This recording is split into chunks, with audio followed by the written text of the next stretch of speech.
Peace, peace, peace. Peace of paradise to all American Aborigines. Supreme Chief Holiday is in the building, man. Y'all already see what it is, man. It's Untamed at Night, man. Hey, man, I'm gonna get a couple joints up in here real fast. Let a few people get in here, man. I'll shout you guys out, man. Appreciate you all for tapping in to this Untamed at Night, man. We're gonna be getting into um revisiting the caste system, man. So let me get a couple joints in here real fast, y'all. Appreciate you guys, man. Do us a favor, man. Share this on all your social media platforms. Don't be a custer. Yeah, I'm having some issues over here. Hold on a second.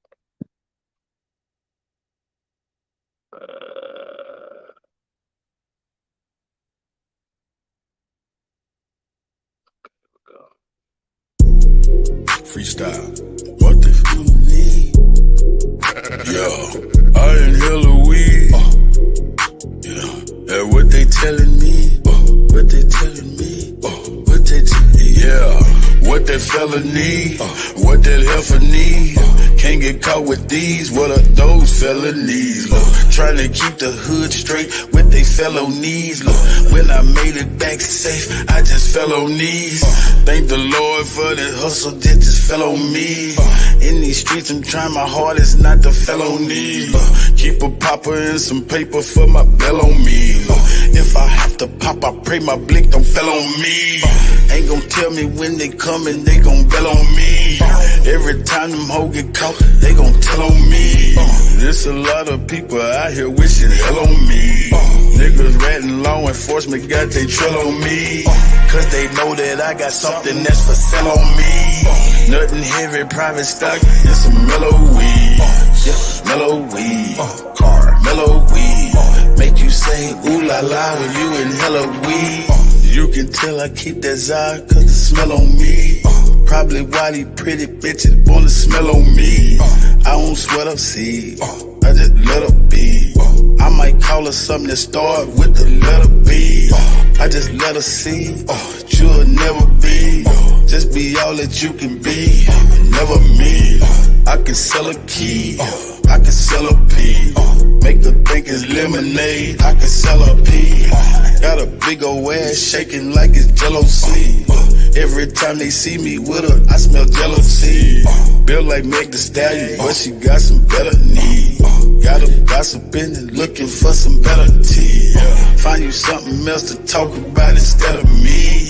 I'm just trying to find a plug with some better fees. I'm just trying to hit a plug with some cheddar cheese. Catch me whipping up another, I got recipes. I be whipping up that butter like a yellow tea. Catch me cooking like my mother in a yellow tea. I got stripes like a zebra in a referee. I gave everybody a slice, save the rest for me. I got 40 dead homies, may they rest in peace. I'm still praying for their families, may they rest in peace. I can't give you everything, this is just a piece. There's a big storm brewing, this is just a peek. 10,000 new followers, it's been just a week. She been fucking everything, she's just a freak. I ain't had to say a thing, open sesame. Something strange for some change, get that neck to me. I ain't had to pay a thing, got the neck for free. Pussy fat, fuzzy man, like a nectarine. When she giving up that neck, I'ma name her nectarine. In my phone, under neck, get that nectarine. I proposed to the neck, made that neck a queen. I got married to the neck, gave that neck a ring. If that neck disrespect, get that neck a ring. Where you at? Bring that check and that neck to me. Where's destiny? That's my destiny. If I had an eye on my knee, bet my legacy. Legacy, get it, legacy. If I had an eye on my knee, bet my legacy. Legacy, yep, legacy. Ask them what my real name, they say Lester C. Yep, Lester C. Jones, yep, Lester C. Yep. I done seen more than most, now it's Lester C.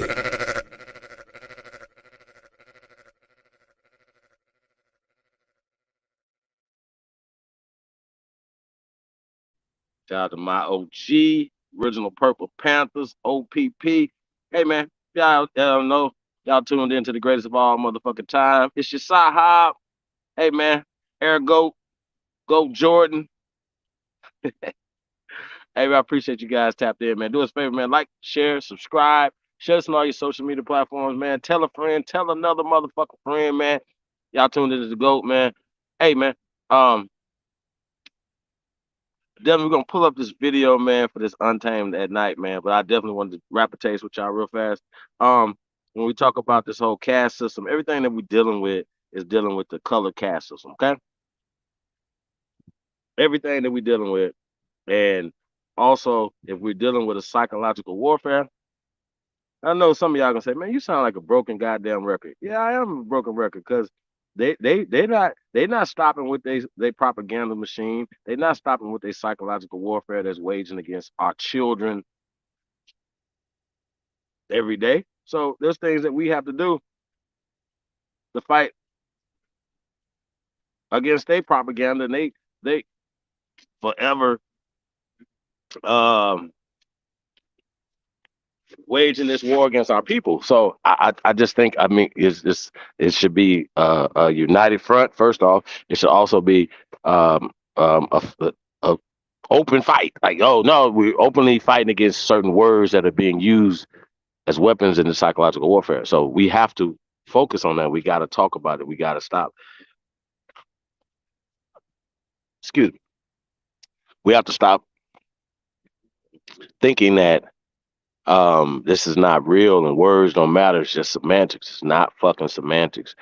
If there's words, there's a psychological warfare and there's words being used, then the words are power, or the words are being used as weapons, and we use them against ourselves and we allow other people to use them.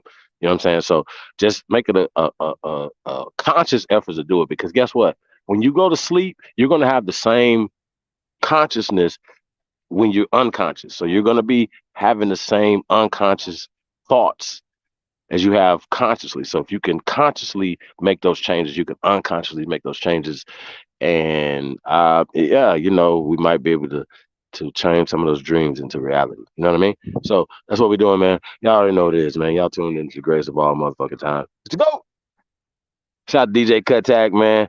Hey, y'all already know, man. Y'all big homie, the one and only CEOs in the building. Um, um, yeah, man. Like I said, we got a lot of things going on, man. We're really excited. You know what I mean? So I'm gonna say salute to everybody. Let's see what we got. Shout out to Gretchen in the building. Onaga, Jermaine Kemp is tapped in. Kusa, Wilmore Reed, quadruple OG is tapped in, man. Appreciate you guys, man. Hey, man, if you guys will follow me on Instagram, I appreciate you guys. If you're not, man, check me out over on Instagram. I'll be posting more stuff over there, you guys. And I'm gonna get to Twitter one day too, man. Like, there's just a lot going on, man. We in motion right now, man. So y'all gotta get some motion. You know what I'm saying? You ain't got no motion. There's some issues, man. So, get yourself some motion, man. So that's the new thing, man. Get some motion in 2023 and into 2024, man. So let's get some motion. Let's get it moving. So shout out to everybody, man. Um, yeah, man. We here, man. So I wanna yeah, like I said, I don't want to get too deep into this because we definitely get into the cast system. We got some dope videos in this video as well. This is a classic throwback, y'all. Shout out to Lotus. Lotus go in on this as well. Y'all already know the CEOs in the building. So yeah, man, it's gonna be a dope thing, man. Y'all already know, man. Be on the lookout for the relaunch of weare2am.com, man. So we got some dope shit coming for the fall, y'all. Hey, man, y'all ain't got your terrible tea yet.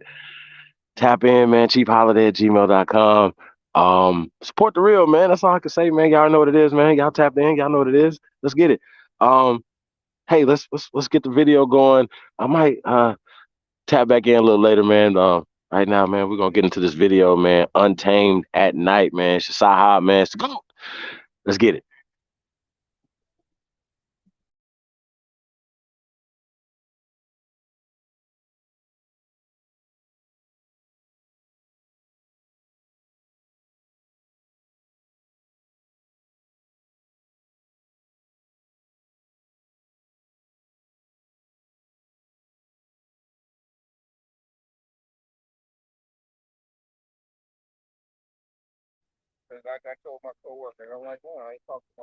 Yeah, let's press play on this.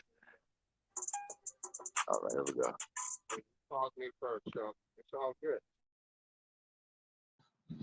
Peace and paradise to all American Aborigines. Supreme Chief Holiday is in the building. I want to say peace to all the great ones out there tapped in. Gonna be tapped in later on, man. I want to say shout out to my PIC. That's y'all big homie, the one and only. The CEO is in the building. We got the Shasta Mango Bango around here somewhere. Loaded Civilization will be coming through, y'all. I want to say shout out to everybody, man. And peace to y'all. Definitely appreciate everybody tapped in.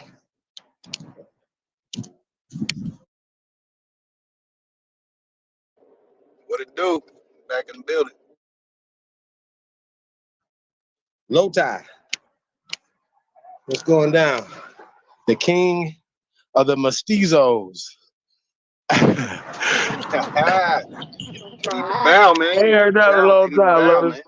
King of the mestizos. They heard that in a minute. Hey, so Lotus, let me ask you a question. When did you realize it was a caste system in the United States? I was taught that at a very young age by my mother and my father. Probably like 8 years old. They explained in details, like, even though I'm light-skinned, that I'll still be treated, you know, as someone that has a more melanated complexion, which was true from my own experience. But have you I stayed in the sun a lot, experienced? so I was darker too. I had more melanin when I always ran around the streets. So. And that nose too. That nose give you away. Yeah.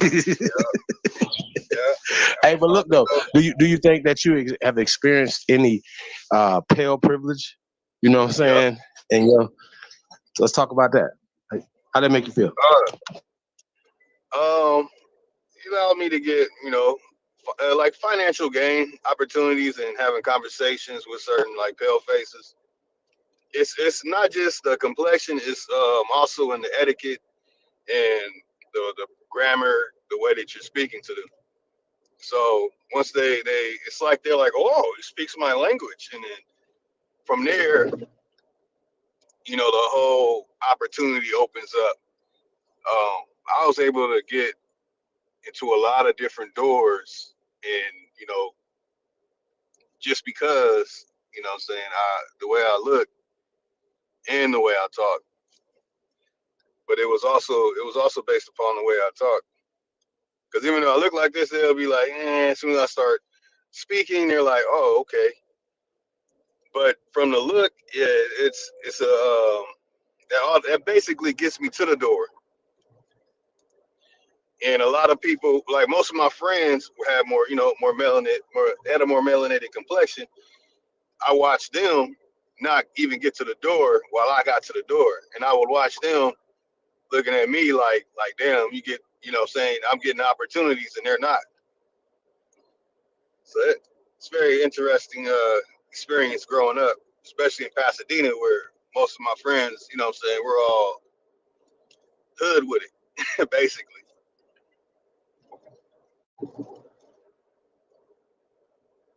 I don't know if you catch what I'm saying. Yeah, man, that's crazy. I want to shout out the chat room real fast. Hold on 1 second, y'all. We got in the building. I see some builders in the building. Shout out to all the only builders out there. Definitely appreciate you guys, man. I see Reginald Jones in the building.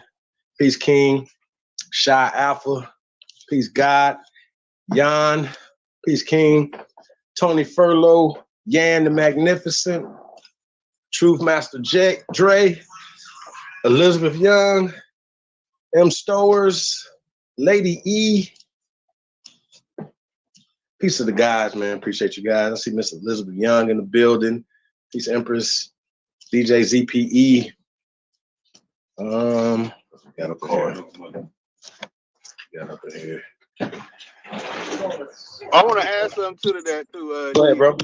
Like the mestizos, It's like when I walk up to them, they damn near start speaking Spanish. Like that shit got me into jobs and shit. And once they figured out that I couldn't speak too much Spanish, you know what I'm saying? It was like, oh, get your ass out of here. I wanted to add that also because that's applying to the linguistic too. That Mexicans were definitely, they would act real cool with me, and then they would talk shit about everybody else that's melanated. This warehouse I was working at 5 years ago, I literally reported some piece of shit ass racist Mexicans because they thought I was one of them, and they talking shit about our sisters. I had to expose that shit, which in turn backfired because once they know that, oh shit, he's not one of us and he's one of them, they try and get you fired. Had to have that. Had to. Horrible experience with that in the workforce in California.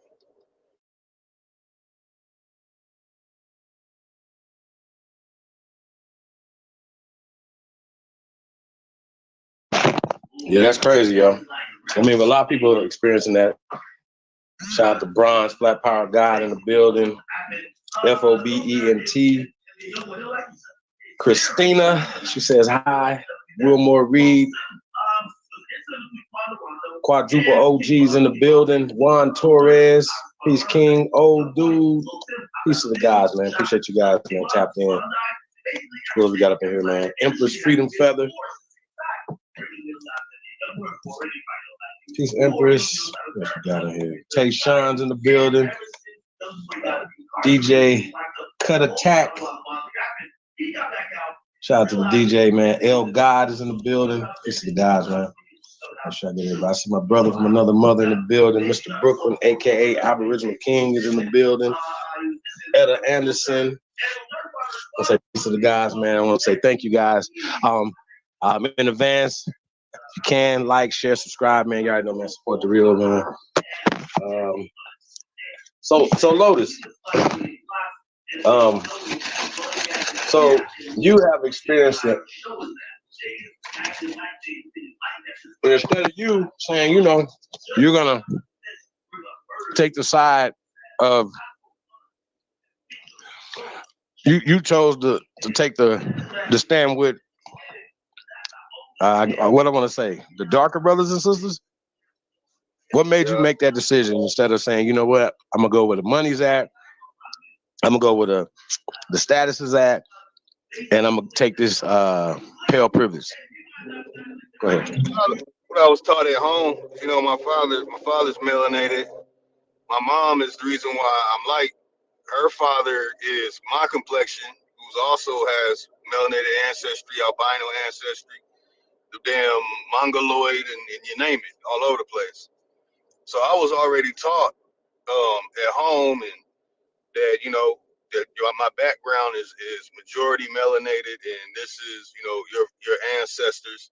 They come from here, and what I'm saying, have pride, and basically they allow me to have pride in my genetic makeup instead of saying, hey, you light skinned now, run with it. You know what I'm saying? So I didn't go through that. Plus, cousins and other family members, they basically we kept a strong connection to our melanated genetics.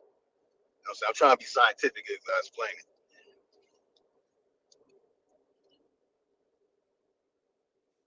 I mean, for example, we learned about Aboriginal inventors when we were 8 and 9. So we also had an extra knowledge of having pride in our American Aboriginal roots.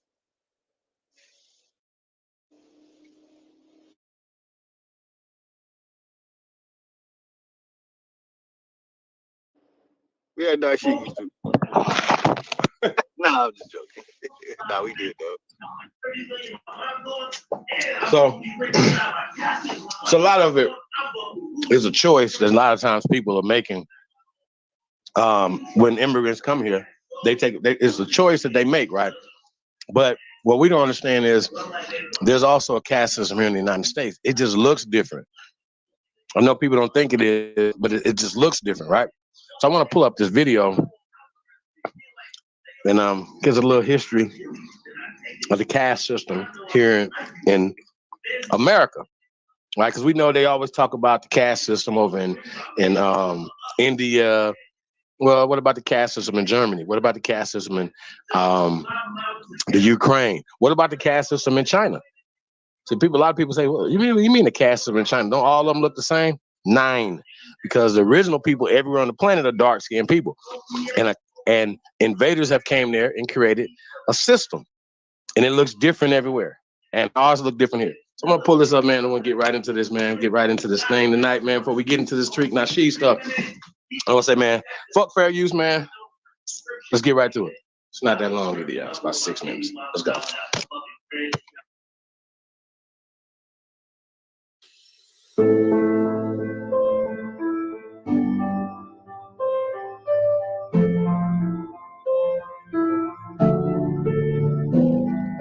Hello, everyone, and thanks for taking the time to connect today. I want to explore another critical issue, the caste system. Please remember to like and share my work and subscribe to get the latest alert as it relates to my content when it's posted. I became aware of the caste system based on my grandfather being born in India. As I grew up, I often wondered why Indians would at times ask me my name and make that connection to my ancestors. Really, I found out by doing 23andMe and the DNA breakdown and also Ancestry that I can confirm that the caste system is solely based on human classification. I became more aware of the caste system on my arrival in England when my interactions with Indian immigrants began. It was clear to me that those who I made connections with looked at my connections to Jamaica and somewhat delimited me from being able to intermingle within their frame. While I'm unaware of the meaning of my name, many Indians are aware that my name highlights the social status of my ancestors. One thing is for sure, I have no intentions of changing my name to reflect Western naming conventions or traditions.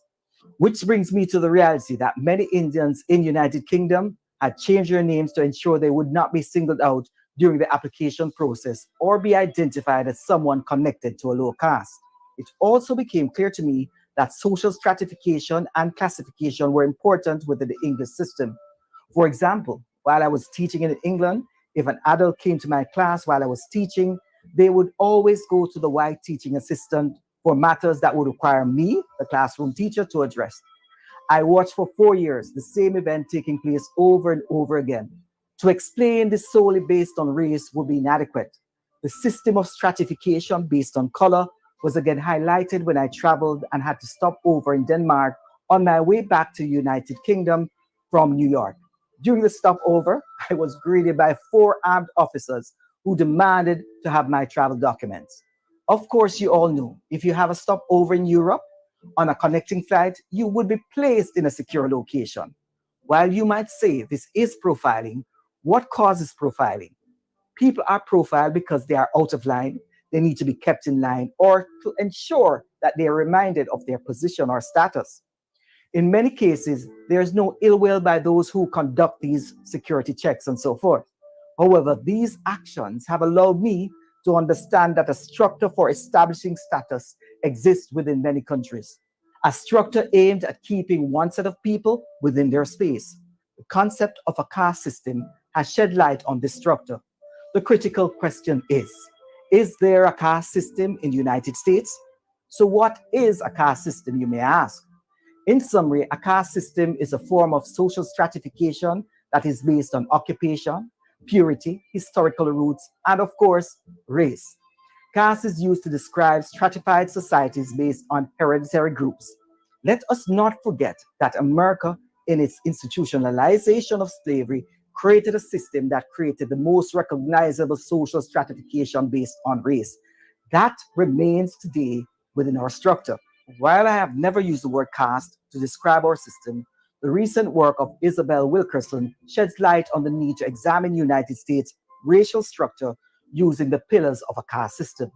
In her book, Wilkerson examines the similarities between the caste system in India and race in America. For example, she highlights Dr. Martin Luther King Jr.'s visit to India In her example, she states that Dr. King was a special guest of the Prime Minister of India. On one particular day, Dr. King visited a school for the untouchables, the lowest caste in India. During the introduction by the principal of the school, Dr. King was described as the untouchable from America. The reality is, the Indians knew of the struggles in America and the status of Dr. King. Many Indian born academics now working in the United States are now able to see America's stratified society through the lens of a caste system. While many Americans may be horrified by someone connecting their system to the caste system, please remember, while the United States was supposedly founded on life, freedom, and the pursuit of happiness, we continue to have the lack of value for Black women and men in the United States, which leaves many families asking for the system to take its knee off their necks. In 2020, the world became more aware of America's structured system of oppression more than ever before. Let us not forget that America's history can be established based on the rise of capitalism, which coincide with the racial order in the United States. My arrival in the United States has allowed me to see that a structure is present. For example, when I go shopping, I could be asked to find the correct size for someone who is white, or if I'm at the airport, someone who is white believe that it's okay to stand in front of me. I am forced to believe that racism alone will not account for this structure. Therefore, I welcome the thoughts outlined by Wilkerson in her book, Caste, The Origin of Our Discontent. Wilkerson uses the framework of caste to analyze United States societal structure based on race. Wilkerson also believes that racism alone will not explain how our current system of oppression has continued over the longest while. Let me also end by saying Wilkerson also highlighted that the Nazi in Germany at one point refused to adopt key elements of the United States system of racism based on the system being too rigid for theirs. I would recommend that you read this book. Please email me if you would like to join our book club. Our book club would focus on caste, the origin of our discontent. Highly recommended. Please remember to like and share this vlog. Thanks for joining me.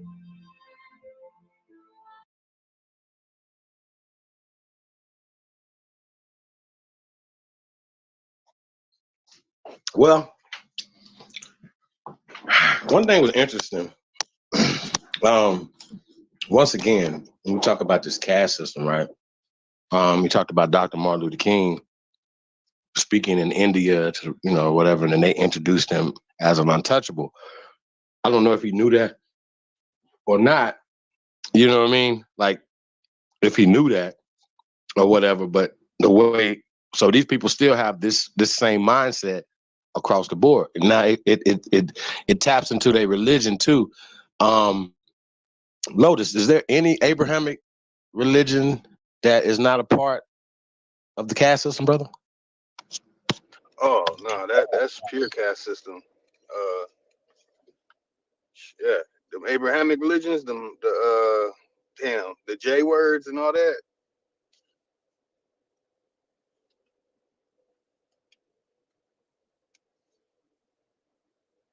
I don't know if y'all can hear me.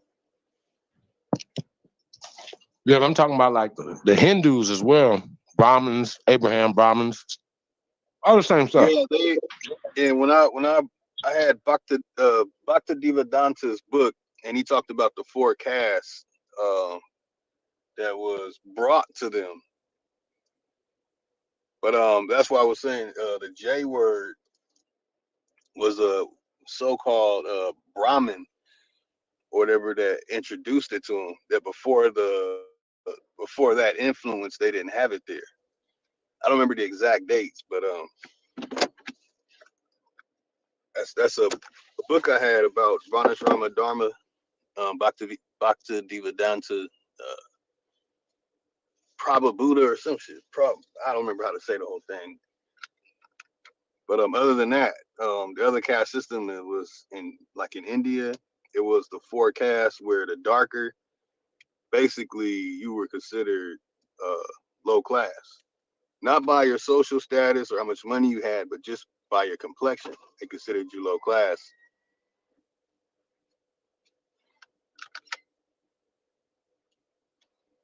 Hold on, I gotta drop this order off.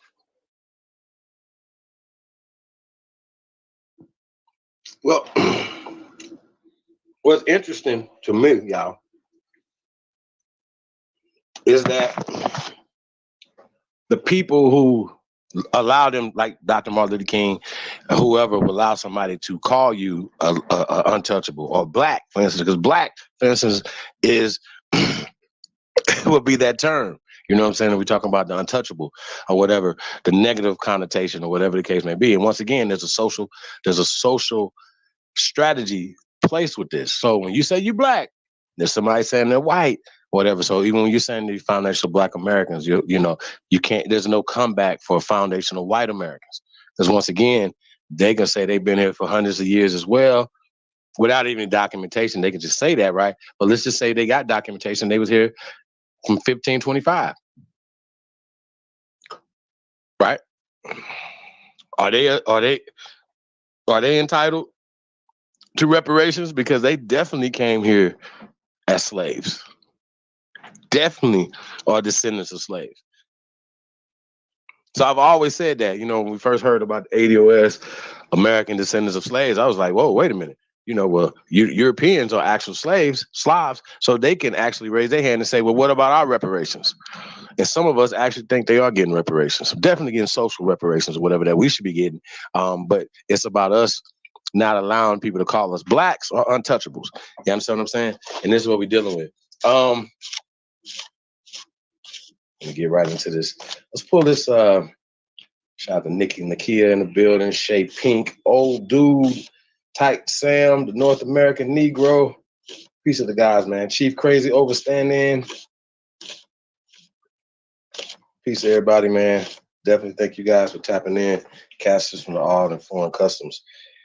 Yeah, but once again though, when we talk about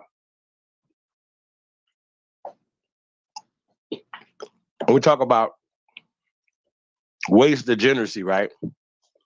A lot of people like to call it white supremacy, right? But we're changing the frequency. Tariq, I understand you're proud that you put white supremacy in the American lexicon, but just letting you know, like we've been letting you know for years now, that puts us in a weaker stance, because once again, you continue to push that narrative, that concept, and then you'll turn around and say, Haiti, for instance, is a slave nation. You know what I'm saying? And we're come from a slave culture. And I heard you say the other day that everybody comes from Africa. That's out of Africa. That's why we did Out of Africa, you guys, debunking Out of Africa and all these other things. And you can't tell me you're going with their consensus, because their consensus now is just out of Europe. Okay? So just understand that, what we're dealing with. Y'all see this thumbnail is really interesting. I shout out to Tariq Nasheed, though. That thumbnail is crazy, yo. Get these Karens up out of here, man. So let's get right to this, man. Shout out to Tariq Nasheed for taking the fight to him, man. Shout out to all the FBA out there, man. Once again, there's levels to this shit, man, and we're going for power. So it's going to be some very interesting things. I heard like the first 3 minutes of this and I had to stop it. It was very interesting, y'all. So I want to say once again, y'all, salute to y'all, man. Peace to everybody tapping in, man. Let's go.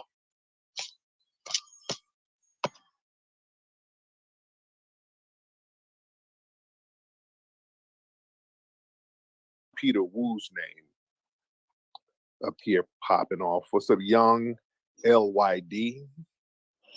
Young LYD. You can turn your microphone on.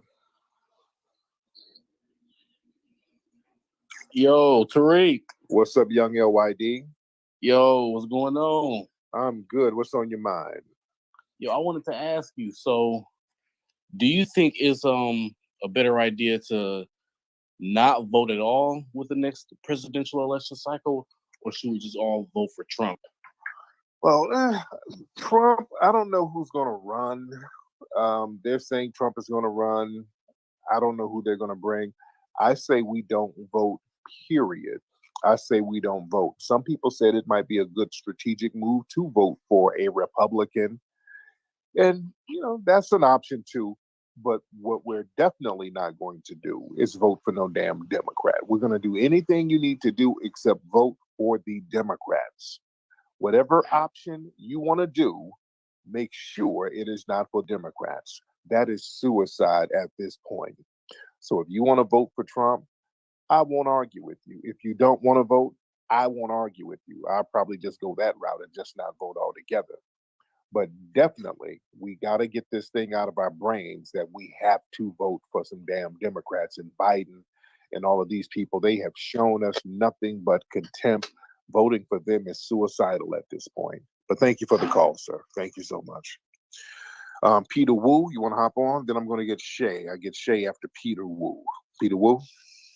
Yo, what's going on, Tariq? How you doing? I'm good, Peter Wu. How are you, sir? Doing good. So I just have a question.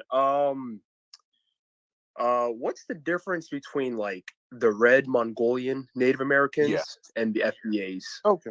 And then also, if FBAs have been in North America for thousands of years, why hasn't their phenotype changed? Like, because like in some parts of the U.S. it gets really cold. Right. So that's my question. Okay. Now, Peter, well, let me ask you. Now, where is your people from? Where are your people from, sir? Eritrea. Eritrea. Okay, there you go. Now, foundational Black American, well, Aboriginal people, because foundational Black Americans, that ethnic group was a creation. Okay, let's be very clear.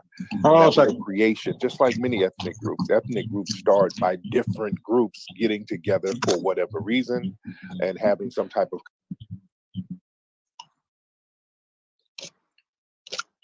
Okay, real quick. I just gotta say something on the voting thing, right? Yes, we need to be strategic. And no, we shouldn't be talking in public that we're not gonna vote. We should definitely start, flexing our power a little bit more. You know what I mean? When it comes to being the largest voting bloc. You know what I mean? One thing is for sure, and I do agree with, we got to put the Democratic Party to pasture. They got to go. Now, me personally, and I've said this before, if I was voting, I would have voted for Trump. Period.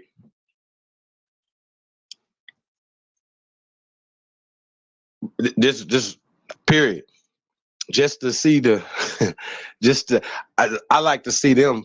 Like, the pressure was on them. If y'all don't understand, the pressure was always on them. Them going back and forth. Niggas love jumping in front and being the get beat. But look, let's get back to this video, y'all. He said something about the Aboriginal though. Once again, he corrected himself. He said foundation. He said no, Aboriginal. I don't know if you guys are understanding this. His group is called the Foundational Black American, but because shout out to Big Aboriginal Power, shout out to all y'all and all the work that we're doing. His brother, let's go back a little bit.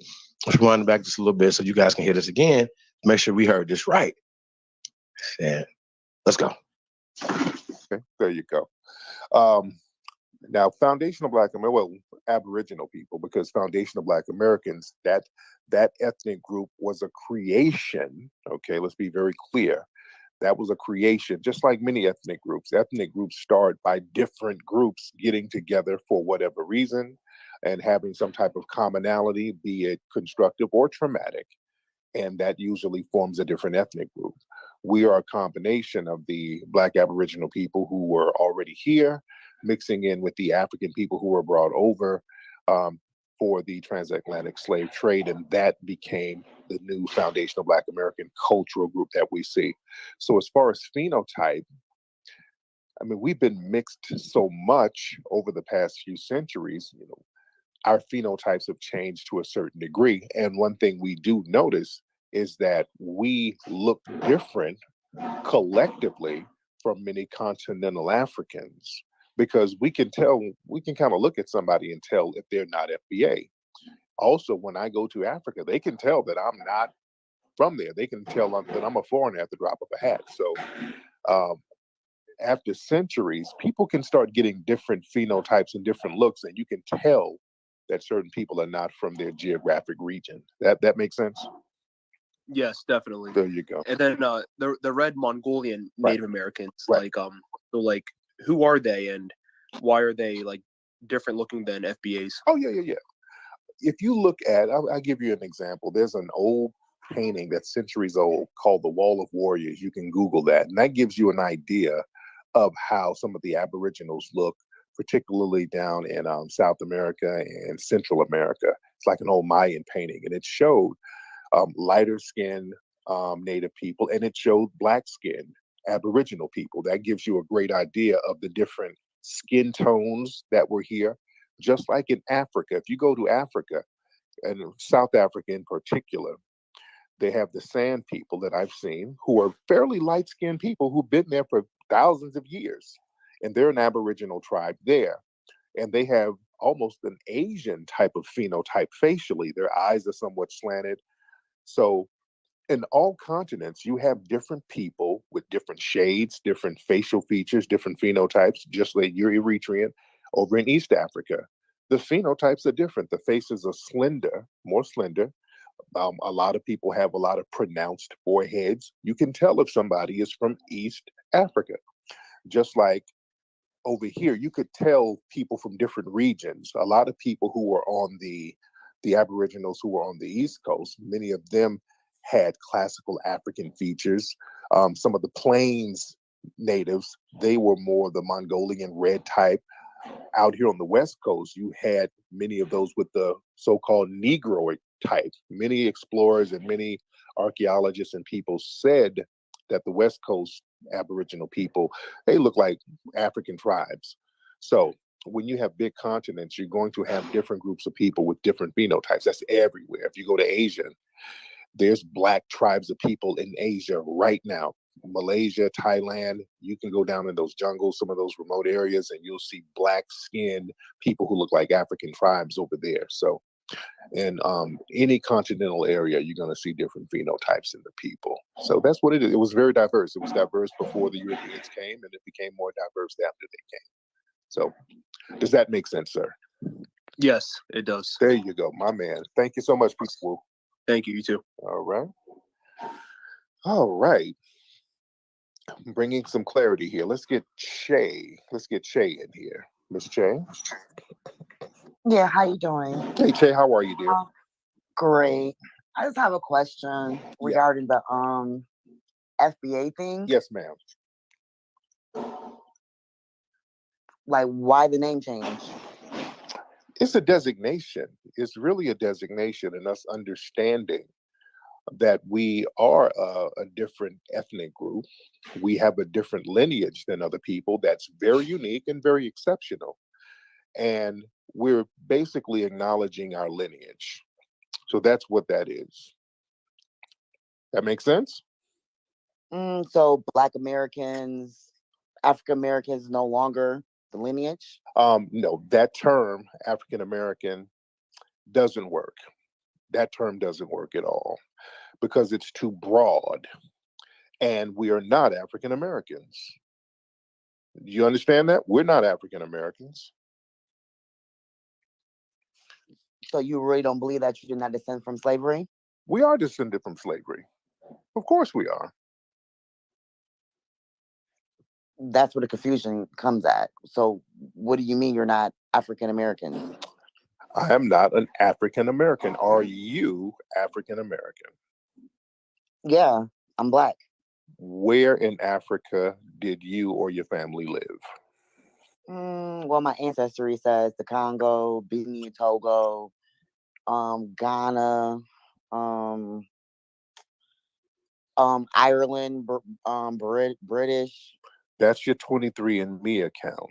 Culturally, do you remember any And family then when I members? did my lineage, I found I think a British man.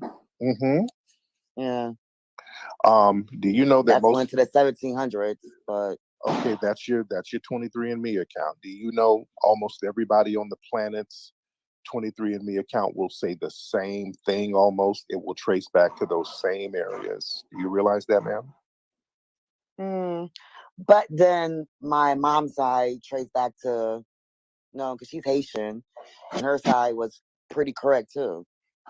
Ma'am, like I said, do you know everybody's 23andMe account, their DNA will trace back to those same places? Everybody. So that's kind of a broad net. And since everybody's name or lineage will trace back to those areas, does that make everybody African American? But like for instance, I took 2 tests. Ma'am, 23andMe ma'am, traced it back. ma'am. All right, Can you carry answer, on. ma'am? Carry on. I'm not being hostile. I just want to bring Yeah. clarity. So, do you think because everybody's DNA will trace back to Africa, would that make everybody African American? But whose DNA traces back to Africa? Is the White Caucasian trace people, back to Africa? yes. Uh, White people's DNA traced back to Africa, and they brag about it sometimes. Especially when we're talking about getting reparations, you'll have white people who say, "Well, I should get a check because I did a DNA test, and my lineage goes back to Nigeria. I'm 3% Nigerian, so I should get some reparations too because technically I'm African American." White people have said that before, ma'am. And you I know know they're what? being condescending, they being a smart ass. But let me tell you But something. Technically, they're right. Technically, they are actually right. That's why the term African American is not a good term to use. And our brother Claude Anderson taught us this because everybody's DNA can trace back to Africa. And if they're in America, they can technically say they're African American. And the logic they can use is, well, you black people, you haven't been in Africa for centuries. Neither has my people. So if you're going to get a check for being African American, I should get a check for being African American. See, you have to understand the legalese that they will try to use. You know, this is why the names and the words have to be precise, Miss Shay. You understand? I This is understand, about Mr. Tyreek. this But is about having. you think they can trace our lineage back to where you come from? Especially if you're a foundational Black American. I don't understand your question, ma'am. What do you mean? If you're a foundational Black American, your paperwork, you're traced back to the States. They already know who you are.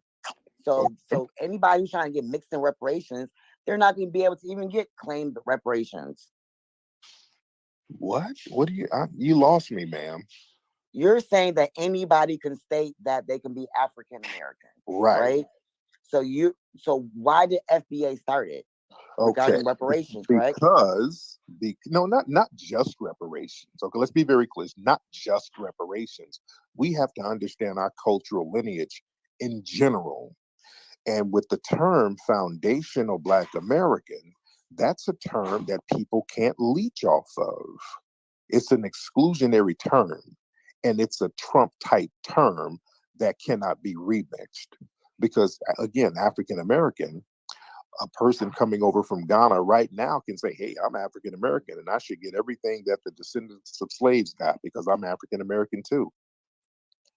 The term was introduced to us in 1984 by the white supremacists given to Jesse Jackson, and they put it out there for a reason to make us comparable to immigrant groups. So whatever Black people fought for, we're comparable to immigrants, so immigrants should get the same thing. This is why whenever we fight for something, we don't really benefit from it. Immigrants benefit from everything we fight for because we say we're African American, which is comparable to Asian American, which is comparable to Latin American, and so forth and so on.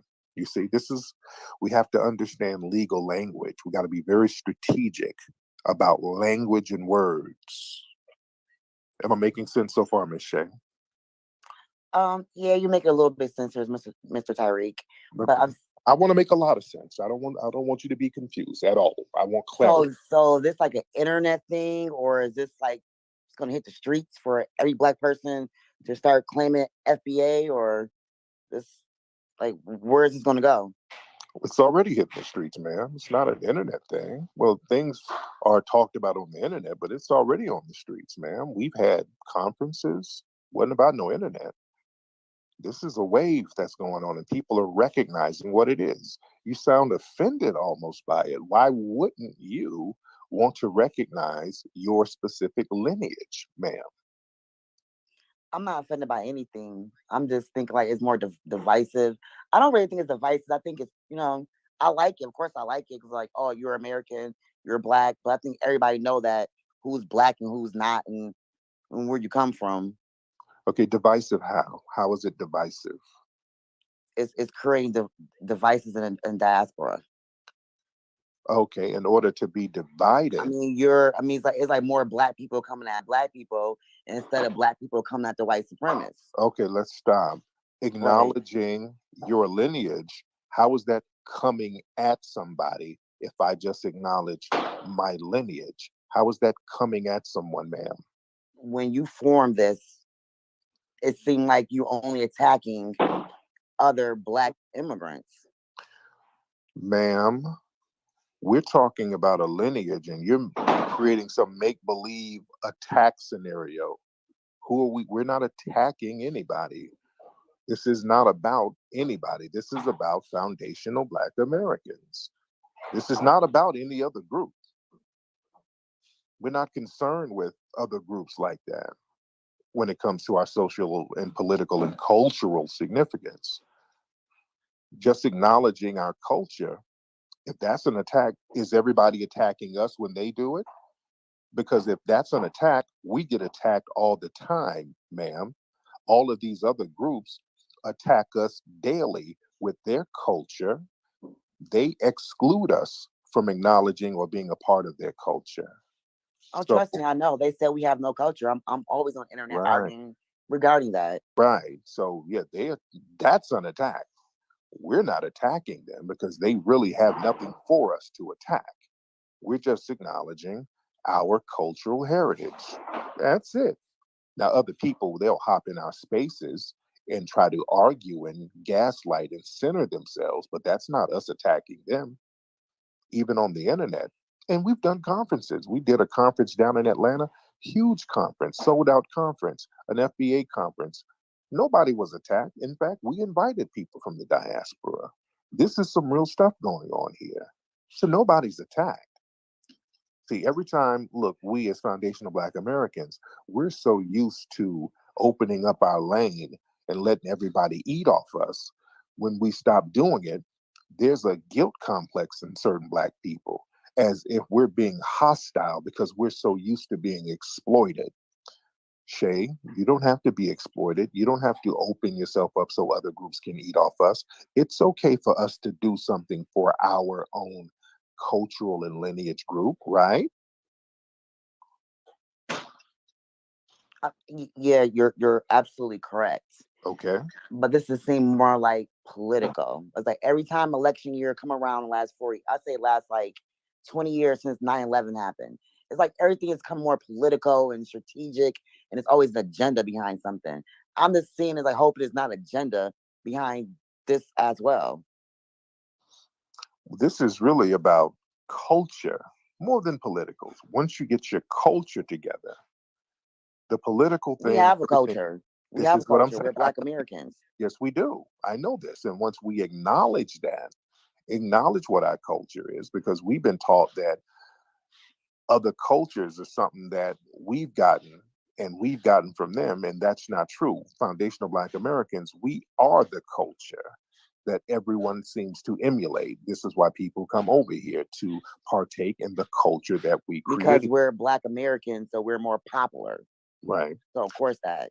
But we're right, Americans, so America is the number one country, and so anything that comes with that, and especially it was two cultures that form America. I mean, excuse me, well, three: Native Americans, Black, and European. So, and by us was used to being the second minority. We're popular, so and we're American.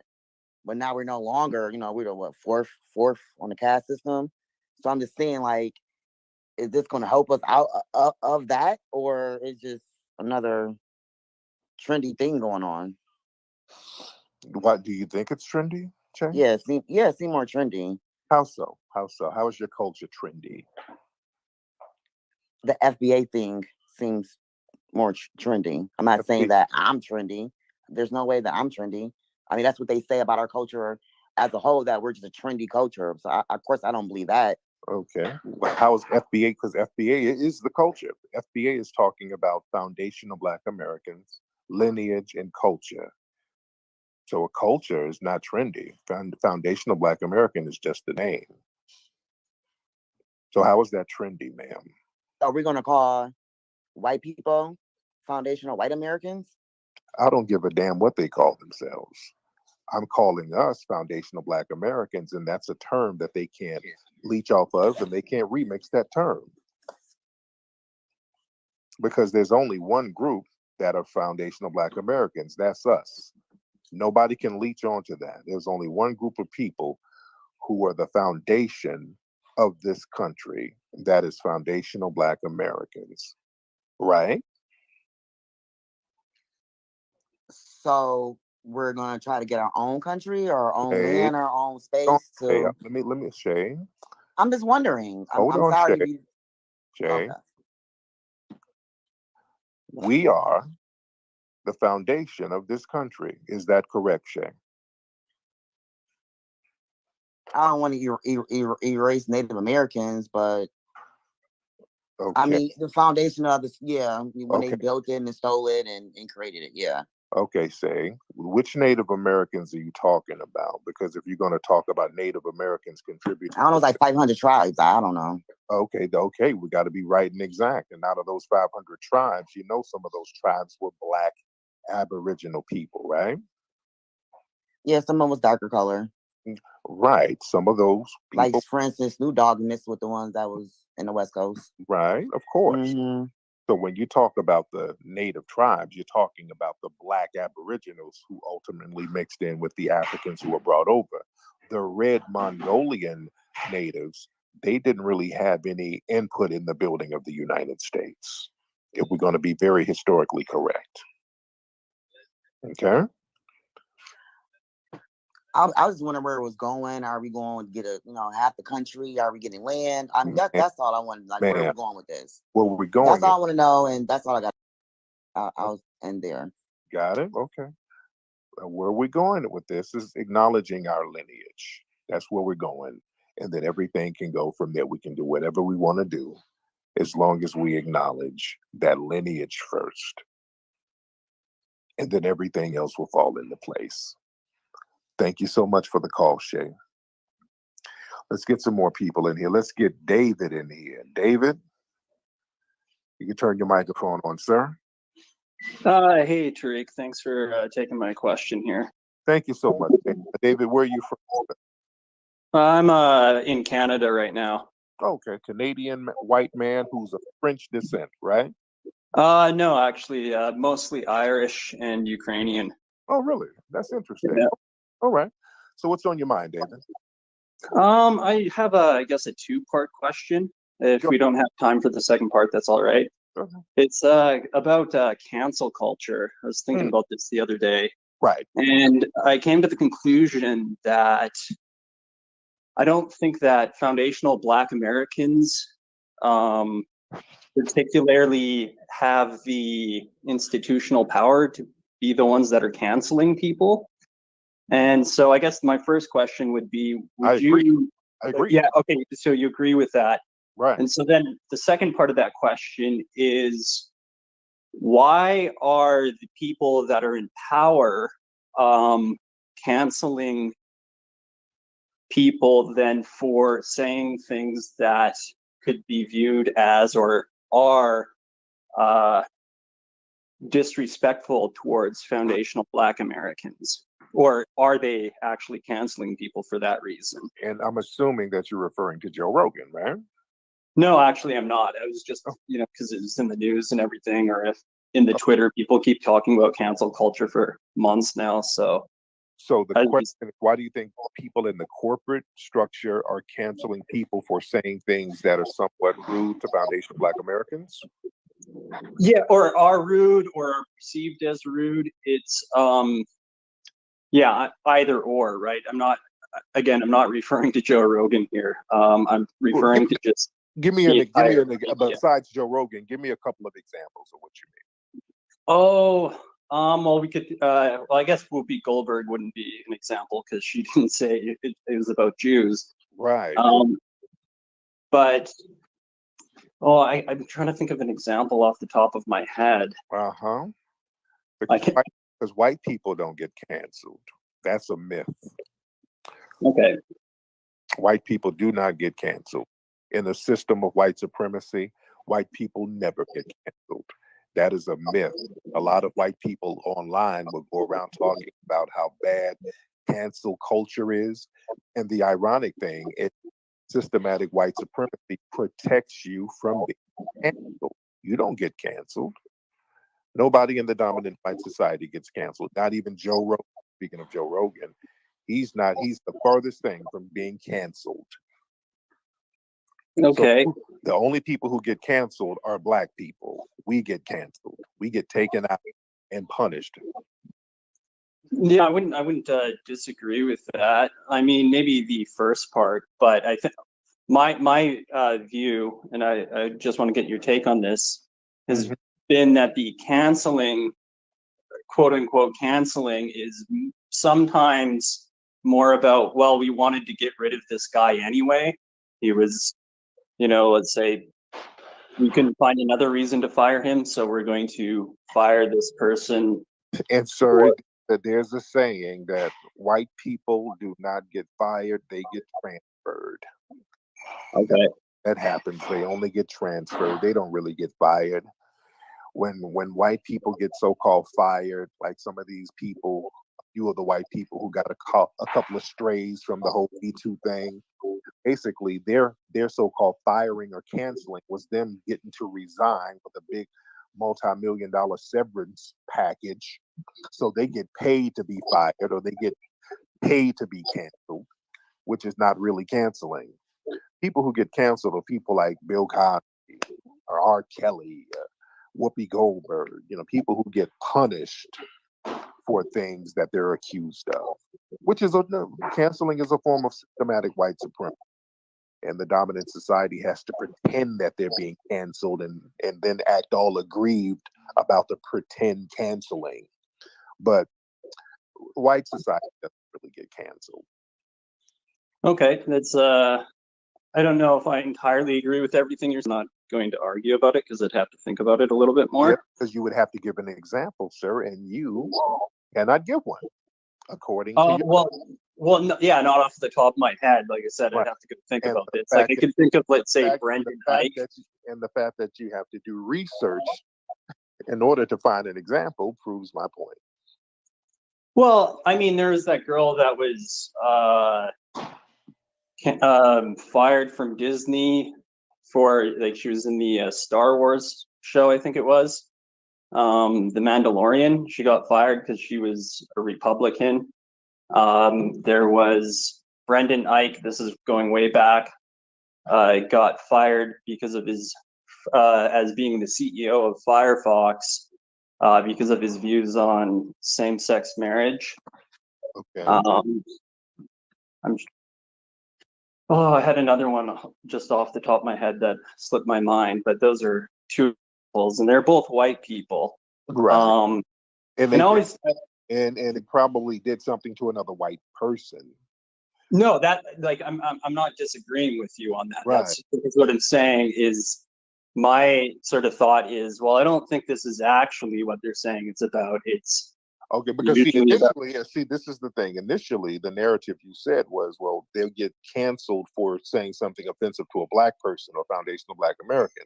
And part of the white supremacist code is to not punish white people based on them aggrieving or harming a black person. That's a strict, unwritten code of white supremacy. This is why, for example, we've just saw the case with the young man who was killed in Minnesota, the suspected white supremacist cop who shot her, literally got a slap on the wrist, shot him rather. She got a slap on the wrist for killing this man. She murdered this man and she's going to do less than a year in jail.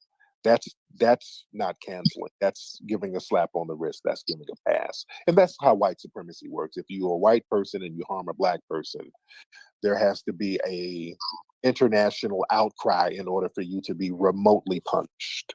So there's no canceling in that respect. And that's the problem. okay. I see what you're saying. I think that kind of makes sense based off of the question I had, because I was like, well, I mean, I don't think they're doing it for this reason. And I'm like, it doesn't seem to me that, like, foundational Black Americans have the power really, unless, there's a huge outcry from them to cancel somebody. generally speaking. And so it would make sense that what you're saying does Right. kind of answer that question for me. So That's the case. That's the problem. Because when people harm us, a lot of times we don't have the power to do anything about it. When a person is white and they harm us, they're protected by the system of white supremacy. And that's what all the protests and all of these things are about. That's what white supremacy is. They can mistreat us and harm us, and we haven't figured out how to produce justice. I don't like to use the term cancel. I just mean produce justice, meaning stopping that person from harming us or punishing that person from harming us, so that the message will be given that anybody else who does it, they will have to suffer punishment as well. Now, we've, to a certain degree, with a lot of the protests and outcries and things that's been going on the grassroots level, we have been able to administer a certain level of punishment, but the damn country has to be going up in flames in order for that to happen. It has to go to such an extreme to make it an example and to produce a little piece of justice. And it shouldn't have to be like that. You understand? We shouldn't have to have nationwide uprisings in order to punish race soldiers. That's just not good for everybody. That makes sense? yeah, that makes perfect sense to me. And I think it really the answer you gave is starting to make sense. Right. So to summarize, just so I'm like hearing you correctly, so what you're saying is when white people are canceled for, well, what do you think, let's say, for canceled for saying something about, or again, quote unquote, canceled for saying something about like gay people or whatever that offends the LGBTQ brigade? Right. And usually even the punishments for that's minimal too. Black people get punished more severely for that, just like with Kevin Hart. Kevin Hart, they found an old tweet where he made a joke, and then they kind of spanked him publicly and made him go on an apology tour for some jokes. He's a comedian. The comedy stage is sacred, and white comedians make gay jokes all the time. They don't do that to them. Tracy Morgan, he made a gay joke. They did the same thing to Tracy Morgan. They ran him through the ringer. Now with Dave Chappelle, he made some gay jokes, so they're trying to run him through the ringer. They do not do that with white comedians. They make gay jokes all the time. So again, the only people who really get canceled or attempted to be canceled are Black people. Even with white people doing LGBT jokes, they really don't get canceled. Again, they'll get transferred at worst, but they really don't get. Okay, that's interesting. Yeah. Yeah, it's interesting. I could probably go on asking you a bunch more questions, but I'm sure other people want to speak. There you go. Thank you so much, David. Let me get some more people on. Okay. Get some more people on here. All right, a lot of people in here. Let's get Rennie. Let's get Rennie, the person with some anime on their page. Let's get Rennie. What's up, Rennie? Turn your microphone on. If you can turn your microphone on, that would be. I'm sorry. Hello, how are you doing today?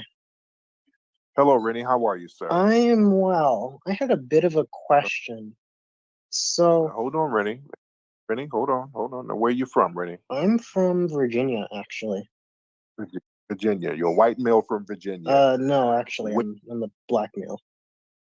Really? Okay. Interesting. A Black male into anime. Where's your family from, Rennie? My family's from Alabama and New Jersey.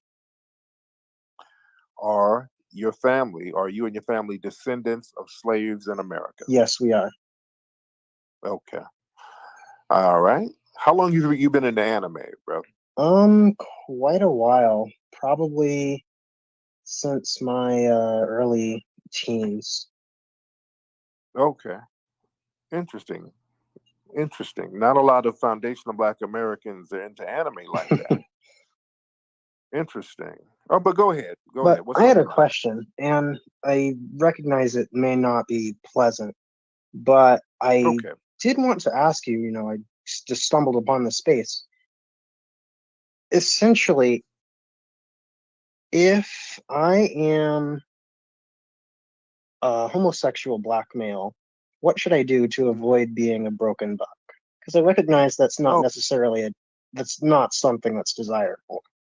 but it's Okay, also not so you're a something I white can male. change. That is a white male. There we go. Okay, white male. Okay, I knew black people, especially foundational black Americans. That's why I knew you couldn't have been a foundational black American. They're not in.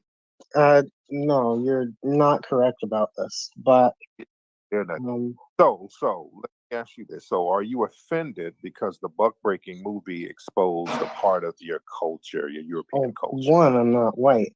Two, I'm not offended at Yes, you. all. Yes, sounds like the movie Buck Breaking touched a nerve about your culture. No, like I said, it's Why do you think buck breaking and sexual exploitation is such a major part of your culture? I think you have the wrong impression here. So I'm not really sure what to say about the situation. Let's let's calm down. Calm down. Let's talk real. I know a lot of you people in the dominant society, you're not witty enough to get off a good troll response. Your trolling kind of failed because you're not that witty. But let's talk real. Since that failed, at least we can try to salvage the call is to get you to have a real conversation about your culture. Why do you think your culture is so rooted in sodomy and exploitation? Why do you think that is? It's not my culture, so I'm not really sure how to respond. I guess Yes, I'll oh, excuse myself. yes, I really don't know what to say other than that you're mistaken. Okay, Rennie. Thank you so much, sir. And I hope you have a good late night snack with plenty of mayonnaise. Okay, let's get Dr. M in here.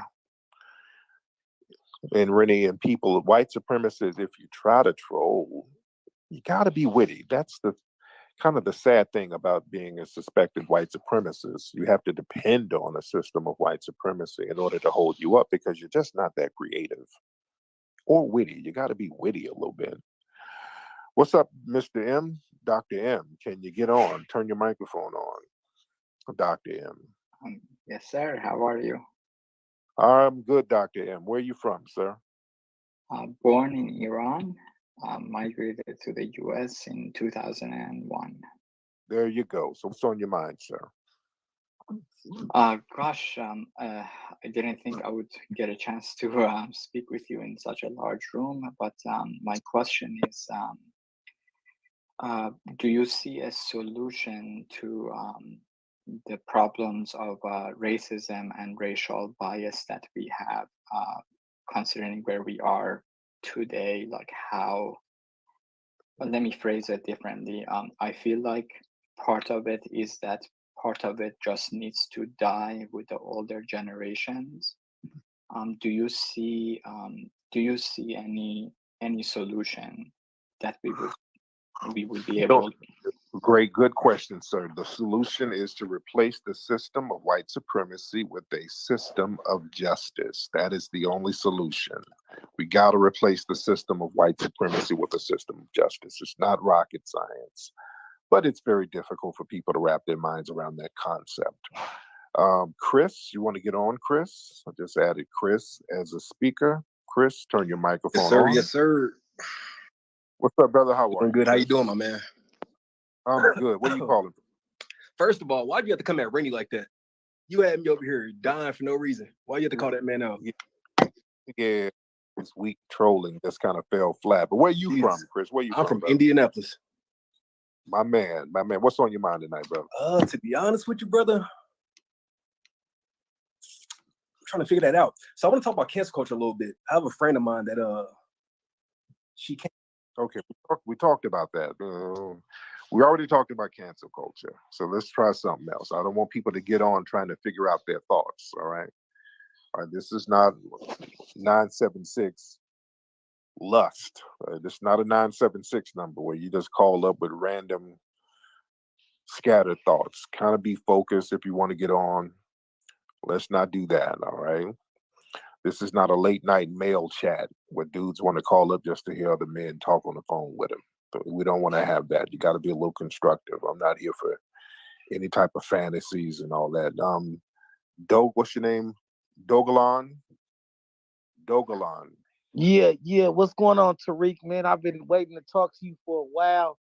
Uh, Basically, I didn't really have too much to get on this thing and say, but I just wanted to see like where you was at with like I've been watching your lives or the last couple like weeks and months and stuff like that. But I wanted to see where you was at with like the Kim Potter situation and how like the justice system and the legal system is basically shitting on blacks and like like making it seem like it's really not a problem for us to be getting killed or like it's not really an issue for us to die in America. It's like we worth like 16 months in the legal system. I just wanted to get your thoughts on that and see like what can we do as Got the question. Sometimes y'all ask a good question and then you don't know how to close it out. You ask the same question over and over again. I got it.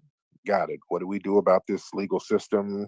The Kim Potter situation. They're sending a message with the Kim Potter situation, even with the Kyle Rittenhouse situation. And they just had Kyle Rittenhouse on Fox News running around talking about he's going to sue people for defaming him and folks shouldn't be calling him a white supremacist. And he's running around with the white supremacist group, the Proud Boys, throwing up white supremacist hand signals, but he don't want nobody to refer to him as a white supremacist.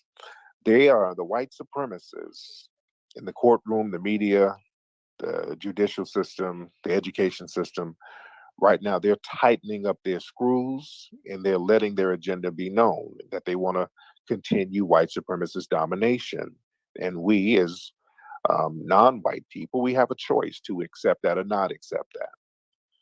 And let's be very clear, we can stop this stuff at the drop of a hat. If we wanted it stopped, we can make that happen. We know how to stop other black folks from harming us and aggrieving us. We know how to stop that easily. We know how to stop people from harming us. The problem is black folks, too many, don't really want to because you don't want to be responsible for the aftermath. See, we could have got rid of the system of white supremacy a long time ago, but many black people have been told that you have to depend on white people. And with white people not running things, now you as black people, you got to get up and make everything happen. That's the thing that scares a lot of black people. Us having to stop playing around and start running things. So now if the white supremacists are out of the picture and not in control, that means, family, no more TikTok videos all day. We can't be on TikTok dancing. You can't be going out with your friends eating crab legs every night gossiping. You can't be at the club twerking. That means we have to run a society. Then the hard work and the boring work is going to be left to the black masses. And that scares a lot of black people, if we're going to be honest. Stopping these white supremacists from harming us, we can do that pretty easily. We can do that. And a lot of black folks realize we can do it. Because in pockets of history, we've done it before. We've backed them off of us. Down in Florida, the Black Seminoles, they backed the U.S. government off of them. They were down there in Florida whooping ass in the 1830s in small numbers. There were a very small number of Black Seminoles putting in major work, got the U.S. government off their ass. We know how to get people up off us.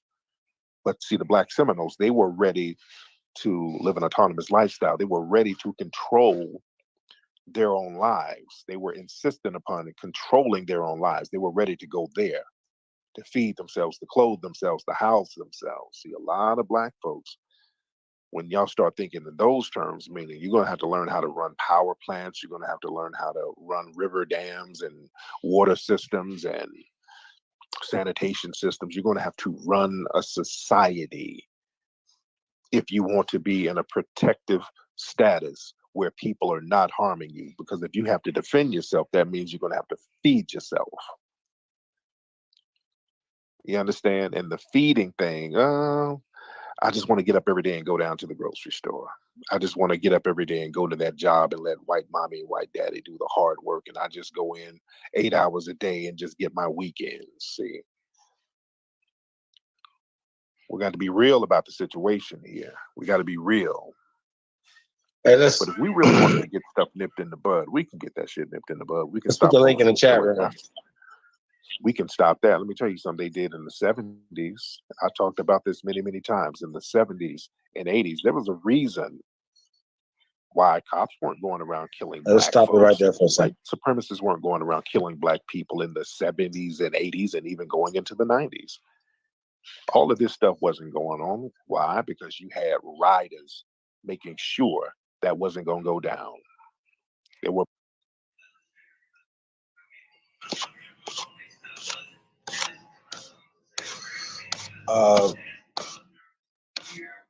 Shot Hiker in the building.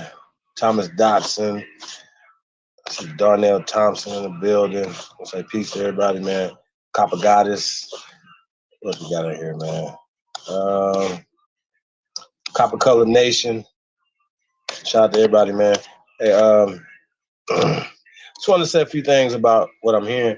You know, when they asked him about the foundation of white America and kind of got on the skin a little bit, they said he don't give a goddamn what they call themselves, but we got to, because once again, that's the whole problem. People usurping shit. Same thing we talk about affirmative action words like indigenous, native, you know what I mean? Words matter. Details matter. Ricky. What's good? How you Peace doing? to God, man. What's up, brother? How you feeling? I'm loving life and living a All dream. is well, brother. How are you? Hey, just loving life and living a dream, man. I'm loving your broadcast, by the way. Appreciate you, brother. Hey, thank you for coming, tapping in, man.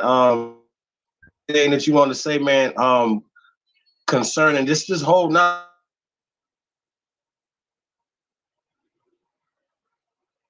Hello?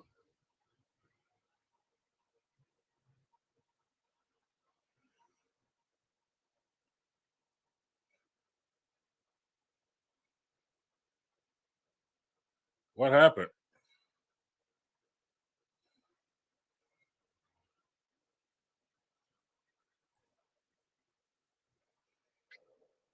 It looked like he dropped out. Peace, good brother. All right, everything's working. Yeah, I got now? kicked out. I'm back, y'all. All right. Yes, sir. Hey, right, well, I just want to ask your opinion about just this whole thing, the dust up with the immigrants. You've been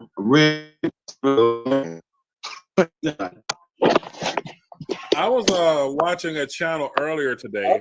It was called the Black Noalition. Black Alpha Network put that out. And it's funny because it seems like this whole thing with the immigration system, they're using that as an excuse to gain the benefits of us. That makes any sense?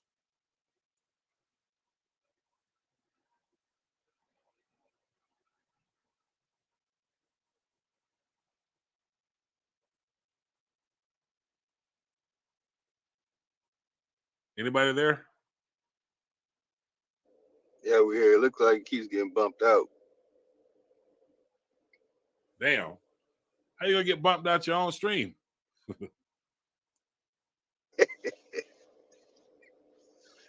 don't know. Is he talking on his phone or is he talking on a laptop? Probably the phone. I don't know. Oh yeah, StreamYard is like not kind of the phones. I learned that the hard way. Sure is. And it bumped me out 2-3 times already. My phone, phone gets hot, it'll kick you out. My phone's starting to get hot right now.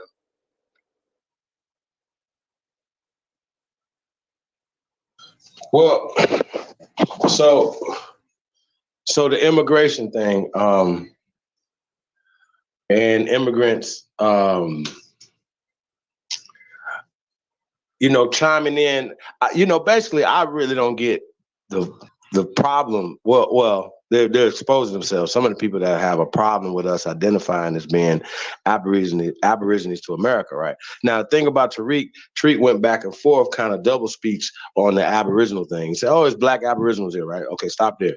Then he said they mixed with Africans that came here. Now, if that did happen, it would have happened in a small amount. Let's start there, because once again, they're just blackbirding people and then saying, "Oh, well, these are Negroes," and then later calling them Africans. You understand what I'm saying? So just the African thing is a misnomer. We have to stop it. But black is associated with slave and African. Is everybody comfortable with that? Yep, I concur. And when Tariq says that this mixing happened, he's talking, once again, people get confused because the original people of this land are Negroes. This is a Negro continent, period. And everybody else are Johnny-come-latelys, amalgamations. So Native Americans are mestizos. They didn't come across no Bering Strait. Some people came through Angel Island, but most of these people were created. They're created things. They're definitely not original. That's a fact. And they know that even when they ask about the mounds and the people, the ancestors that they're digging up in the ground, they're still have a deal or some type of treaties with the different scientific governmental agencies, right? Because they're all working together to hide the stuff. So the government agencies be like, well, we can't test these things or give you the results of them because the Native Americans want to bury them and you understand what I'm saying? So bullshit. They full of shit because they done went in mounds and took out thousands of skeletons and disposed of them. So they full of shit, crushed them. I got a documentation of this. We have some super documentation of them disposing of thousands of skeletal remains here in North America to build Walmarts and shit. So I just want to let y'all know that. Don't go back and forth with this. But what's interesting to me is that everybody's mad about something that has nothing to do with them. So you guys can make a comment about that. Those Africans that come over here talking about that, we're a part of them, they'll tell you straight up that we're not a part of them. They only tell us that we're a part of them whenever when it fits the agenda. But anything other than that, you got to think there's three things that foreigners look at America and think of when they look at America: hamburgers, hot rods, and racism, and anti-black or anti-melanated racism, anti-aboriginal racism. That's what they think of when they come over here, and every foreigner gets that concept. They want to keep us as the slave class.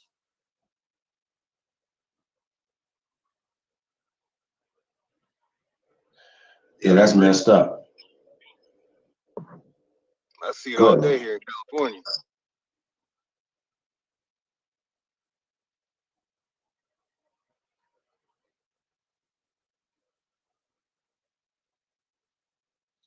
Well, I mean, once again, though, the fact that we believe it is the problem. It's like this right here. If everybody else believed that we was, inferior and untouchables, it would be different if we didn't. Like all of us, like, what y'all talking about? We don't believe that. But the facts are that we believe it because we practice the same religious systems that they practice. We go to the same institutions that they go to that push the inferiority complex based off of false scientific data out of Africa, as well as the theory of evolution, which goes along with Darwinism, which goes along with social eugenics. Why is this disputable? Why? How? How do y'all argue about this? Well, think about it. Think about it. Everybody that's arguing about this is arguing for Darwinism, arguing for monkey shit, arguing for death, pain, injustice. You're on the wrong side of history. Even if you don't think you are, even if you think you run around here talking about you're a black Power Ranger, which I don't see no power coming from any of you fools, you cannot stand with Black Lives Matter, George Soros, and all the other eugenic ass organizations. You can't be a part of that and say that you for the people. You can't do that. Like, how? That's not even up for debate. So to Tamika Mowry, my sons, anybody that is attached to these people should not be honored nowhere. And once again, they was talking about canceling. What? We can cancel anybody. First off, let's stay clear. First off, why is Gucci still in business? That's a good question. Why? For them to have another racist encounter for somebody, for us to say, we should have did this 2 years ago. Now, come on, fam. What are we doing? And look, I know how to cancel motherfuckers. Like the View. First off, they y'all gonna cancel, y'all gonna put Whoopi Goldberg, even though we don't watch it and none of that type of shit or whatever. Whoopi shouldn't have stood for that. Nobody should have stood for that. But once again, she's tucking her tail. She getting the money. She getting her bag. I mean, come on. At some point, bro, money don't matter no more, bro. It's over for money for some of these people. Some of these niggas is billionaires with a B, and they are afraid of their own shadow, bro. How is that possible? Maybe they know something we don't know. Ricky, do you think, bro? Do you think they know something me and you don't know? Well, in a certain sense, they do. Well, they know what we know. Hold on. Do you think the devil actually came to their house and said, "Hi, you made it. Finally, you can meet me, and I'm gonna show you everything." Right? I mean, come on, bro. Do you think they have seen something more dangerous than me and you have seen in our lifetime? You know what I'm saying? What are they so afraid of, bro? In my honest opinion, yeah, they're afraid of being broke again, because a lot of those people, who do they get wow. to? Yeah, they're afraid of being broke again. They're afraid of struggling. Because that's how they punish people. They punish you with poverty in 2022. Damn. So they can cancel your bank accounts and everything, all that. Because I seen Meek Mill tell Charlamagne them that one time. He was like, "Stop asking me these questions. Y'all know I can't answer these questions." You know what I'm saying? Like they were trying to put him on the hot seat. Yeah, like he done made it or something. You know what I'm saying? And he's still getting checks cut to him and shit. You know what I mean? So I just think that's interesting. And definitely how they play us against each other. But once again, though, it's like it's so crazy that these people sit around and talk about cancel culture and laugh about it. Like I don't understand why we don't see that we're the laughing, like we're the butt of some of these jokes. You understand what I'm saying? But I do gotta say this though, right?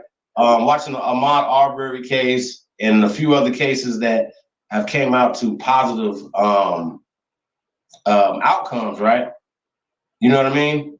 So I don't want to be like, oh hey, yay, we're happy. It's you know, things are like justice is finally starting to come to us, because I know that's a lie. You know what I mean?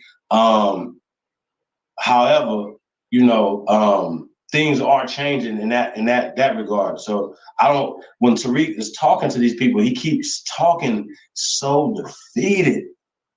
Like, where is the solutions to your conversations, bro? Like, you understand what I'm saying, fam? Like, what he continues to push all these problems out there with no solutions. And to me, just me, y'all, the best solution for us to be is the best Americans, the best people we could be to start building in our communities. That's what we're not doing. That's the problem. We're sitting around worried about the wrong shit. Well, you know what I'm saying? I gotta give you guys a perfect example, right? You got parents going to basketball tournaments, traveling, soccer, baseball, basketball. These are industries that make millions of dollars. And our children and parents are the ones who fuel these leagues. We're not even thinking enough just with the parents in our community saying, you know, let's start our own thing, create our own tournaments, create our own systems. And you're already coaching the kids, you're already doing all the cookie baking and all the traveling already. Y'all understand what I'm saying? We don't act like we don't know how to own shit, and that's a problem for me. Go ahead, Rick. Well, people are afraid to do that because with freedom comes responsibility. You know, they're afraid to do it. With great freedom comes great responsibility. Yeah, it's easy to sit around and say, "Well, the white man needs to do this." You know, they don't want to do it themselves because, I mean, with freedom comes responsibility. They don't want to be responsible. That's fucked up. And even when we are, even if we were to become our own sovereign people, that still want the white man's approval. They still want the white man's policing. They still want the white man's what is it? They want the white man's system of fairness, and they want I it to think become. that's just because that's what they got. That's all they got right now. You know, if they had another option, I feel like they'd go the other way. But even if you try to show them other options, you got a lot of people that, I mean, the elements that destroys our communities, they get paid handsomely to do so. That's why they took out Dr. King. They took out Malcolm X for that reason. You know, right now, if there was another Malcolm X or Dr. King, do you think they'd sit around and tolerate the dope boys in their hoods? Nah, honestly, I don't know though. I don't know. Let's be honest. Let's be honest. You know, there was dope boys back then. Yeah, It was heavy dope boys there back was then. certain things going on. So they didn't really, you know, they ain't really had no control over that back then. So I don't really think they'll have no control over it now. I feel like I say, people just gotta have another option. You feel me? We gotta put our best foot forward, you know, and make a way. You know what I'm saying? You got the vision. You know what to do. A lot of people don't know what to do. Sometimes you got to make a way, show them what to do. Huh. Well, I mean, I think that there's, even though we have those options in front of us, what's holding us back at this moment in time? Yes. Because you'll always have somebody that's trying to aim, you know, to come to, you know, take you out. And even if you got a good model here, you'll have people trying to challenge you, and you'll have people trying to defame you. For what reason? Because they're you know, there's a lot of people that are self-interested.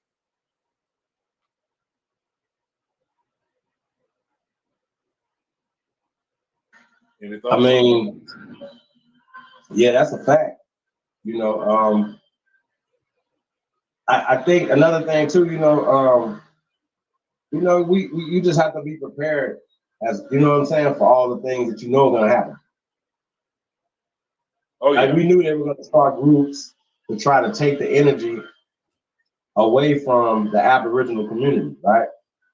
But what they didn't know, that this power, these infinity stones, was too much for them to handle. They were gonna have to come back to the Aboriginal no matter what. You understand what I'm saying? And Tariq is gonna find it out. Definitely. He's opening up a can of worms. Yeah, he really do. He really putting the narrative, like, he be backtracking. 1 minute he say this, and then the next minute he say this. He say everybody come from Africa, even the Aboriginals from here. That don't even make sense, bro. Like, that's crazy, bro. Like, he really misleading people, because most half of FBA, they think they came from Africa on the slave ship or whatever. The other half think that it's like on the Aboriginal tip. You feel me? So it's really confusing people. That's a fact. And that black shit, we need to stop calling ourselves black, man. That shit is. That's a banker's term. Facts, bro. That shit is over with. So, but so many people, man, like, black is a religion now, y'all. Like, I remember when I was black out. I ain't gonna lie, I still, like, I was black Indian out. You know what I mean? Like, I was black. You understand what I'm saying? And I just thought that Africans came here thousands of years ago. You understand my point? Yeah, I feel you. No, that's here. They're homies. That's what I thought. I thought that Africans came here thousands of years ago. You know what I'm saying? And once I started doing more research and finding out, wait a minute, civilization is older here in America, and that out of Africa. See, once again, I thought out of Africa was a scientific fact. Okay. I thought that out of Africa was a scientific fact. Period. No matter what nobody's saying, they said, yo, human beings came out of Africa. I was like, cool, right? No checking nothing. No, you know what I mean? Like, I didn't never checked it. Did y'all check it? No, nobody checked it. So once we start doing research and start checking the check, you know what I'm saying? We say, wait a minute, this don't add up right here, because that is called a hypothesis. if a lot of times people don't even know what these words mean. A hypothesis is a guess. In our case, it was a forgery. Period. Because you got to think though. What's happening? Like, you know, they show you these beautiful things that comes out of Africa, right? You know, like, you know, they got the pyramids, the Sphinx, and you know, people want to believe that they come from something great when they are, you know, greater than what they already are. And it's easy to strip somebody. You know what I'm saying? So I look at it like there are great things all over the world, and the problem is that we look to Europe for the light. You know how like I was debating with some of these Hebrew Israelites last Saturday downtown, right? And they're sitting downtown and they talking about Jesus was black and blah blah blah. And I'm listening to them and I'm like, okay, but how did you come across this religion? You know, yeah, that's cool that you want to proclaim something here, but you're trying to rewrite Peter Pan and make the characters black. Exactly. You know, they told you the story of Peter Pan, and now you're dissatisfied with the story of Peter Pan. Now you want to be Peter Pan. Like, it's all fiction. I think our people go through stages. Like I went through stages too. Like for real though. Even though my grandma told me what we was, what I am, hell, I was fucking with my bad. I was messing with the stuff. I was into that type of stuff. And then when I started realizing, I'm like, this ain't for me. This ain't for me. I'm supposed to be doing what my grandma told me we is. That's what I'm supposed to be a part of. And when I realized that, I fell back from that. And that shit is a scam anyway. They just take your money anyway. But I realized that shit wasn't for me. Man, I remember when these Morris science people tried to get me to join their clique, right? So I'll listen to what anybody got to say. You know what I'm saying? And I'm listening to them. And what it was a bunch of Masons who couldn't make it in the lodge. They got kicked out of their lodge. So now they knew, they already had the regalia.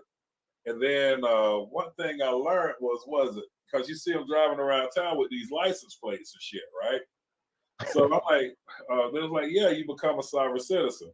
No, let me tell you what they do, like what anybody else would do. If you wanted to drive without insurance in your state, you can.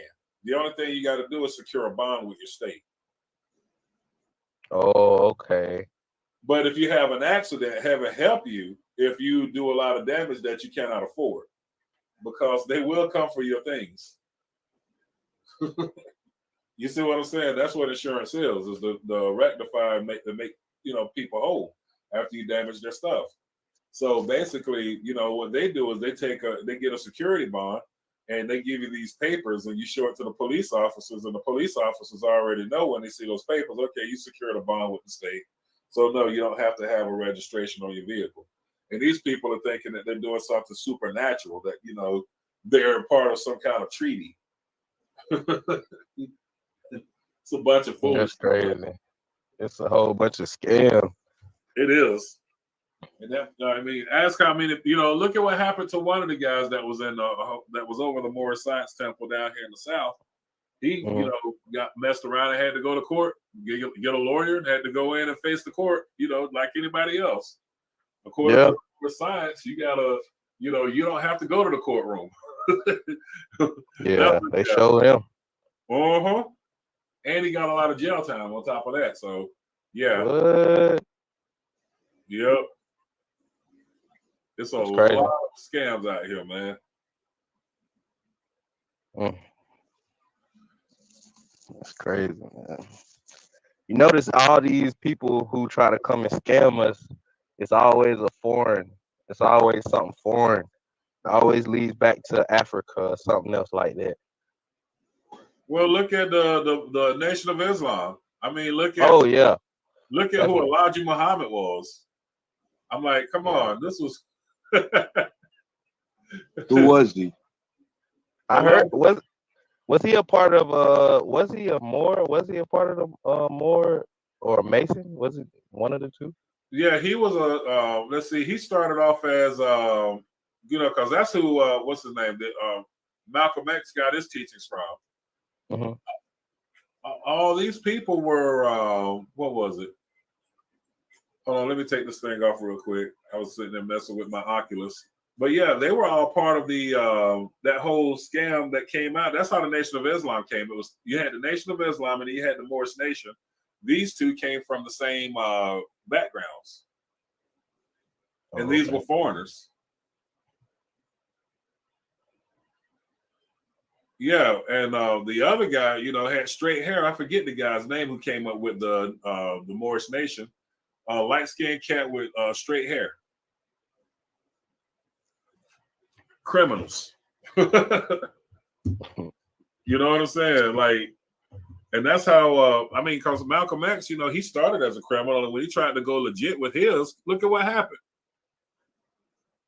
They started antagonizing that man while he was still alive.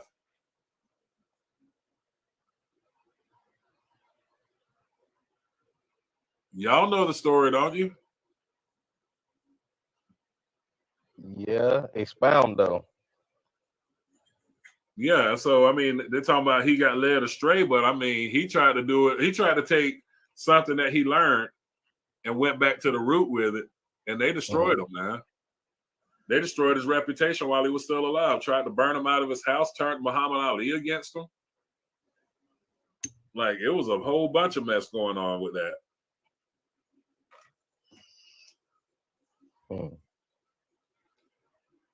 So what was his whole message? What was his whole message? Was it just for Islam, or was it for just to wake our people up? What was his message? At the end, I believe he was honestly trying to wake our people up. Dr. King the same way. He lived his life as a turncoat, if you ask me. Dr. King did. And basically at the end of it all, he was like, okay, screw this. And when he took the gloves off, he brought his fist to a gunfight.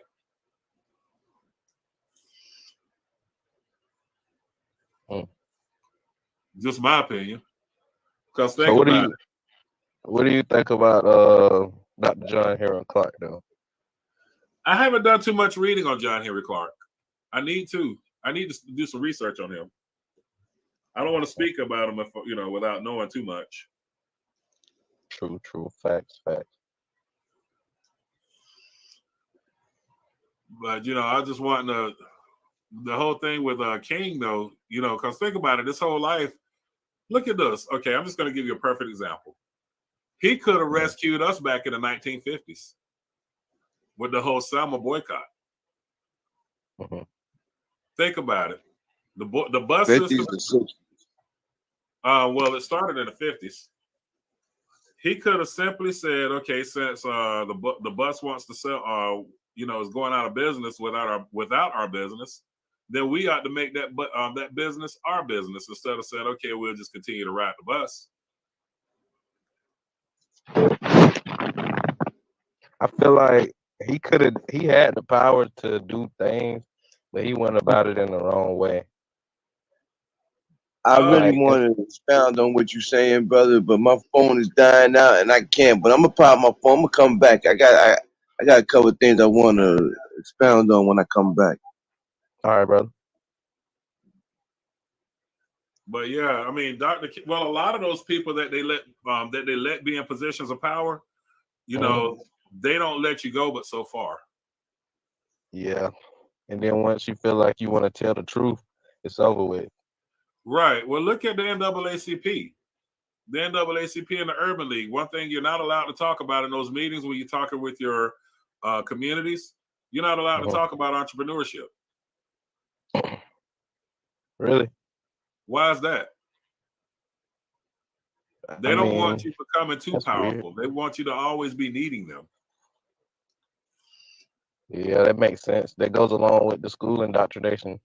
They don't teach you to be an entrepreneur in school unless you take certain courses when you're in high school, if they have those courses available to you.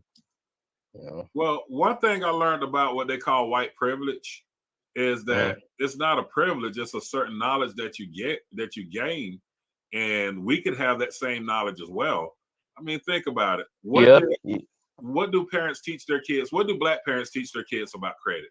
Well, hell, the inner city kids, their credit is ruined because their mama done put cable and cell phones and bullshit in their name. So by the time they turn 18, they owe, Dish Network, they owe freaking Verizon or who else? What's that other one? T-Mobile. Yeah, that's a fact. That's a fact, though.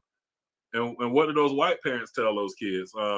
Start up a bank account, get you a loan, take the money from the bank account and pay off the loan, and then you let one bank account pay the next one, and you build your credit that way. You get small insecure loans, and then basically by the time you're 25, that's how the white boys can get them houses at 25, 26 years old when they get married.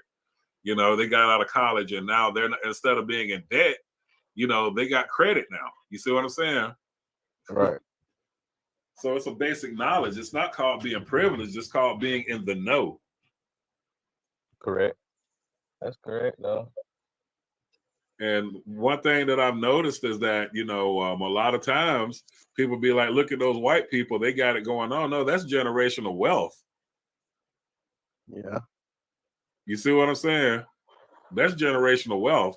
I can't sit back and say, well, if I didn't prepare for my kids' future, I can't get mad at some white guy who he's been, his grandparents prepared for his kids' future. You see what I'm saying? If I'm not putting in that same kind of energy, how the hell am I supposed to get to where he's at? It's impossible. Exactly. So a lot of times, and especially like even within the 1960s, or that baby boomer generation, they took it for granted that they had wealth. So what did they do? They sold their houses and went up north to work in these plants and shit. Well, who bought those houses? White businessmen. Okay, the black people don't want to live here anymore. I'm gonna buy these houses up, and then when these people move in these communities, then I'm gonna rent them these houses. I'm gonna rent them these grocery stores. I'm gonna rent them. It's like, so those were long-term investments that a lot of people in the South let go to go live up north in an apartment and something that they don't own, claiming they're making more money and living that city lifestyle while the South is being sold out. Yeah, it's others.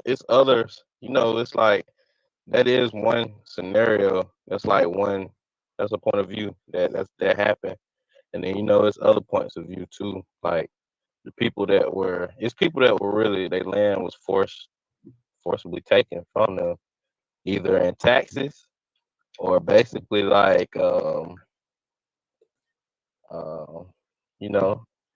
I got back in the South. You know how I got with white and black people. So it wasn't like they was just coming here and just like taking our shit. It was just like we didn't want to just do it. They like from what I'm getting from my ancestors, they didn't want to just do them bad. But if they tried to harm them, they was gonna kill them. Period. It wasn't gonna go like that. But a lot of that stuff happened, and they really wanted to get away. It's a lot of my ancestors and stuff. Well, a couple that stuff like that happened to, where they had to run, they had to get away from down here because they did something. Well, another thing that we can chalk that up to as well. Okay, we're gonna take the summer of 1919, right? The Red Summer of 1919. What happened on that summer? That's the summer when all these massacres happened around the country. Okay. These massacres happened in Rosewood. They happened in Florida, South Carolina, North Carolina, New York, Los Angeles. Now, why wasn't we able to rebuild? That's a good question. That's a good question. Go ahead, answer it. In 1920, I forget the name of the act. I have to Google it. I had the book over here, but I got it somewhere in my library, where they had made a maritime law that, it was a law that actually affected us all. We became wards of the state in that year because we started acting on maritime law. Right. So if now what exactly is maritime law? It's not the law of the land, it's the law of the high seas. Okay. Well, meaning that explain to you me have how a it birth go. certificate. You have a birth certificate now. You have a social security number now. You are now part of a banking system. When you were born, you were given a birth certificate. Right. You were given you're given a social security number, which is really a bank account number. Right. Yeah. Because That's how you start a banking account. I looked it up too. Like when I was I looked that up too. Yeah. It's really that's the only purpose for it, to start a bank account. There's no other purpose for that. Social security starts like, well, to start other accounts and stuff like that, but it's for business purposes. exactly. So whenever you start talking about this kind of thing, now you're not your own sovereign person anymore. You see what I'm saying? Even right now, if they take your social security number away from you, you can't get a driver's license, you can't operate your vehicle, you can't own anything. So that was your real mark of the beast. So now we're sitting here integrated. This was integration before integration. Okay. And now you have different forms of credit that that you can apply for and whatnot. And a lot of people, they didn't lose their houses because of high taxes. They lost them houses because of debt that they racked Oh yeah, that too. up. You see what I'm saying? Oh So yeah. something that, if I left my son's, property, and let's just say they put that property up and put that property in hockey, can't pay the loan. Well, guess what? They fucked up what I left them. You see what I'm saying? So it was a lot of legacies that was messed up in that whole situation. Just because people couldn't get their shit together. Right. And they made sure that we would never be able to get our shit together again. And when people call themselves black, I tell them I call myself melanated. And, when I was on TikTok, man, they used to attack me all the time. What do you mean you're not black? You're trying to escape your blackness, this, that, and the third. I'm like, well, what is your blackness? To me, your blackness is your victimhood, because what did you call the day after Thanksgiving when everybody's going shopping? Black Friday. Well, why do they call it Black Friday? Because they're no longer operating in the red. Now, let's talk about American history here. You're not operating in the red, meaning that you're in debt. You're operating in black because now you're operating in profit. Well, why would you put red and black names on people? You see what I'm saying? So basically, whatever you're saying that you're black, you're saying that you're for profit. You're for hire. You're for somebody else's profit. Fact. That's a fact. So when they start talking about blacks, then think about it. Look at everything in history, especially when they say Black History Month.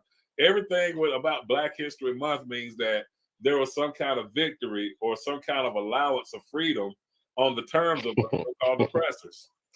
Yeah. I was allowed to fly these airplanes. I was allowed to join this military. I was allowed to eat at this lunch counter.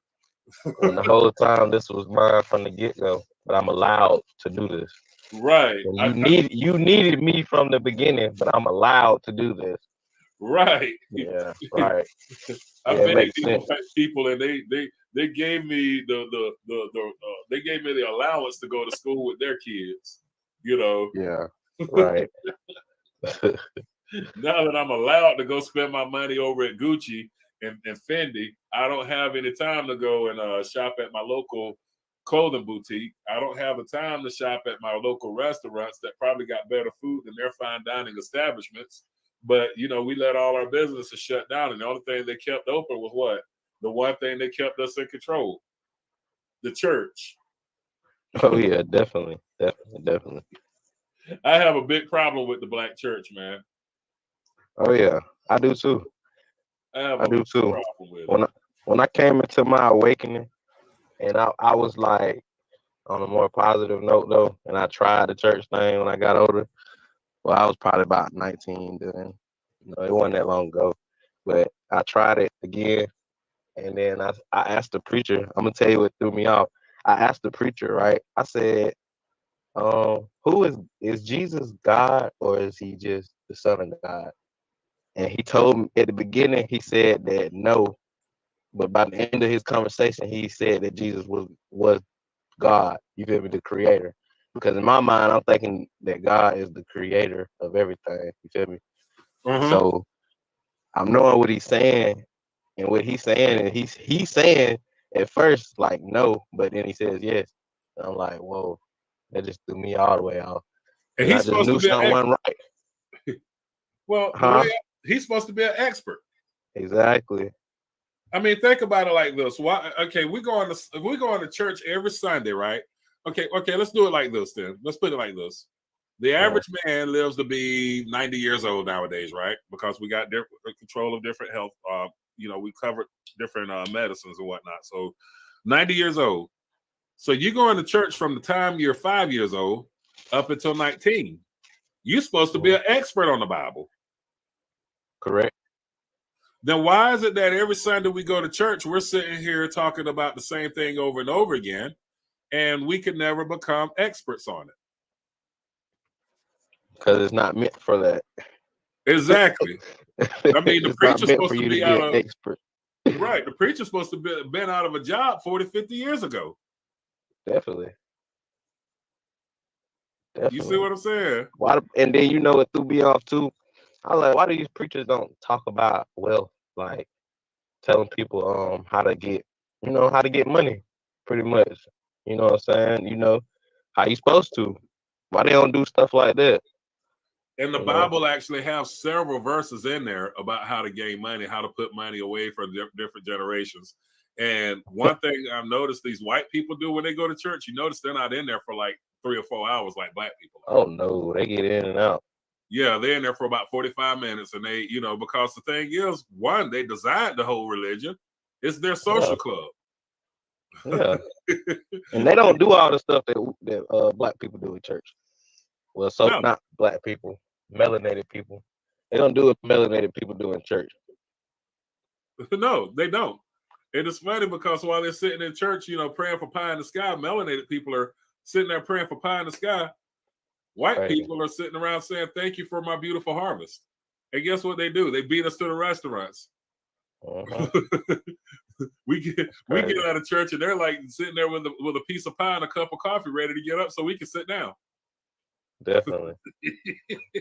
It's a whole family of them too. Yep.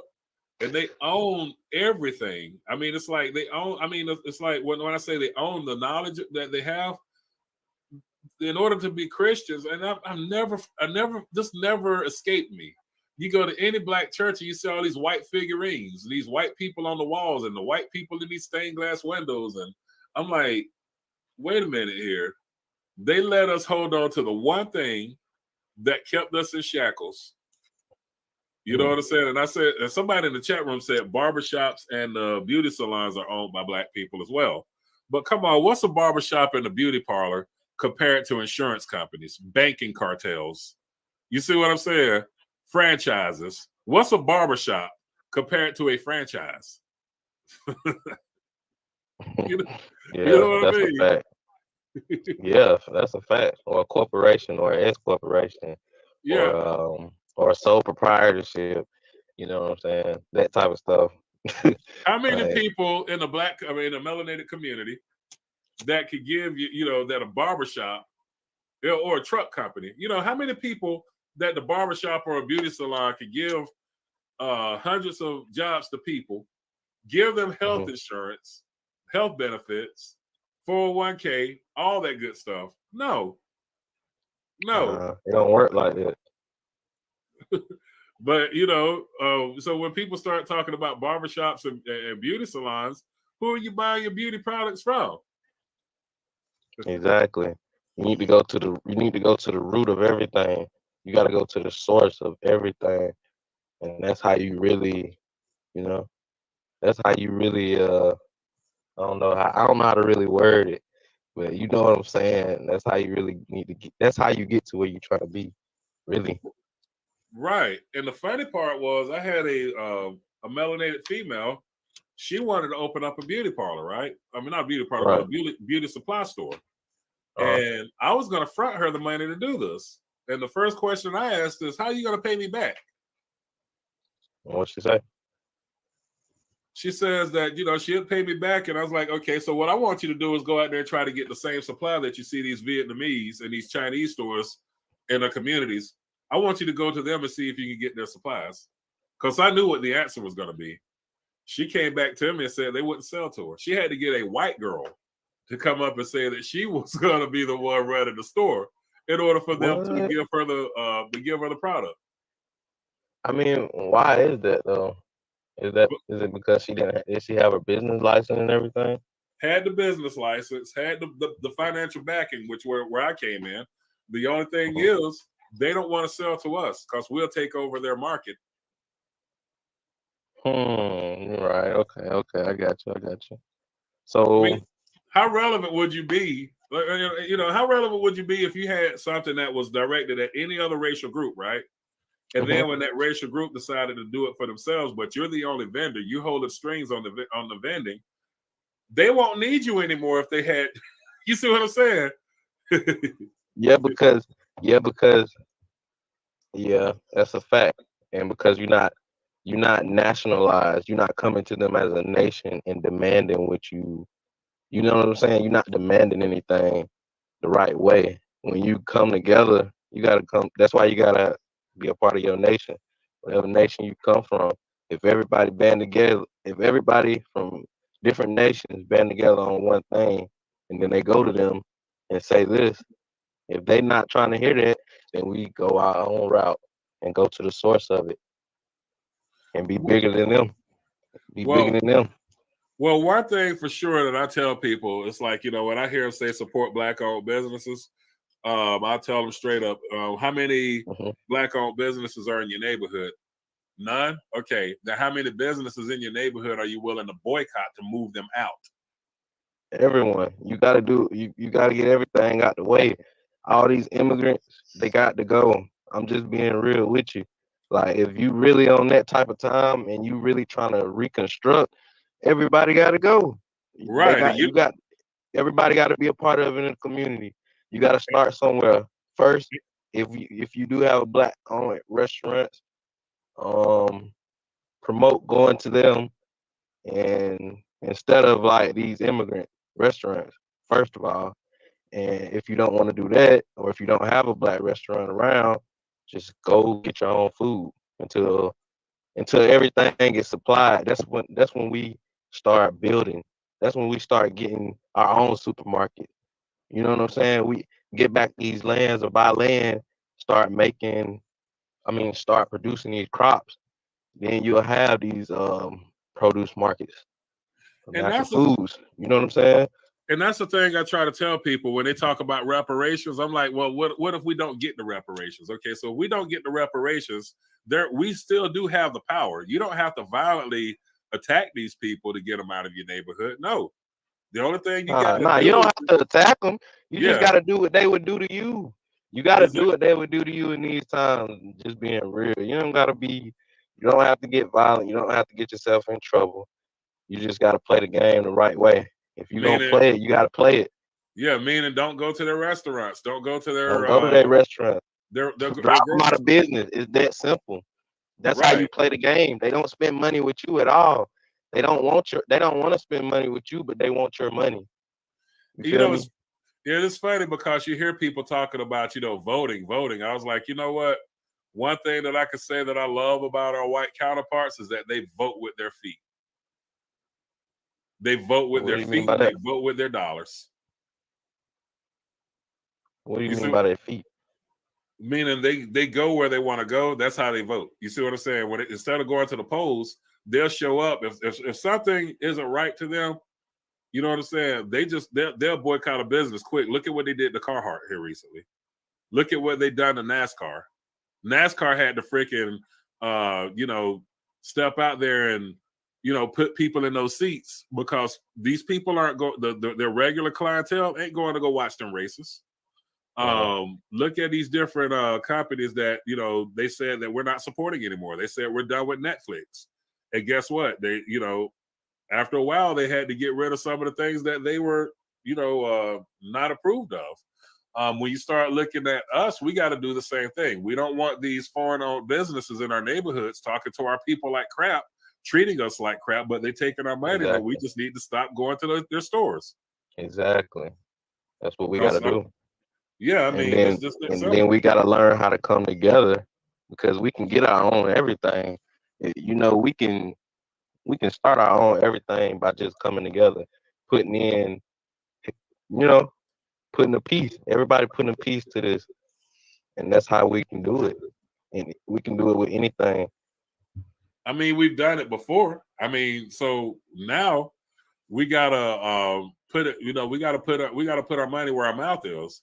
So what happens after we boycott these businesses and then they close up shop and move out of the neighborhoods? Well, somebody owns those buildings. They want to, you know, they own those They buildings. want to, yeah, they want somebody to come get the rent. So what you got to do is you got to wait them out. You gotta wait them out, really, because they not gonna make no money if nobody is renting them out. And if somebody come back in and try to rent it out, you're not spending no money with them, and you boycotting them. It's just simple how it go. Right. I mean, so the Till it's answers all are the right way there in front of yours. us. You feel Yeah. me?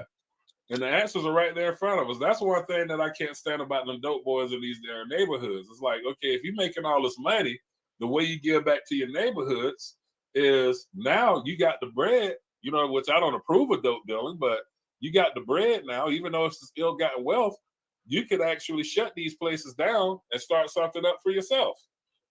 Exactly. Look at these Exactly. what is it? These Italians. You go to That's Brooklyn. what they do. They Yeah, they're did. gangsters, but they own their own pizza stores. They own their own grocery stores. They own their own dry cleaners. They own it all. Trash. They only own trash dumps. Exactly. What are we waiting for? Exactly.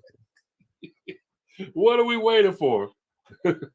But shoot, I'm getting ready to hit the bed, man. I got to get up and hit the gym in the morning. All right, brother. All right, brother. I Take don't care. know what keep fit, man. All right, you too. All right, peace. Peace.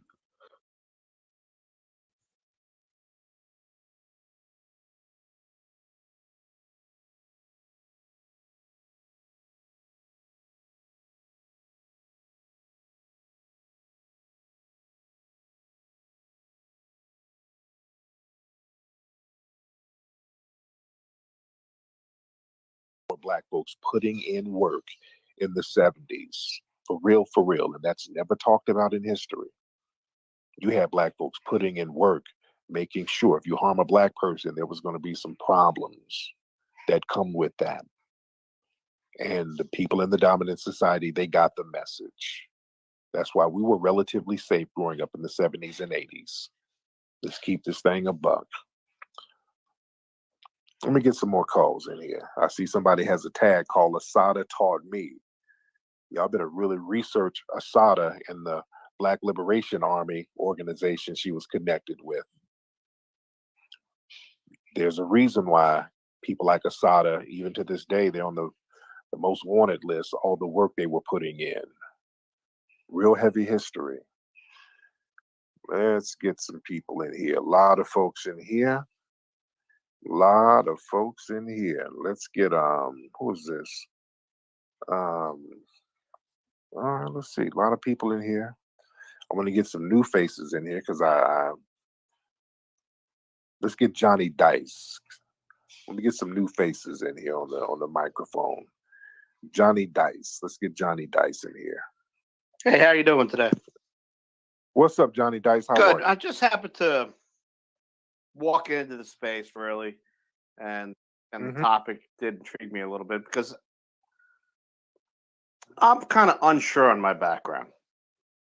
Okay. All right, so I've heard you ask all the questions, so I'll be upfront and honest. I'm adopted. Okay. My father did not talk anything about my adoption whatsoever. It wasn't until my mother, until later years. Actually, Now wait, hold on. Johnny, hold on. Now, are you classified as white right now? Are you classified as white? Johnny, turn your microphone on, sir. I apologize. Can you hear me? I can hear All you. right. So are you classified?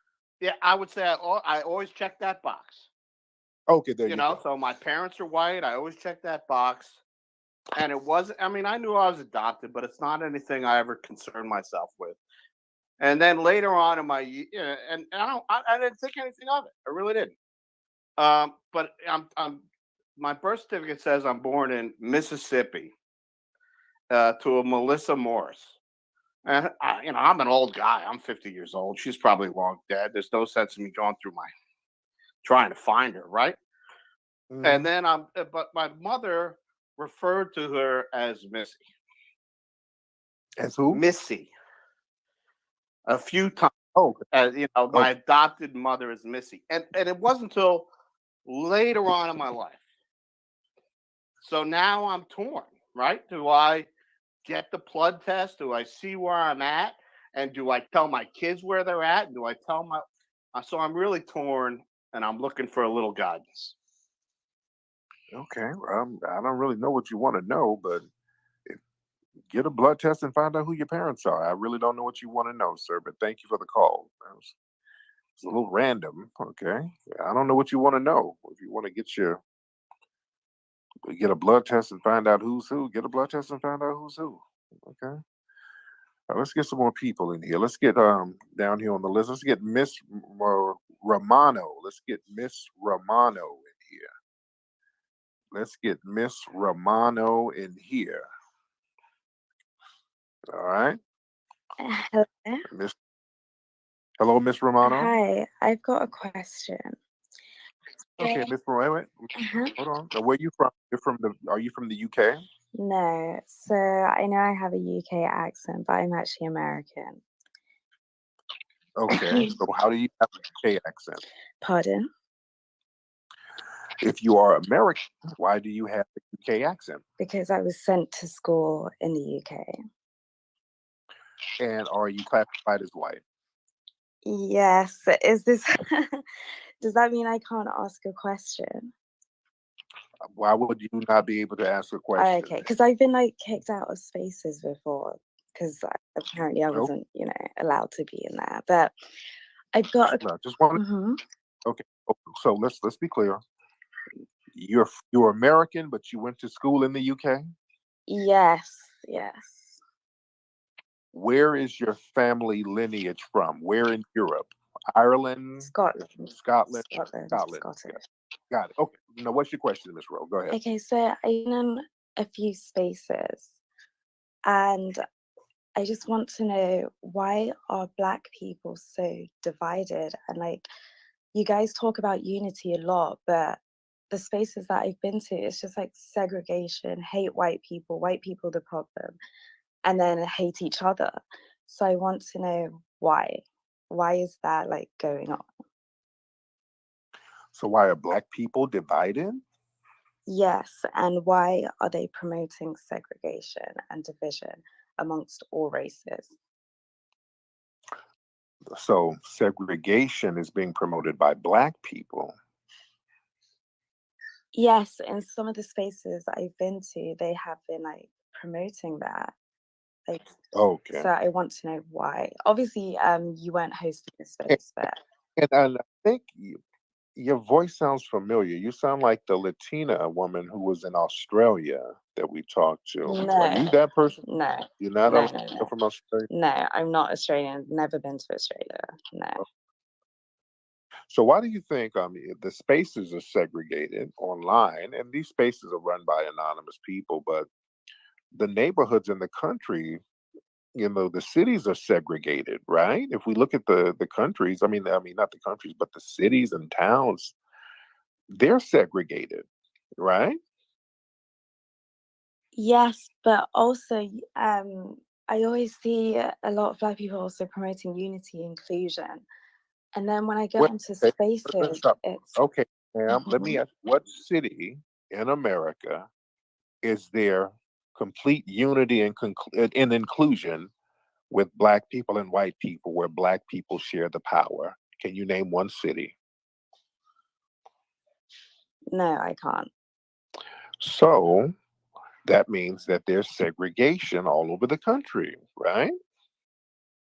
Yes, but in spaces, wouldn't you guys be trying to get rid of that segregation and be unified? Because there's a lot of anti-whiteness, and then there's anti-blackness towards each other. I was in another group, and it was literally, oh, we're different types of Black people, and I just want to know, why is that happening? Why isn't it this. I know you're probably going to say, "Oh, it's I Kim wonder what kind of black people they were. but Not really, ma'am. I'm just trying to understand why you would prioritize just people talking in a space, but you're not talking about the actual physical segregation that's orchestrated and administrated by the white supremacists. They control real segregation in real life, not just on no Twitter space. So wouldn't that be more of an issue that should be prioritized? White supremacist segregation of all people, right? Okay, but like schools are no longer segregated. Black people can access private education. They can go to top schools. They can do all of that. No, they can't. Not in large So numbers. you're saying black people can't send their children to private He schools? capping about it. You can Ma'am, get in private there. schools cost a lot of money sometimes. Okay, but they can access good education. Like you're not Ma'am, bound to bad education. Like, did you go to college? I'm not quite sure ma'am, about your background. are you saying that black people have access to equal education as white people? Yes, I really truly believe that. Ma'am, Hmm. black people, when you live in a certain tax bracket based on your economic status, certain funds are allocated based on your tax status. And certain schools get more educational resources. Black schools normally get less resources. Why do you think that is? And this is documented, ma'am. We don't get equal resources when it comes to educational institutions. This is very well documented. No, but my point is black people are able to access good schools. They're able to, you're not bound to just being No, you're not. in a, If you don't have the economics, you're not that's a problem, ma'am. okay, but That's some what have been raised in extreme poverty and they still don't make it. There's Oprah Winfrey. Like I read about her background. Like, right. so you guys can make it out. You're not bound by your. So, ma'am, why should we have to be the exception? And why do we have to overcome obstacles in order to make it? Whereas people in the dominant white society, they can just go on and do their thing, and there's a lane to help them. There are no obstacles for them. Well, Why that's do we? not Why do we have to overcome systematic obstacles based on race? okay. But do you know also in the white race, there's also that going on. Like there's certain people There from are no certain. systematic obstacles based on race for white people. There's absolutely no hindrances for You them. would be surprised. Like Irish people they get it the most. Irish people. So you would be surprised. Polish people. How so, man? What are you talking about? Okay, you do know like those books on how the Irish became white, how the Italians became white, all of that stuff, right? Uh-huh. Mm-hmm. So are you saying that they get it better than a black person amongst white people? All of Is that what you're saying? are considered white, ma'am. Right? They're Okay, considered but white. They're considered it goes beyond that. It goes beyond that. If your name is a specific type of name, a Polish name, an Eastern European name, yes, you're white, but you're also discriminated against in certain white communities. This is why white people from Eastern Europe often change their name. Voila, problem solved. White people who come over here in order to avoid discrimination based on their name, all they did was change their name. Half the white people in America, they changed their name the minute they got here. Voila, problem solved. That's not an option. Take our shit. Black folks, we don't have the luxury of changing our name. Yeah, he took your shit So down. are you saying white people are the problem here I'm as to why black people? But to be honest, I've seen a lot of successful black people. I'm successful financially. That don't mean anything. I'm still a victim of white supremacy. White supremacy is the problem, ma'am, not white people. White supremacy, would you agree? Or not? Yes, I agree. I agree white supremacy is a problem. Right. So, ma'am, how come you're not helping us replace the system? See, this is White what I'm supremacy saying. is the Tariq, I have pushing protested it. Black Lives Oh Matter with my you God. guys. I have. What do you mean? What do you mean? For the protesting Black Lives Matter. What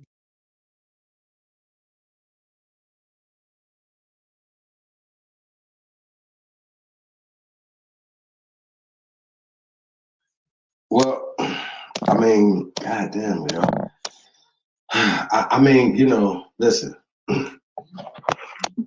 I guess I'm gonna have to give me a Twitter space and go in here and see what's going down, so we can talk to some different people or whatever. But I just, yo, man, like, there's certain terminologies, there's certain things that if you know these things, you're never gonna go wrong. Fact. You understand what I'm saying, man? Like, it's a formula. It works every time. I promise y'all. Throw white in the trash, throw black in the trash, throw slave, give them slave, because it's them. They know it too. That's the crazy part about it. Like, they probably be sitting around twiddling their fingers, hoping that reparation is gonna come through, because they definitely will be the ones that get it. You know what I'm saying? I mean, yo, it's just so crazy, man. This is the psychological damage that that is perpetuated, but we continue to keep pushing it. You know what I'm saying? I think that's the worst part about it. Because even when you're having a conversation, it'd be like, white people aren't the problem. White supremacy is like, wait, whoa, time out. Whoa, time out, bro. So a system is the problem, right? It's a system. So if it's not the people, then it's the system, then, right? And then using these terminologies, once again, once you take that away, y'all see it, you guys seen it with the guy from Germany. He from their fatherland. And found out they wasn't even from there. They don't even know where they from. But the guy that called, it was like, I don't know who I am, and it doesn't matter, whatever. He could still be in a better privileged situation in this color caste system. Once again, is there a color caste system in the United States of America? Absolutely, yes. It's probably worse than anyone up. Now, I don't know. I can't say that because some of them, like, they will, if they even touch somebody, like the untouchables, if they touch one of them, they can get their hands cut off and shit. Shit can happen to them. You know what I'm saying? So it ain't that bad, but the psychological damage that we have is different. You know what I'm saying? Even to say in the Caribbean islands, and say in some countries in Africa, people are bleaching their skin. It's an epidemic. They run around here looking like you know what I'm saying? Epidemic. But once again, that's something that we used to do. Yeah. Now you know what I'm saying? Now we bleach in a different way. It's eugenics. It's a system. And these people that believe by them bleaching their skin or doing some things that they will be pushed up into a status, you know what I'm saying, for these people. So I just want to point that out, y'all. Let's keep going. So, yeah, huh? Go ahead, bro. I said, so basically what you were saying, that's like the black doll, white doll effect, basically, in the modern time, kind of. Instead But of it being like a if you got a natural child, thing. if you got a child that came out of a household that uplifts them, their image, right? They're not gonna have that same concept with the black doll, white doll, looking at the black themselves as being ugly because they got reinforced something different. Not if somebody's teaching them the opposite of that. It starts in the home. The fuck was going on out there? Your child gonna be like, yo, they talking about slaves, they talking about ugly, they talking about all these other things, and we know that ain't true because all they see is you know, black girl magic, for instance, and black boy magic, for instance. You know what I'm saying? They don't see that right there. So I just think it's a real ill mindset the way they push the negativity, but black is negative. So you're a black kid, you're a black child, you're a black boy, you're a black man, you're a black woman. That's a problem, y'all. And I know that I don't think y'all understand the psychological damage that's being used against you.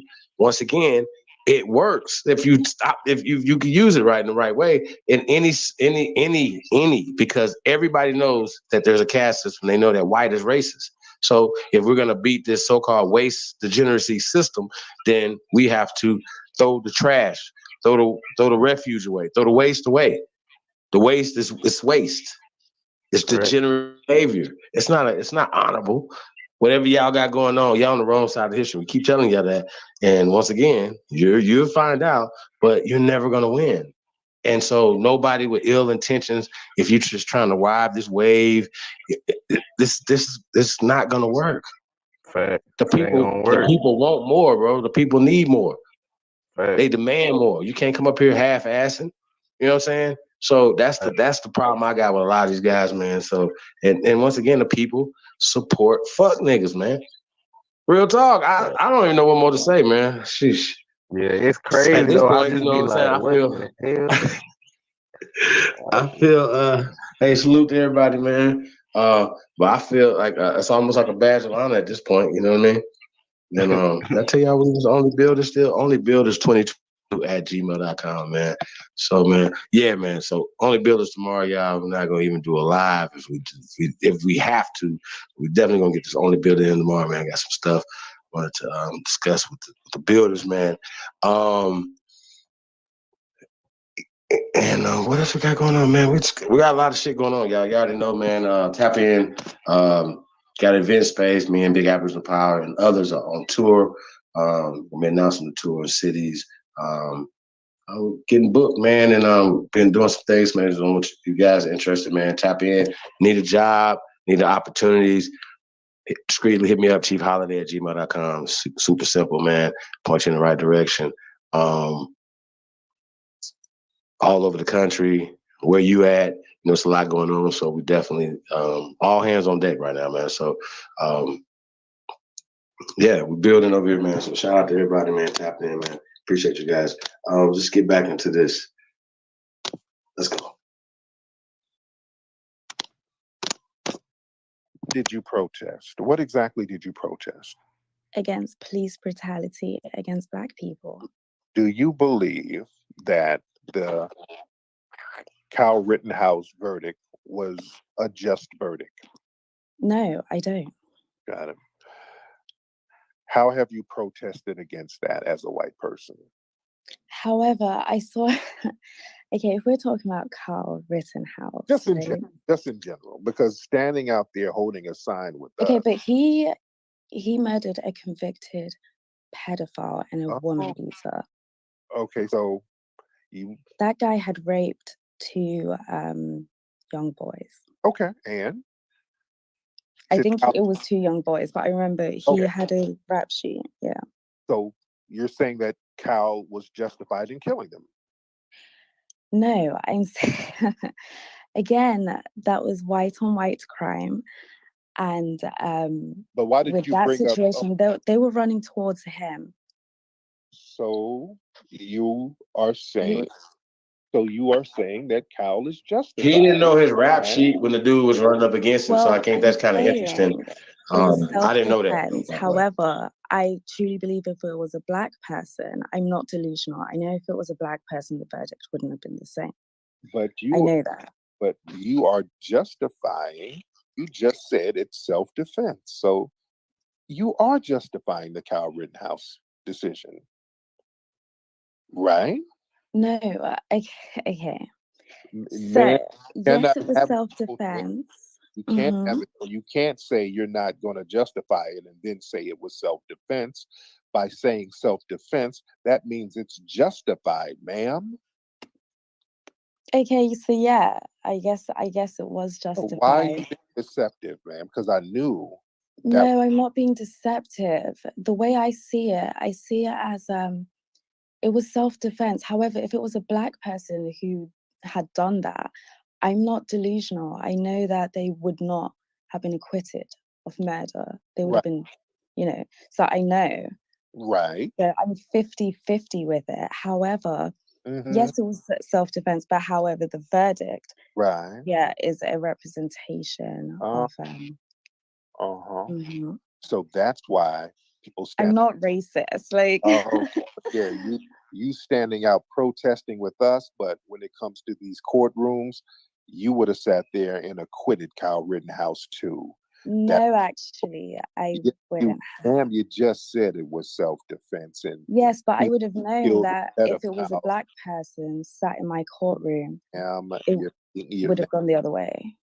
You're being deceptive.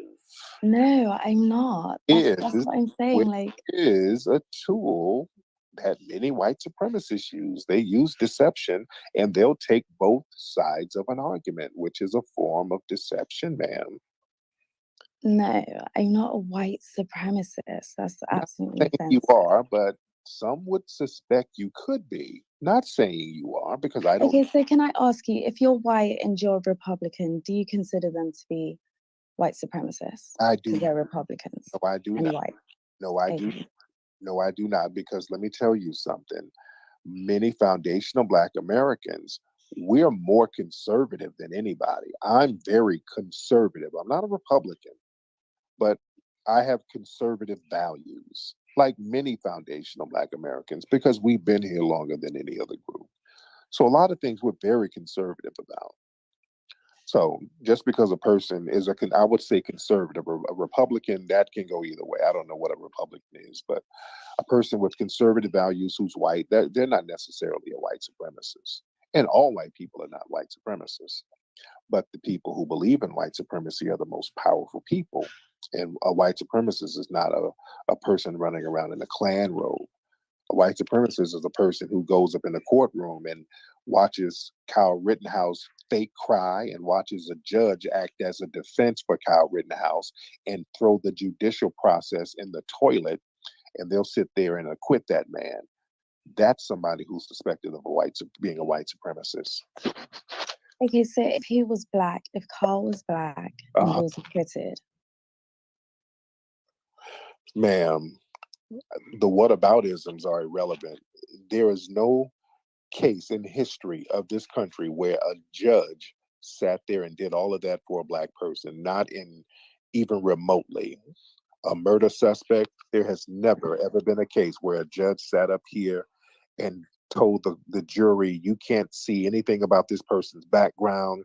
You can't see the connections to other extremist groups that this person was taking pictures with beforehand and after. You can't look at video. Okay, that's another thing.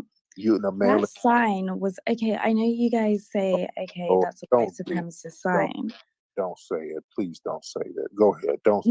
But as you know, that's the okay sign, right? Oh, God, stop it. I don't know why it's been linked all the time to white supremacy, because it's like, when you say okay, do you not use that sign? Why do white supremacist groups want to say okay randomly? Okay, but white supremacy groups don't even make sense. I mean, the Proud Boys the leader is an Afro-Latino. You know this, right? Who describes himself as black. Enrique, I pulled up his jail record. He lists himself as a Caucasian. He lists himself as white. In an interview that he had, ma'am, I don't care. He asked a white kid on a campus, he said, what color do you think I am? The white kid said, you're white. He laughed in his face and said, no, I'm black. I'm Afro-Latino. So the words came out of his mouth. Ma'am, I've seen his record, what he puts down on paper. You think people won't lie? He classifies himself as white, and he's a person who's dark-skinned, the dark-skinned Cuban, and still classifies himself as white. That means he has the mentality of the white supremacists. And there's a reason why they made him a token of the Proud Boys, so they can hide behind his brown skin to say, hey, look, we're not a white supremacist group. Look at this brown skinned guy who's our quote unquote leader. And he's not anybody's leader. In fact, this guy is connected with the FBI. He's an asset for the FBI, ma'am. This type of deception that you're trying to spew further proves our point, ma'am. It's not deception. It came out of the guy's mouth several occasions. That's how he's described himself. Lies come out of people's mouths all the time, ma'am. Just like deception is coming out of your mouth, ma'am, by telling us that that's an okay symbol and not a white supremacist hand sign. It's actually, that's what I'm saying. It actually is. If you look at what that symbol is, that's how you use, like you say, okay. So you can use hand signals for different things. You do know that, right? Yeah, so if the one day white supremacists decide to use the peace symbol as a symbol, are you going to say, anyone who uses that symbol is a white So, ma'am, supremacist. when they went out there to Charlottesville, all of those white supremacist groups throwing up the same hand signal, are you Yeah, saying but white supremacists are slow. They're are really you slow. saying, ma'am, that all of them were just saying okay to each other? Is that what you're saying? White supremacists are slow people I didn't ask you what who they are clearly were, adopting symbols that have nothing to do with them. but And unfortunately, it's just but you give symbol significance. That's what you do. And they gave those symbols or that particular symbol a certain significance. This is why they flash it at each other. So they can try to quote unquote hide in plain sight. That's the purpose of a hand signal, so that you can communicate a message to another person to let them know that you're on code with them. And by you trying to sit here and tell us that they're just coincidentally flashing the OK signal, that sounds like you're on code with them. Turn your microphone on, ma'am. oh, it said you muted me. It Right. said you've been muted. But no, I'm not on code with them. I've used the OK symbol. Sounds like you're on the code with those guys and you're making Not at all. Not at all. I'm against white supremacy. Like I it said, really I'm very. it doesn't sound like it, ma'am. I am against white. So it doesn't sound like it because I've used the OK symbol in the context of it being okay. Like to signal, yes, that's okay. No, because you're making excuses for known white supremacists who use that signal to Yeah, convey. but white supremacists use, they even eat fried chicken. Like white supremacists are just very, like, they don't make sense. They do That's make what I'm saying. them. They do make sense because the white supremacists dominate and control our society. A lot of the white supremacists and white nationalists are like extremely poor. They're Ma'am, truckers. ma'am, They live in ma'am. the worst parts. No, Like they don't. No, they don't. You're talking a about. lot of them do. A lot of them do, and that's why they hate. No, they That's why don't. they have hate. Ma'am, Okay, so would you describe President Biden? you're talking about white extremist groups. But go ahead. What about Biden? What about Biden? Turn your microphone on. So, would you describe him as a white supremacist? Yes, 100%. Why? Because of his views and because of his anti-black actions that he has practiced all of his political career. That's why. I would consider him a white supremacist or a suspected white supremacist. Biden is an extremely anti-black racist. 100%. That's why I tell black people you should have never supported Joe Biden. Joe Biden. So they should have supported Trump. Yes. Joe Biden is worse than Trump as far as racism. Yep. I'm saying that publicly. Joe Biden is worse than Trump as far as being an anti-black racist, because at least Trump never put together any policies that harm black people collectively. Biden has. So that makes Biden worse. Go ahead, ma'am. Okay, so let me just gather my thoughts here. You're saying Biden is worse than Trump Yes, he for is. black people, and that they shouldn't have voted Biden. They should have voted for Trump. Or not voted at all. They should have either voted for Trump, not voted at all, or voted for the Green Party, voted for a leprechaun, whoever. They should not have voted for Biden at all. And Biden has done nothing but disrespect black people after black people put him in office.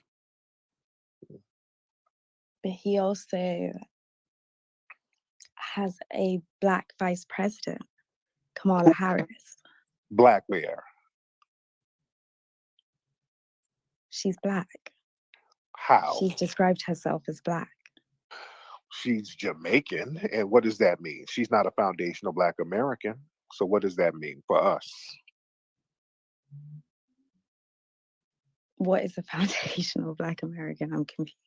A foundational black American is a black person who comes from the lineage of Black people who founded this country, who were the foundation of America, who were descendant of slaves in America.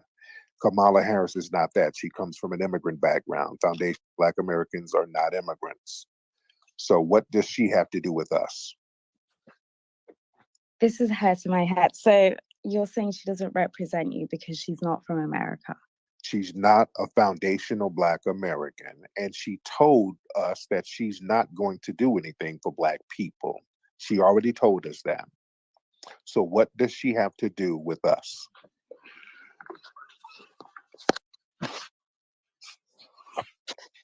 What does her, you said she's Black. Okay, what does her Blackness mean for foundational Black Americans?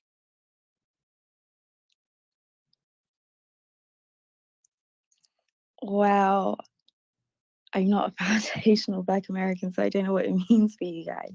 Okay, so But, why did you bring up she was Black? Why did you bring that up? because Biden's not racist. Well, he convinced you, but he hasn't convinced me. And I'm the person that he needs to convince, and I'm not convinced yet, ma'am. So I respect that you've been convinced. So respect the fact that I've not been convinced.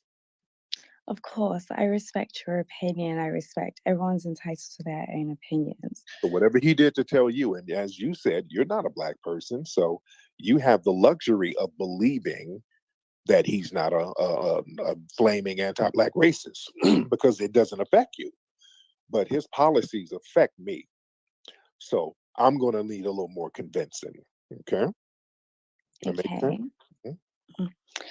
So for the next election, you're essentially promoting that Black foundational Americans do not go and vote if Trump runs again.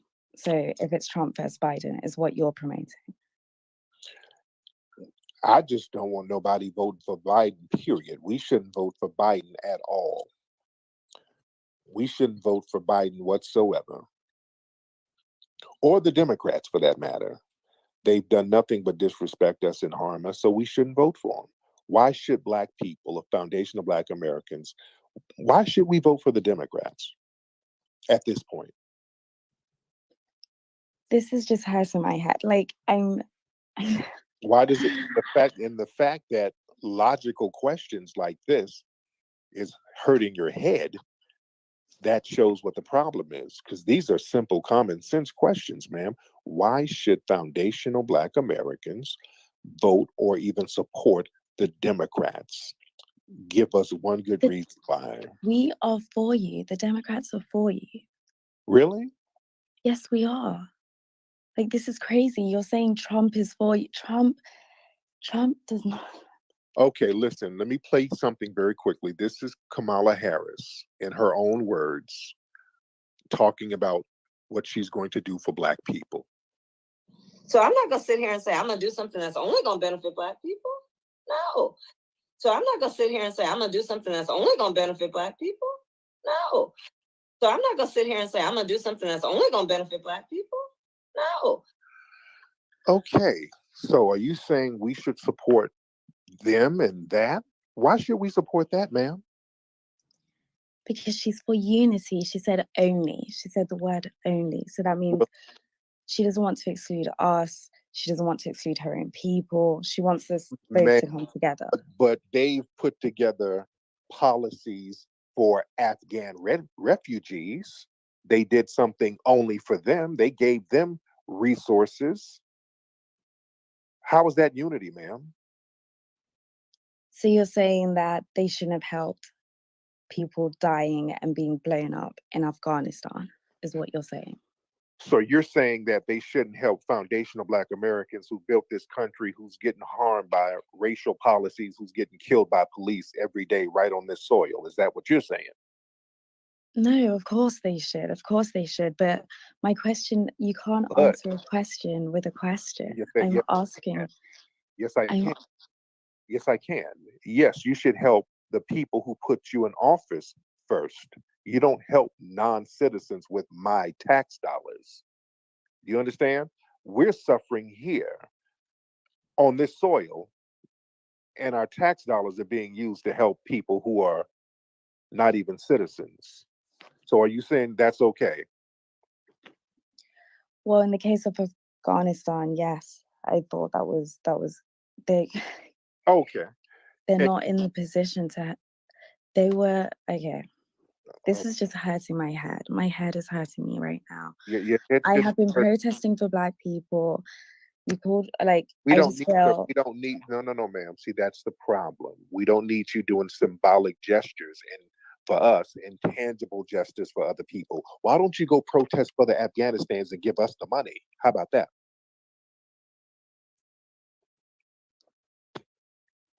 Because we need it. And it's our money because we pay taxes. Protest for the Afghanistans and then give us the money. Right? like you literally sound like Donald Trump. Ma'am, that's a deflection. Like this is just So Black people wanting tangibles sounds like Donald Trump? no. I'm What just are you talking saying you're about? saying go and protest for people of Afghanistan, right? And protest for them to give you money. Yeah. Yes. You're able to work. You're not going outside and being blown up. You're not Yes, we are. starving. Yes, Women can yes, we are. Our black children are being killed by race soldiers regularly. We keep having protests all around the country of Black people getting killed in their homes. Breonna Taylor, Black people are getting blown away. They've waged war on Black people in this country. Black people are getting killed in their homes. Children are getting killed on the streets. They're lying, talking about they thought they had a taser. Every other week, some Black person is, unarmed Black person is getting unjustly killed. They're waging war on us here. We need tangibles for that. We have, in my city, we have homeless Black people because of economic deprivation based on race. Black people out here starving and struggling. I want them to get help, ma'am. I want my dollars to go to them to help them. I don't want your picket sign and your protest, ma'am. Shouldn't they get help? The same kind of help that you give to non-citizens, ma'am? Of course they should, but you can't compare the two. Like Yes, we can. Afghanistan has no freedom. That's not The Taliban. um Okay, so would you describe the that US as being a dictatorship? that Do you Afghanistan feel is like not, that? that's not my problem. Why is Afghanistan my problem? Because you're a human being. You're supposed to care.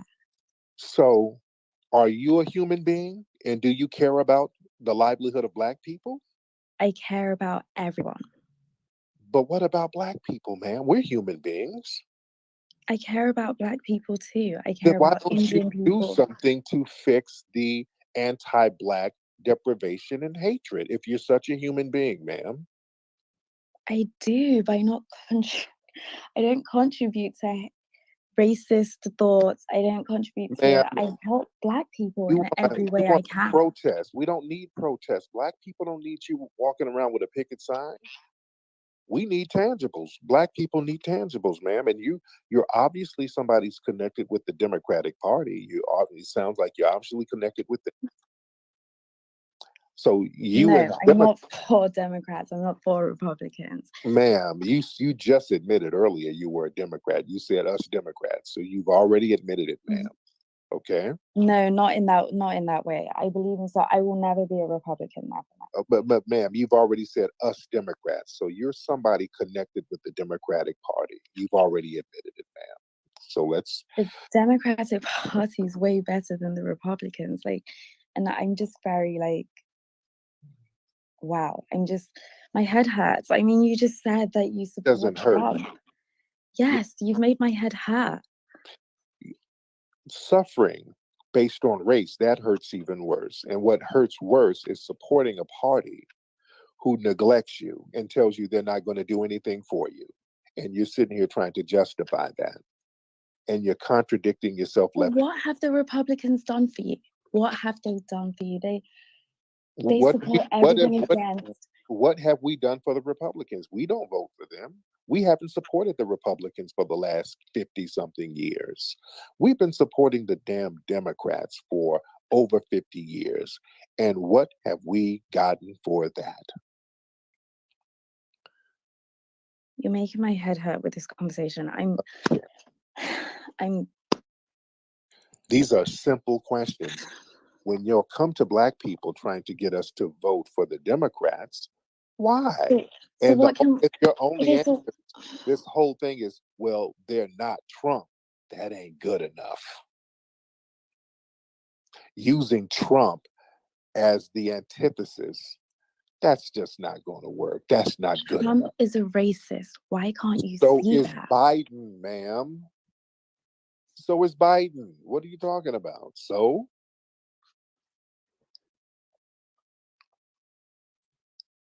when you have to choose between two races, what do?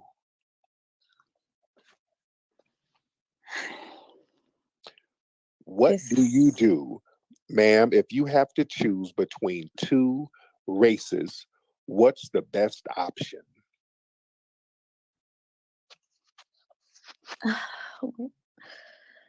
What do you mean? My head. Okay. What do you mean? You're saying that I shouldn't protest? Okay, because ma'am, now you run out of deception, so I'll let her go. This woman was another Democratic shill. Black family, that's the Democrat Party right there. This is why we should let the Democrats crash and burn. Let them crash and burn. We should have stopped messing with them a long time ago. The disrespect. And by the way, I want y'all to notice this woman is a Democrat, but she agreed with that Kyle Rittenhouse nonsense. I want to show you how they have these white supremacist views and they try to pretend to be liberal. And this was a lesson. I wanted y'all to learn from this. I've told Black people about people, these so-called liberals who come out there protesting with you. Don't be fooled by that. I have repeatedly told Black people, do not be fooled by these so-called liberals who go out there protesting with you, because they will go right back into a courtroom and acquit a suspected white supremacist. They'll go right into a courtroom and be on code, acquit a white supremacist, and then go back out there protesting with you. Don't ever be fooled by some damn liberal protester. It costs nothing for them to protest with you. This is why all these gazillion people from the dominant society, they're out there at those protests, but you can never get 12 of them in a damn jury for some reason. You can get 15,000 of them to show up at a damn protest, but you can't get 12 of them in a damn courtroom. You understand? Or on the bench. Don't be fooled. Who's this person? Alec? Alec person, whatever your name is. Alec, hop on. Hello, can you hear me? Alec. I can hear you, Alec. Hey, How are Tariq, you, I'm buddy? good. I just hopped into this space and heard you talk for a bit. I wanted to hear your thoughts on a few questions I had because, I feel like you're extremely well studied in the area of racial relations. The first question is, what are your thoughts on reverse racism? Do you believe that non-white races can be racist towards white people, even though there's no racial system against white people? Is it just being prejudice? Yeah, great question. Before I answer that, now, where are you from? I'm from Los Angeles. Yeah. Oh, okay. Cool. Where did your family immigrate from? Iran. Iran. Yeah. Okay, there we go. So yeah, reverse racism, no such thing. Racism is a system. Racism is a system. That's the key. And that's the thing that makes it a problem. Yeah. It's systematic and it's backed up militarily by force. That's what makes it a problem. Black people don't have that. The extent of Black racism towards white people is name calling. That's it. Black people may call white people a certain name, and then they'll try to, the dominant society will try to blow that up bigger than what it is to say, oh, look, reverse racism. The only thing Black people can do is name call. White people are protected from reverse racism. There's no such thing, because it has to be systematic in order for it to be something that's a detriment. Yeah, and the definition of being racist or racism is believing that your own race is superior. And having the power to back it up. That's the part they leave out. Having power to back it up. And the average white person, they can be racist because they have a system to back it up. That's why we see these Karen videos. When we see these Karens running up on Black people talking crazy, Just understand that Karen has an army to back her Well, up. let me address something real fast. This is why you see like just dozens and dozens of videos of white women harassing black people, spewing rape. So when he talks about there's a system, right? And then so-called black people don't have any power in the system. And then, okay, well, white people don't have any power in the system then. If it's a system, no, you both, black and white, equally share the power in pushing and perpetuating this system. This is the whole reason why we're talking about using these terms, taking these terms and throwing them in the trash. It kind of like stops the conversation. You see what I'm saying? If it's stopping the conversation, we're stopping the system. What Morgan Freeman say? Why you talking about it? We see. He was saying a lot without saying a lot at the same time. You know what I'm saying? And that's the thing, you know, about calling it this right here and saying, you know, yes, there's prejudice out there. So people can be prejudiced when we're talking about this racial system, right? If you're on the lower side of it, then you're perpetuating the system against your own people. Especially if you're in the strata system, you're at the top of the bottom of the system. See what I'm saying? So that's a problem. So I just want to point that out when you guys are hearing this. I know it's getting kind of weird, man. You know, I not have too much more of this right here. Shout out to everybody, man, tapping in, man. Definitely appreciate you guys. Like, share, subscribe, man. You already know, man. Support the real. We in the building, you're not, man. I'm definitely gonna look into the Twitter space stuff, man. I see Doug in the building, Shy Alpha. Legend of Naka Charlie. Peace to the guys, man. Appreciate you guys, man, tapping in. Charles Clark, Indigenous Fire. Absolutely. Spying on us. Peace to everybody, man. Appreciate everybody tapping in, man. You guys are tuned in to the greatest of all motherfucking time, man. We're gonna get it going. I see Yan the Magnificent in the building. Peace, Empress. Should I get everybody? Yeah, man, let's get some music. Let's get a couple songs in here, man. See City Official in the building. Yeah, I think we can got enough of that right there tonight. Yeah, man, like I said, man, you know, we can listen to hours and hours and hours of the same conversation from different people saying the same things. But once again, I do know the thing that everybody have in common, that they're using words while trying to, you know what I mean, say that they're trying to come up with solutions. Like the one lady was saying that she marches with Black Lives Matter and so on and so forth against Kyle Rittenhouse and blah blah blah blah blah and all these other things that they're doing, right? I mean, injustice is injustice, right? So I don't think that nobody should. Oh, it's Black Lives Matter, White Lives Matter, none of that. You know what I mean? Right is right, wrong is wrong. Once again, when people said Black Lives Matter, y'all remember the experiment about whites only or whites lives matter, why are people so up in arms when you're saying the same thing from a black perspective? See what I'm saying? So that's when they're talking about reverse racism. They feel the pressure because they don't feel like they have the power to just openly be like, you niggers. You do. You have the power to do that, but you should have you also get what comes with that. That's how you feeling, that's how you thinking. Why are you feeling and thinking like this? Because it makes you feel better. That you need a system. You need a crutch. You understand what I'm saying? I'm still trying to figure out why the hell is anybody mad at us for stepping up, standing up, and being Americans and building. Like my brain is still cannot wrap around why anybody opening their mouth to be mad at anybody that's saying that who we are, identifying. Why? Because anybody from anywhere else is not going to lie about who they are. Everybody's proud. I don't give a fuck if you're from the most shittiest country on the planet. your ass is proud of your shit. That's just where you from. That's where your ancestors from. So most people are not gonna. I don't even know nobody yet. Well, I know a couple people that lied about their lineage, but they were clout chasers. So who knows about these characters around here these days? So I don't know. There's so much dishonorable shit going on. I haven't seen nobody lie about their ancestry like that. You know what I mean?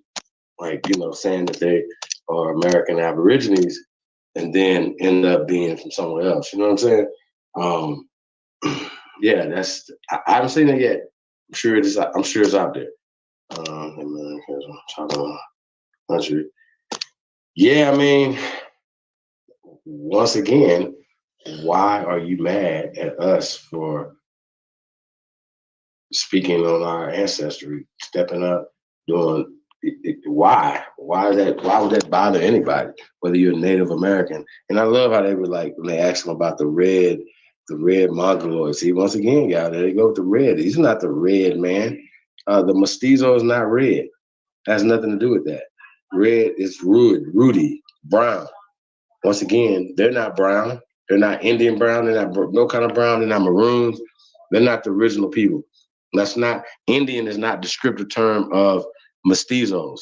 It's the descriptive term of dark people, period. So I know people saying it, but these are derogatory terms. It's like people going back and forth about more. Come on, y'all got to grow up, man. Like, come on, y'all should know the etymology, and etymology is key of words, all words. We're not sitting here saying that we were calling ourselves Aborigines. We're attaching ourselves to the word Aborigines for power, social, political, economic empowerment. Period. Why is anybody mad about that? Social, political, economic empowerment. The question on the table is, why are y'all mad again? Because when we answer the question, who are the first Americans, we have the archaeological evidence to prove this. We have the anthropological evidence to prove this. We have the craniological evidence to prove this. We have the geological evidence to prove this. Why is anybody mad about what we're talking about? We have the linguistical evidence to prove this.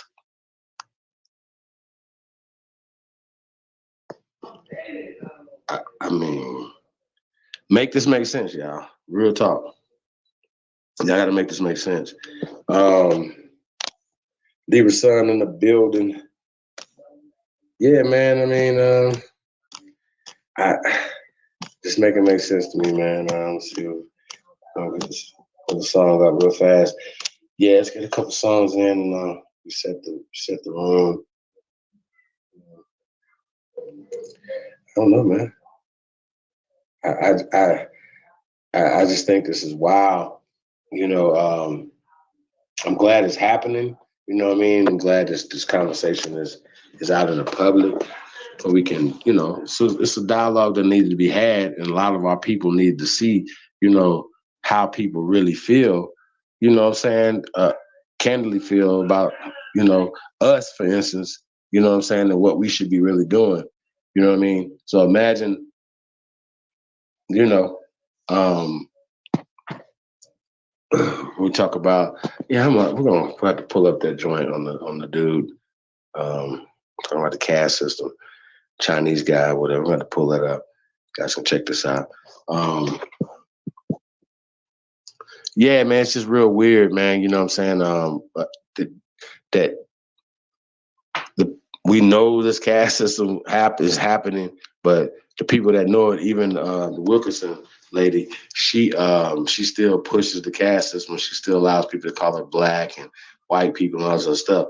So let's get this song in, whatever. We're gonna be right back at y'all, man. Let's go. 3S3000 history.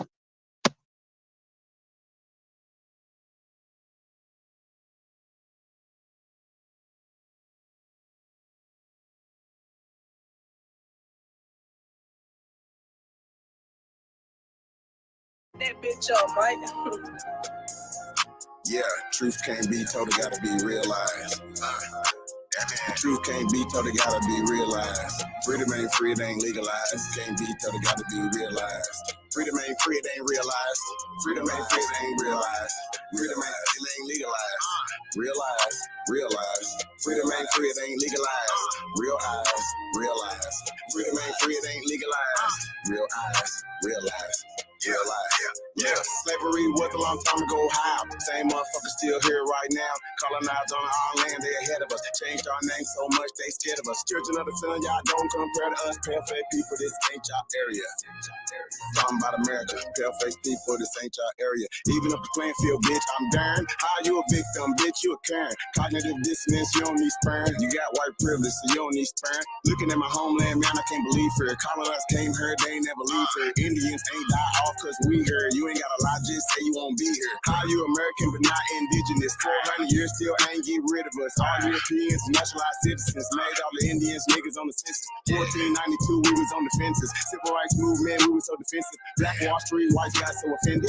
Common law rights gave us amendments. Thank God don't speak truth, that's alright. First slave 1619 was all white. 1200 wasn't no continent, all white. Europe named after a black woman, alright. Grafted it come from us, do your research. Go within, quit listening to the teacher. And the Nuki got voice coming out the speaker. Cut our trees that have made us weaker. Really they foreigner, the shit gets deeper. Whites don't know where whites come from either. I'm Aboriginal, we come from the ether. Ruling over us in our land, that's evil. Being colonized right now, black people. Prisoner of the war, that's why it ain't equal. Wake up everybody, don't be no sheeple. Freedom ain't free, really freedom is illegal. And we can't get mad at this. Whites act like we can't see their advantages. Privileges real, they working in management. Low down, dirty, but they calling us savage. They want you to think they above us. All white people are part-time judges. I ain't no racist, but I ain't no sucker. I ain't no African, but they my brothers. Been lied to, I got built up anger. You built everything, still waiting on the savior. Don't call yourself black, please do me that favor. Black tourmaline will protect you from a hater. Listening to your oppressors is dangerous. Gave us a Bible and stole our nation. Said we couldn't read, but we didn't know the language. Kept us on paper because we didn't see the danger. American Indian, keep the religion. Skin copper color look just like a penny. Wanted our land and you called us stingy. Ain't no Democrats there together, pay attention. We got ancestors, but the papers is missing. Kings and queens, but you can't remember. Remember who you are, just like Simba. Now they got a vax, we don't want that in us. George Washington is the ninth president, look it up. United States only 10 square blocks, look it up. White people really the minorities, look it up. Courtrooms don't got authorities, look it up. You want me to say stop governing me? Gave me a straw man, it's really not me. Why you don't keep it 100 with me? Why Trayvon killer still walk around free? Made this song for the truth, don't hate it. History was told in reverse, I stated. Please still oppress, somebody gotta say it. I'm taking out of school, that's the reason I made it. History, it's his story. History, it's his story. History, it's his story. History, it's his story. It ain't my story. History, it's his story. Probably ain't your story. History, it's his story. It's his story.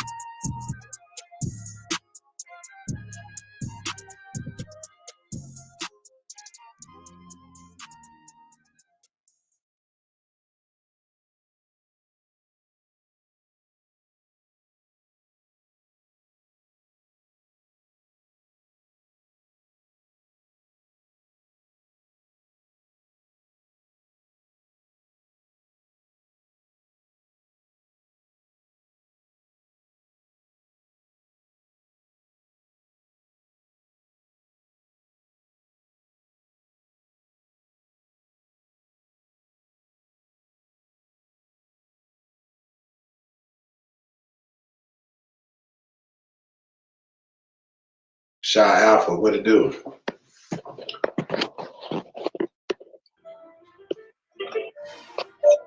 We'll get another song in, but we'll be back. A lot of niggas died 1865. Single Michael fled, how I ain't gonna let it ride. Everybody hot and black was never on your side. They do maps to tell your apps where you sleep at night. They put that white man on. Got you begging them for answers like that white man know. Had you swearing you was African, that's that white man home. Had you proud to be a savage, that's that white man's zone. And I ain't talking shit, this my definition. And being savage was our nation, y'all be non-existent. We done took your ass out when we was in them kitchens. Instead of showing you how to live and how to maintain business. White supremacy fake. Only way that shit real is if you do what they say. We the God to the gate. So when they say they fear God, now you know what they made. Choose some, move some, choose some, move some. Put us in the same room, it gon' go down. Hit a nigga with that boom, he gon' go down.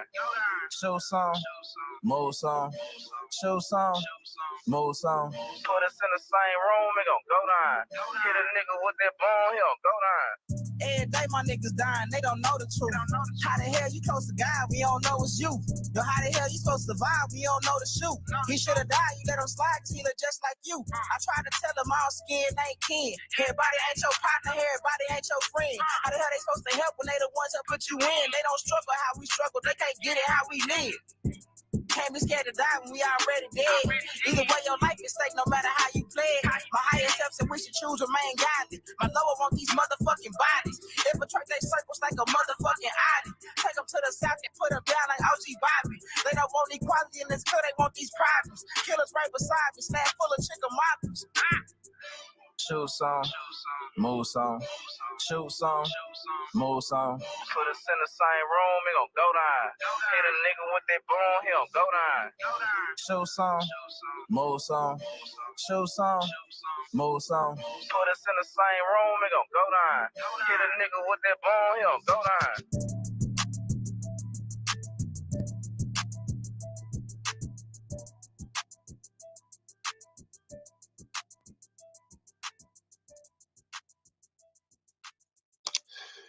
Yeah.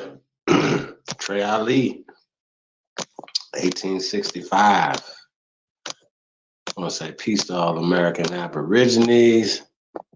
It's your Sahab. And I come in peace. Hey, we got Shot Alpha in the building, man. What's up, bro? You out of there. All right. I'm gonna say peace to everybody, man. Tapped in. Yeah, I want to pull up this other video, man. The part one to that joint.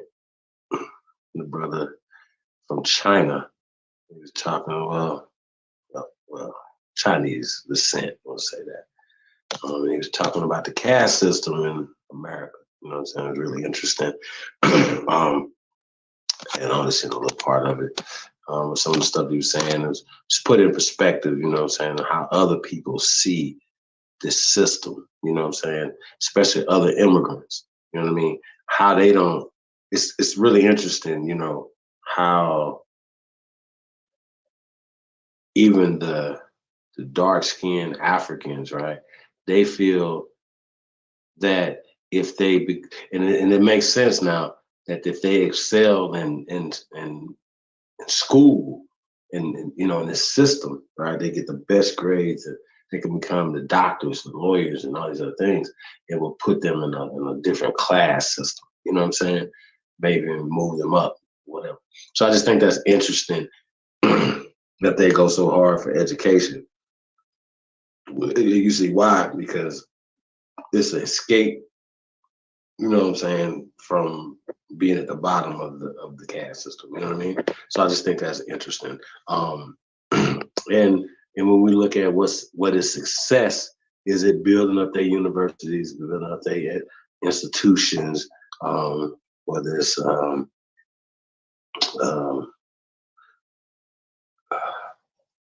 Procter and Gamble or Bristol and Myers or Lockheed, you know what I mean? Whoever, whatever the industry is, you know, is that success for us building up their shit. So I just want to point that out, y'all, you know.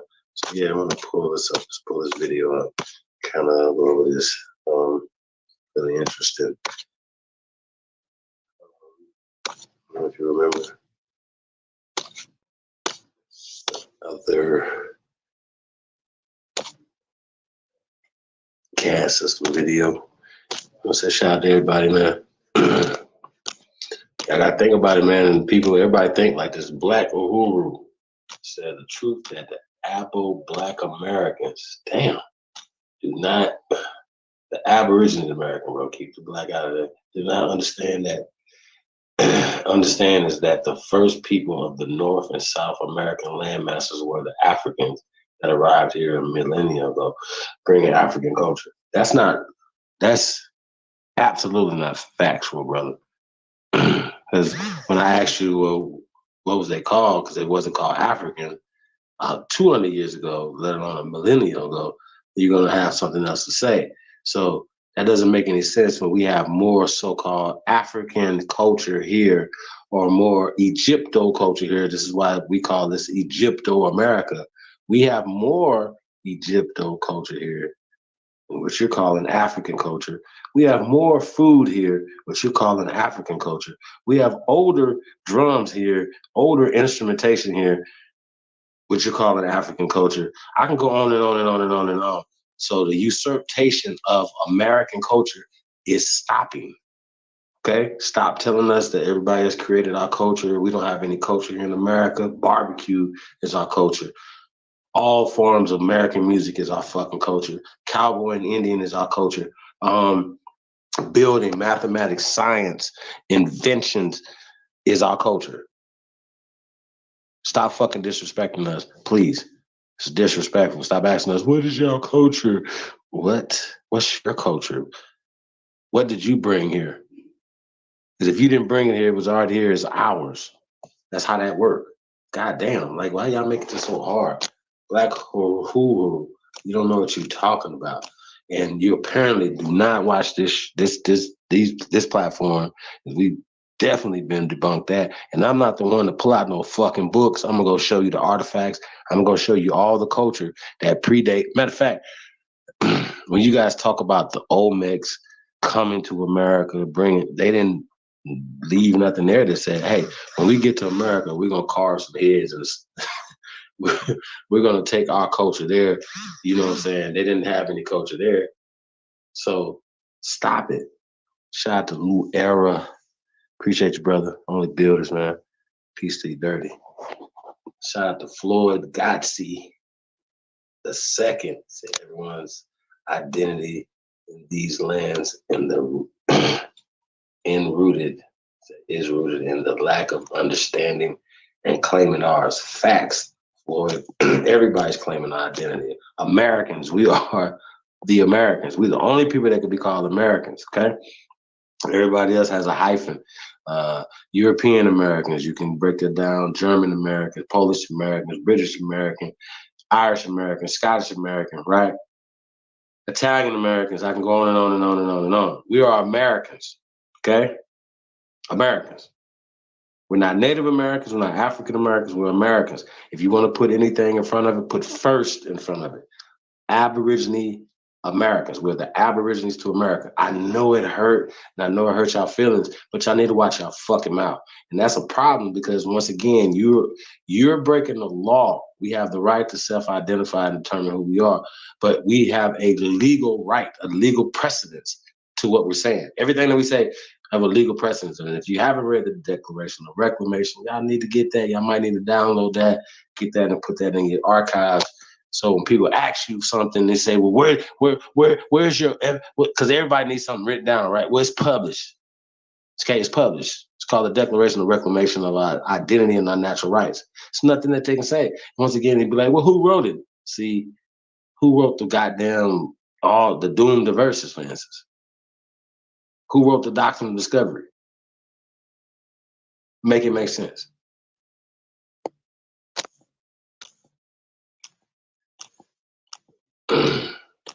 Real talk, man. Y'all gotta listen, man. Y'all gotta stop it. Y'all gotta stop it. Real talk, y'all. What's we got up in here? Mo Lover is in the building. Peace to the guy, man. John Oakes said games. Man, they stay playing games, John. He said, Whitey is a cow. He said, hello. This dude said Africa's love for education is a bad thing. Laugh my fucking ass off. I never said that. I said for this system, and any nigga love for this system, which is against us, brother, is what I was talking about. Not education, miseducation, brother. You know you've heard of the Carter G. Woodson's book, The Miseducation of the Nigga. That's what I'm talking about, man. The miseducation of niggas. So not what you're saying, man, an indoctrination process or whatever. Yeah, y'all might need to go get that pay-per-view me and Lotus did, the Aborigine Horror Show. You know what I'm saying? The destruction, the massacre of the American indoctrination system. You know what I'm saying? It was I can't even tell y'all, man. I'm not gonna keep playing with y'all, man. If y'all haven't seen any of these pay-per-views, man, y'all cheating yourself. So you know what I mean? That's just what's up, man. That shit smoking. That's a pseudo Egypto-American history. Okay, well, Whitey, if you're not a coward, you would hit that goddamn link and come on here and show me what you talking about, and I show you I have a 8-hour lecture called Egypto America, uncovered by yours truly, the Commander in Chief, El Shogun, El Gato Negro, Chief Jordan, Air Goat, nigga. I don't understand what is going on, man? What is going on around here, man, with these guys, man? These new booties be running around here acting like they don't know. Somebody should have told you, sir, before you came over here with this dumb shit. You don't even know what Egypt mean. So when you say pseudo, make it make sense. Where does it come from? Before you hit that link, if you're not a coward, Whitey is a coward, then you better know what you're talking about, brother. Okay? Because I tell people this all the time. I am an expert. I ain't just over here talking like I just started Googling this shit 4 years ago, nigga. A lot of people was coming into this, they could call themselves teaching. I was teaching this 10 years ago. Said at work. Definitely was teaching them 4 years ago when they came into it. So I just want you to know that. So don't do yourself like that, bro. Egypto America, Egypt is in America first. Egypt is the culture, right? So you guys fall for the America is new. So when you see some nigga shit here, or what you call an African shit here, right, or anything Egyptian, you say it was brought here after it was brought there. No. See, once again, just like a lot of you Moors think, oh, everything came from Mauritania. Well, why they ain't build shit in Mauritania? Please explain.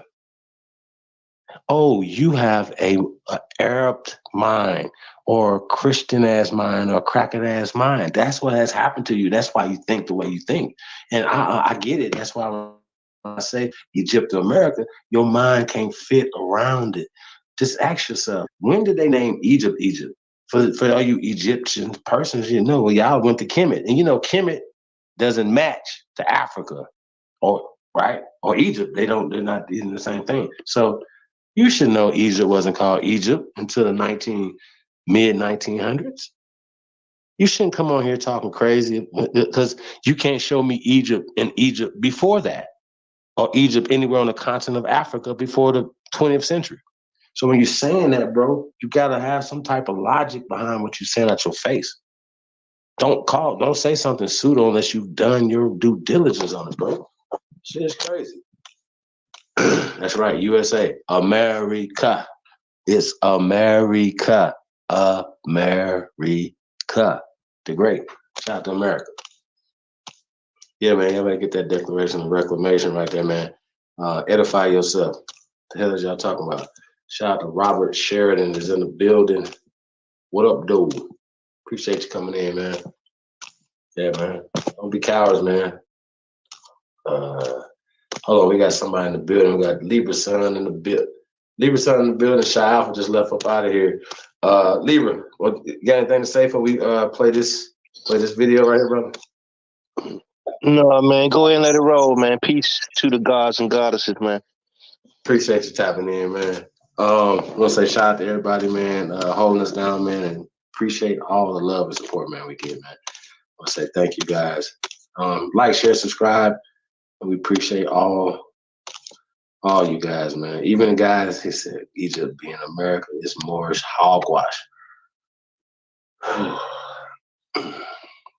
Okay.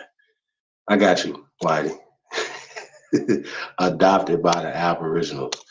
I've never heard not one more teach that America is Egypt. Once again, there had to be an origin to this, y'all. Libra, you understand what I'm saying? Somebody had to come up with this. And I know y'all wanna like credit to the Moors, the Hebrews, and all these other people, man. Can't do that. Not to say that, it's not a lot of great information, the foundation of, everything comes from somewhere, man. So, I'm gonna give credit, to, any groups. You know what I mean? But we're ancient. It ain't like we just woke up. We predate all those groups. Matter of fact, all you little groups can come fit in our little pocket. Just come get in the pocket, man. You can get in the left pocket, you get in the right pocket. You know what I mean? So get your mind right, man. Y'all are pushing the caste system with all these little petty differences. I thought y'all supposed to leave that shit at the door. Let's go. Shout out to Sister Soul in the building.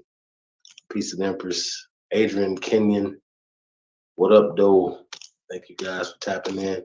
We're gonna get to this right here, man, and we'll be right back. Let's go. Sometimes to truly understand something, you get away from it. To obtain the third person perspective.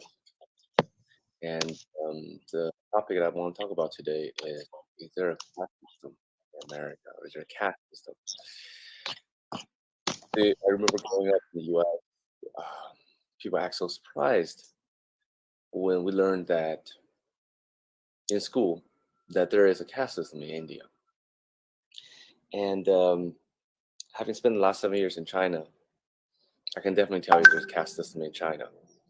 But people in America and also outside America, many people often think that there is no caste system in the US. In fact, I think that with any intelligence, and if you're willing to suspend your ideology for a minute, and all the propaganda that's springing out of Hollywood and Washington, D.C. or in New York, you see that obviously there's a caste system in the U.S. And that's probably one of the fundamental reasons why I decided to leave the U.S. And what's really interesting is that many people from the developing world, even from the developed world, such as China, Brazil, India, Russia, just to name a few big countries, and there's many small countries, the people who these days arrive in the U.S. are no longer the generation of like my mom, who are poor and just seeking to make money. Today, they are going to the U.S. simply because they have money and can buy their way into America. And often these people occupy a very high status in their respective societies. However, they have this idea that when they arrive in the U.S., they'll retain that status or to retain that living condition. I think that materialistically, yes, they can. That's the great thing about America, is that if you have money, you can create your own reality in more ways than probably any other country. You live in material comfort with such abundance and availability as long as you can afford it. However, what I'm talking about today is about social, racial, the more subtle aspect of human experience that money can't always buy your way to. So what surprised to me is that these people would go to America and they would forego their first class status, privileges, treatments, and they inadvertently take on either minority or second class citizenship, and sometimes third class citizenship, simply because the color of their skin, the sound of their accent, the origin of their countries. And they don't realize that. They falsely believe that for the longest time, because they're not part of the mainstream society. Who actually pays the price for all of this is their children. Because their children will also grow up with this illusion until they reach a come of age where they have to enter the workforce and society as adults. And then they acquire this I guess, this anger. Some people acquire anger, some people bitterness, other people simply just give up. And you see this across all minority races, whether they're Asian, Black, or Latinos. I think it's really sad. I don't know how to say this, except that people always think the grass is greener on the other side. It's not. And sometimes the grass is painted green. And some countries are very good at painting grasses green. with chemicals, with artificial means, and science and technology. So I guess what I'm saying is that if you understand English, and you're an immigrant, and you're a non-American immigrant, or you're thinking about becoming an immigrant, maybe just buy a place in the U.S. first and test it out. Try things out first. Then maybe it's not what you think it is. And if you can deal with that, America is still a great country. If you can deal with that, maybe there are other choices. All right, that's it. That's my piece.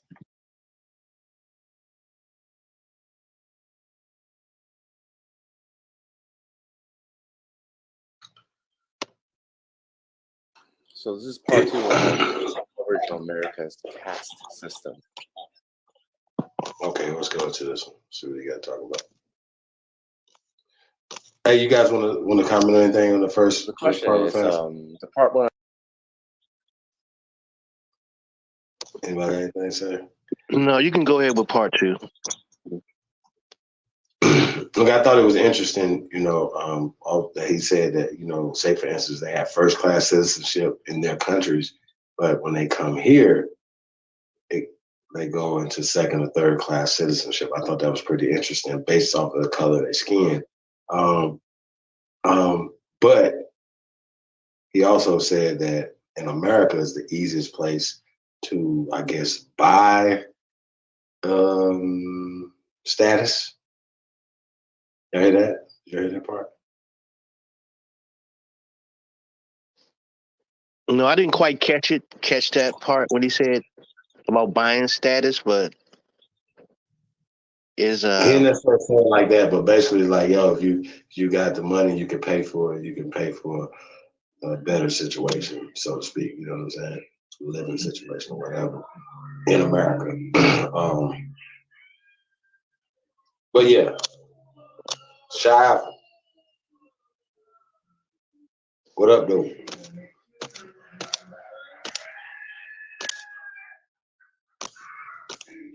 Shout out to everybody. Okay, let's get right into this clip. Let's go.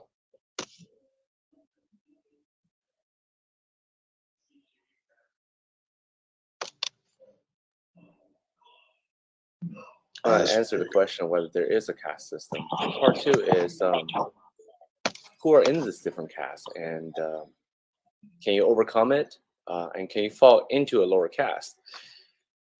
Yes, and you can do all the above. Let me start with who are in the caste system. I don't think it's surprising to see that Caucasians in the top caste. They're the one who built the country, who conquered the barbarians and natives, and made into a civilized society that we know it today. So from that tradition, from that heritage, from that inheritance, barbarians they are able to build a lot of financial, political, cultural power. Nothing wrong with that. I think they built overall a very good society to live in. In fact, probably better than most society I've visited in the world. And below that, it's almost like the color of hues. The darker you are, superficially, you tend to occupy a lower caste because there's expectation. For example, if you are lighter skin like Asians, you tend to be perceived as hardworking, not so reliable, especially if you're Chinese. But this is a political problem with that I can get into. If you tend to be good, trusted for middle class, lower class, mental type of work. You're appreciated for your hardworking spirit and also your ability to work long hours. And that's essentially the survival technique that Asians come to acquire to be able to find a place in society as that caste. Then you go to the brown people, which now de facto are selling labor to is a labor pool of America. And you get lower than that, you have the black people, which sad to say, whose talents are vastly wasted, other than in the area of creative endeavors like sports, entertainment. They could be great doctors. They could be just as great lawyers, orators, anything. But again, the caste system kind of shapes your own perception of who you are and what you can do within society. Whether that's true or not is debatable. I believe with extraordinary self-determination and some lucky breaks, anyone can break that. That go back to my part. Can you rise in this caste system? But you have to understand that the difficulty, the challenges you have to overcome is immense, and most individuals aren't lucky enough or aren't determined enough. It's just probabilities. How many percent of your population are that determined to be the best? Like Tiger Woods, Michael Jordan. They are who they are because most people already can't do what they do, are not determined to win at all costs or become somebody at all costs. And these, again, I'm just making cliches of sports stars, but you see that. Of course, there are Jewish people as well who have done immensely well as a group, but there's different situations that I can go into later. So there's caste system. Can you rise above it? Absolutely. But depending on who you are and what racial group you are, you have different chances of raising it. Believe it or not, people darker colors, especially Black people, they'll have a harder overall chance, but they'll have higher individual probabilities, because there are certain things that they are so good at that other racial groups, whether by genetic or by culture, I don't know. I can't explain it yet. Just hard to do. Simply sports, name one, where none of us are gifted like Black people are, in music, in singing. They have vocal cord that, on average, always speaking average, just insanely gifted. And God is fair in that sense that He give you some and take away some. So, but as a racial group, let's say, I personally speak my experience as Asian, I think it's very difficult to overcome that for several reasons. One of the reasons is that I'm okay. Maybe I should drill down a little bit more. As being Asian of East Asian, meaning Chinese, Korean, Japanese, and so forth, I think it's very difficult because we have, as these cultures, Asians, we have a very individualistic mode of operandis. So we don't really work together very well. And as a dominant caste, this shortcoming can easily be exploited because if there are only 1 out of 100 people who can become top level manager out of your racial group, let's not 1 out of 100, maybe 1 out of 50, 1 out of 20, you're going to kill each other to get there. You're going to kill each other to get to that place. Instead of working together, say, let's rise up together. You fight for the few crumbs, so to speak. What I see is a little bit different is with Indians, and I applaud Indian people doing this, is that they're able to work together, and maybe it's my understanding is false. Maybe this is just third person, I see it from outside.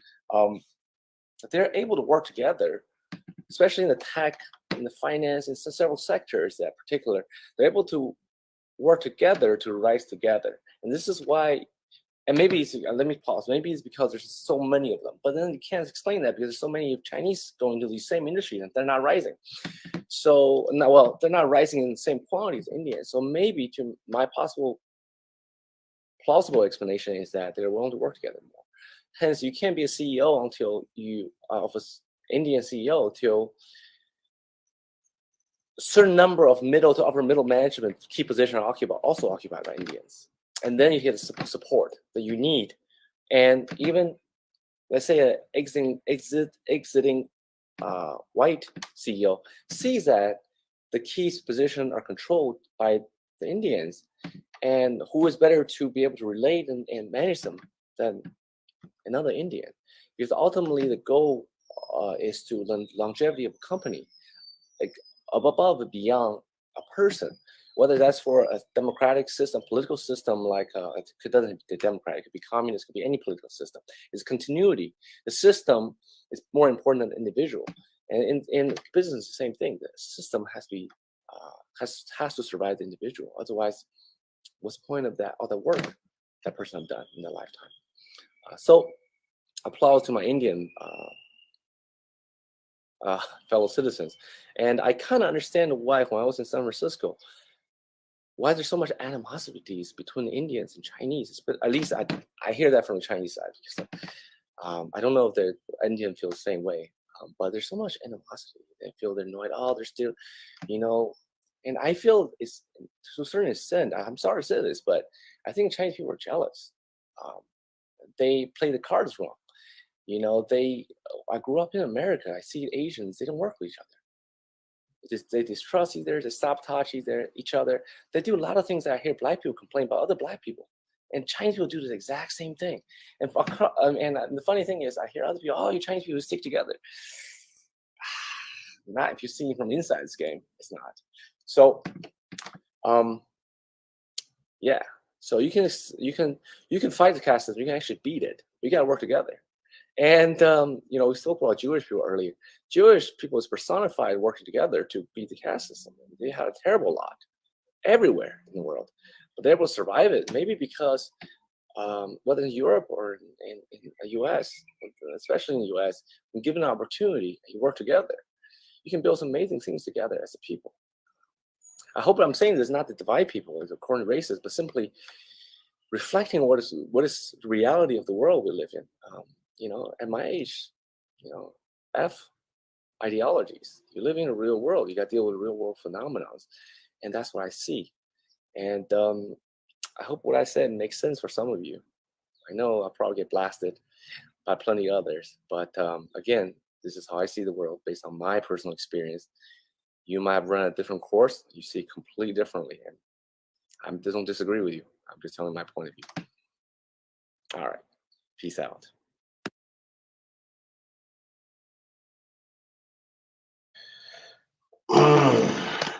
Man.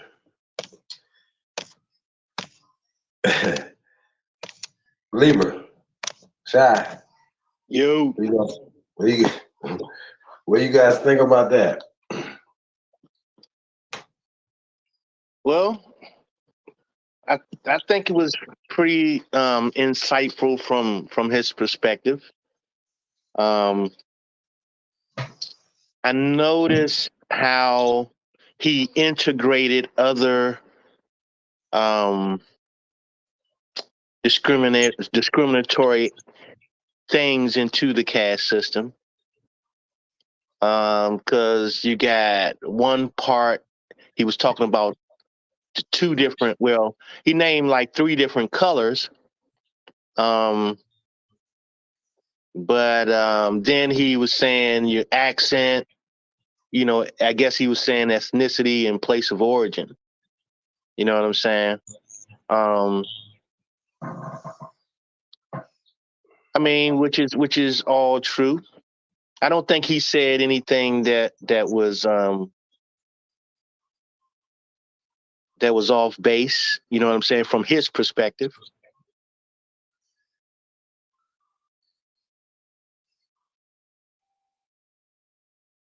Well, we don't know if they work together or not. You know what I'm saying? We just assume, because we see them, making moves. But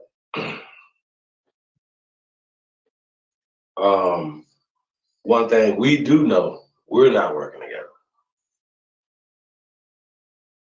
And we push the caste system, even if it's just amongst ourselves on automatic pilot. You know what I'm saying? I think it's interesting how we sit back and do this to ourselves. You know what I mean?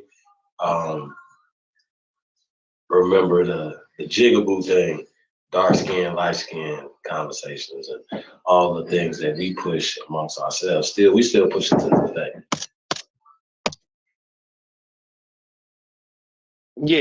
Yeah, I would say so. I mean, most people, they live in this made up reality, you know what I'm saying? And it's just all avoiding the real power structure though, you know what I'm saying? Like these are social dynamics, you know what I mean? And it's almost like, people shy away from the real power structure, pretty much, you know what I mean? It's like, when you talk about law, oh, nah, we don't want to deal with that law stuff. We don't want to deal with that paperwork stuff. We don't want to deal with that, that number stuff. You know, and etc. You know what I mean? So, it's like, well, what are people, trying to strengthen themselves in, and what is it that they're gravitating to? You know what I'm saying? And a lot of times, you know, uh, certain people, they just don't want to be involved in certain aspects of life. You know what I'm saying?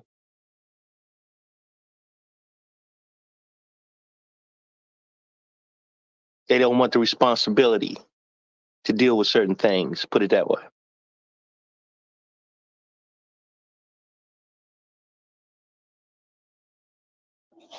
Shy, you there?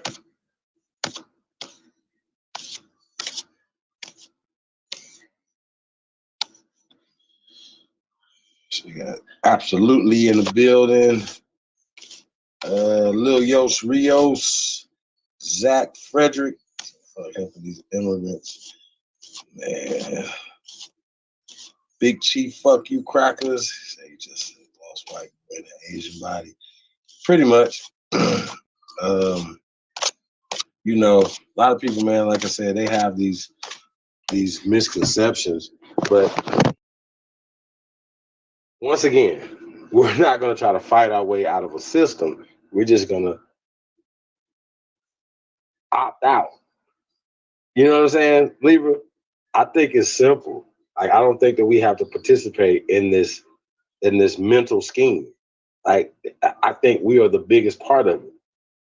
Like, for instance, what are they good at? The Asians. Right? So, once again, I think people are looking at it in the wrong way. I think perspective is always needed, and I don't think it's I don't think we have the right perspective, so to speak. You know what I mean? And once again, other people are watching us and watching us how we are moving. You understand? You understand that too? Yeah. And once we start moving different, it's gonna red flags gonna start flying for them. Like, oh shit, they're moving different. They're building with one another. Now we have to deal with them in a different way, as opposed to not dealing with us. You see what I'm saying? They don't have to deal with us right now. So even when old boy was talking about the hair thing yesterday, what's they don't have to deal with us to even why cut us in when they got market share? What we gonna bring to the table is gonna make them say, hey, you know what? We're gonna cut you guys in on this business. Why? Right. When they're using their own resource. Right. Mm-hmm. You have to force them. Leverage. Once again, we have leverage. I don't agree with Tariq saying not to vote. Right? Local elections, get strategic. Say, okay, who are we gonna get in here that's gonna put us in the best position to win? See what I'm saying? What Dr. Claude Evans say? Rent some if you can't buy none. Yeah, I mean, the thing is, man, is what are you willing to do to win? You know what I'm saying? Just like he said, that made sense. You know what I mean? It's like, if you're gonna do something, if you're gonna go into politics, understand politics first. You know what I'm saying? It's like, everyone should be aware that it's a numbers game. You know what I'm saying? It's a numbers game. If you're dealing with, no one individual can make significant changes. You know what I'm saying? And people have to realize that. It's like you can vote one person into a particular office, but that's only one person, one vote, per se. You know what I mean? That's not going to change the dynamics. You know what I mean? It's like either you go for majority You know what I'm saying? Because that's really the only way to win. Either you get majority of your people, or you use, you spending majority of money to practically buy other people off. That's about it, man. That's how the game works. If you ain't doing that, you're gonna fall on your face, of course. Like what has happened time and time again, people get caught up on that one person. We voted this one person in. Okay. And now we haven't seen any changes yet. You're not going to see changes from voting one person to an office, and you got, you know what I'm saying? Like, that doesn't control the majority vote. I don't know what reality that, people be living in, man. It's just, it's crazy. You know what I'm saying? Whether it's the Board of Education, the school board, whatever board it is, you need to have majority vote.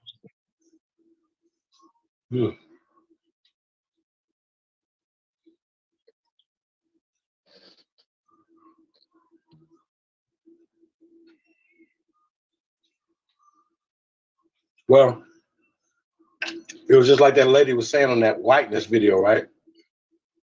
She was talking about they politicians know to respond to them, right? Because they have the purse.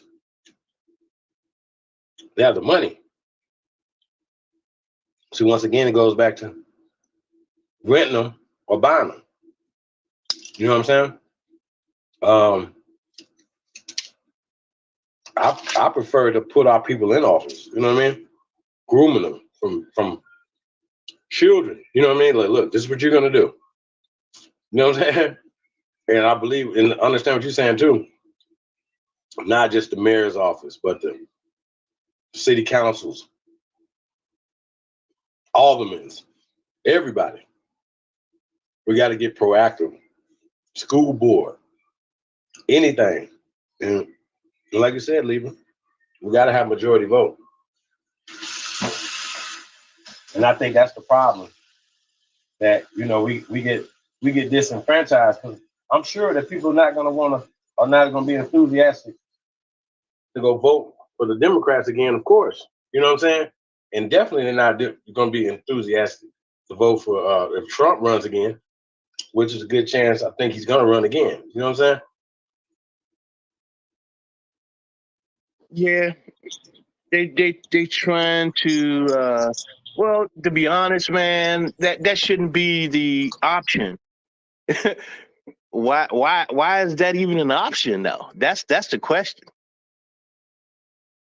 Why are we just stuck with these same options after all this time? You're talking, they be doing 1 and 2 tours, 4-year stints. You know what I'm saying? You got 8 years, 4 years, 8 years go by, and they're still the only option. That's a problem.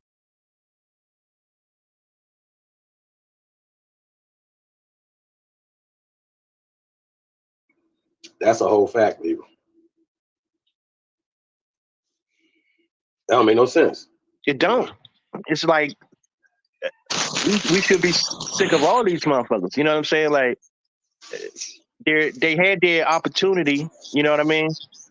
And that's over with. Where are the other options? You know what I'm saying? Right. And that goes for any type of election. You know what I'm saying? It's like, how many people are actually running for these offices? Everybody's looking for this one-hit wonder. You know what I'm saying? Like, oh yeah, we got one black person, so-called black person, running for this particular office, and think that that's a win. You know what I'm saying? We got one. That's a win.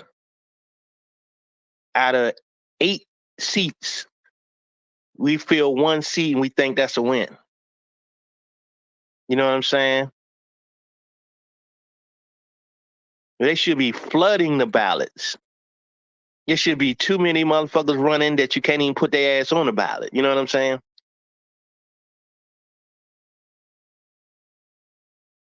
Do you think at this point these multinational corporations have too much control over our election process, or the lobbyists have too much control over our politicians, even after we get them in?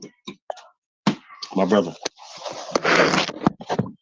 I mean, let's face it. You know what I'm saying? The political system is people looking out for their own best interests. You know what I'm saying?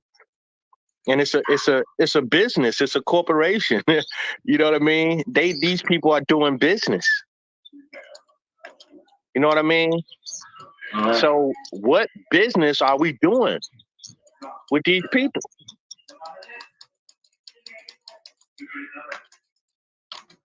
How are we doing business with these people? We're not. That's the point. So how are you gonna maneuver in a business situation when you're not even doing business? How are you gonna maneuver in a legal situation when you're not dealing with law? You know what I'm saying? It's like you can't just do this shit by osmosis and shit. You can't do it by crying and complaining. You know what I'm saying? Like that's not enough to change anything. You can't wish the shit away. Right.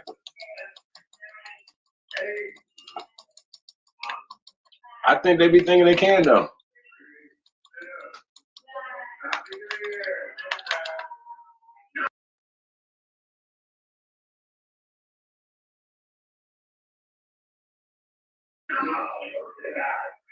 You know what I mean? Yeah, I know. I really do.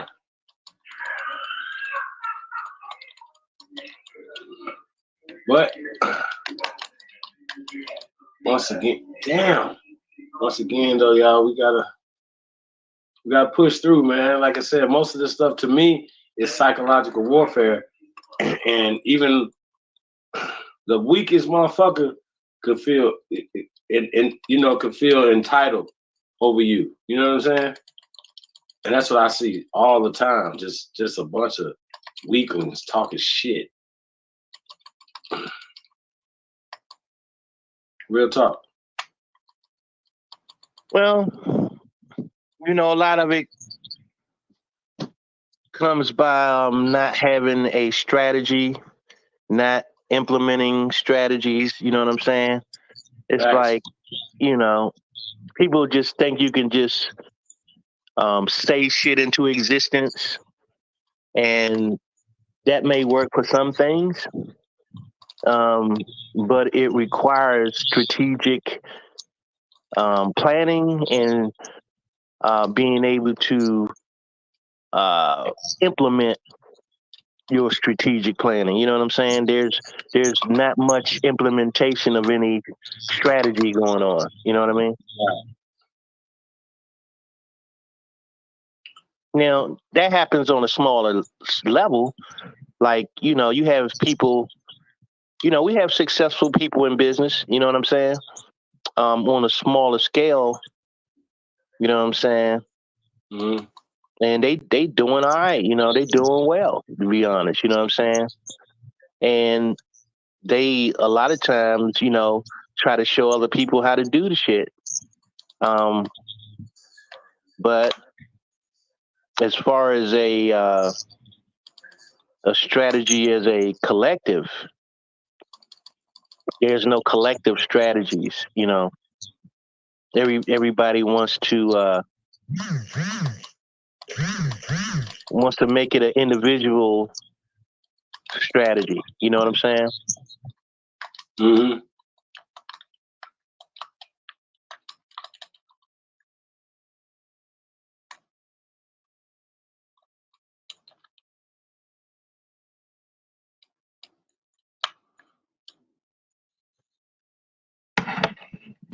And a lot of times I think also that things ain't always what they appear to be. You know what I'm saying?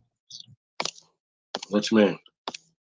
I mean, just looking at it, just like if you heard the gentleman explain and say, like, if you on the outside looking in, you may think that we do certain things together, but internally we don't. You know what I'm saying? Right. It's a whole nother ball game. You know what I mean?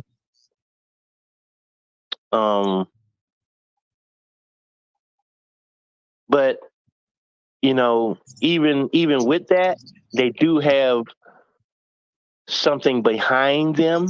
They have land behind them. They have nations behind them.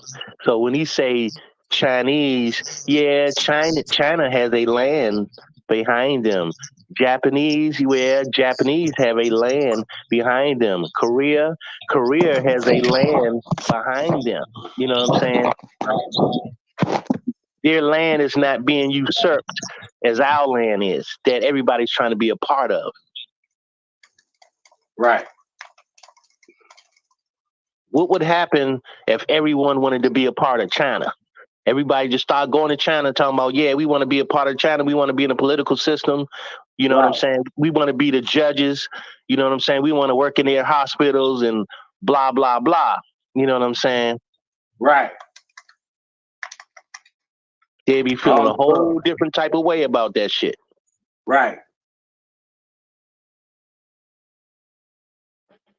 Be Harlem and shit over there. You know what I'm saying? That's what I'm saying. They'd be mad in the motherfucker. Mad as shit. So everybody's perception of what America is what's the false narrative. You know what I'm saying? Right. And these people running around here, you know, making themselves out of a foreigner. Right. They have no idea how important the land is under their feet.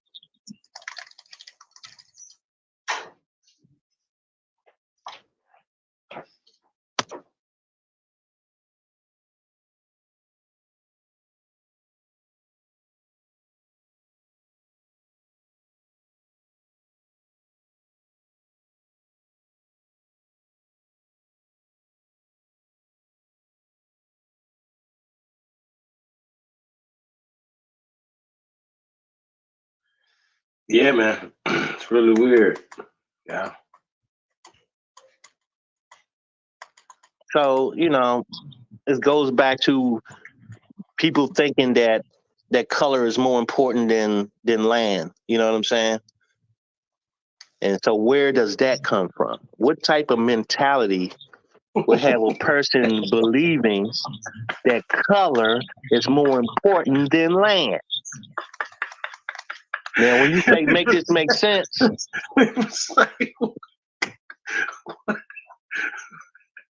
man, hey man, that's funny as shit, bro. Swear to God, goddamn. Color is more important than land. I don't know what they thinking, man. I really don't. You know, you think about it. What are you gonna do? but that's what I'm saying. That's the game. It's like even when you listen to this person talk, he doesn't really, you know. Now, I'm not saying he don't understand, but he wasn't talking about that part of it. You see what I'm saying? Why is this system in place? Right. What's the purpose of it? You know what I mean? I think people get caught up in this complexion shit and color shit, but what about land? He never said yellow either. That's why I say he integrated the accents and ethnicity. You see what I'm saying? Place of origin. I'm like, oh, okay. But you use 3 colors. He did use brown, but he didn't use yellow. You know what I'm saying? And at one time they called them yellow people, right? Mm-hmm. He didn't use that term though. But once again, you know, it still goes back to he has land behind him. You know what I'm saying? And we act like we supposed to share our shit with everybody else. Are they taxed? I guess that would depend on whether or not they're citizens or not. Unless they got dual citizenship.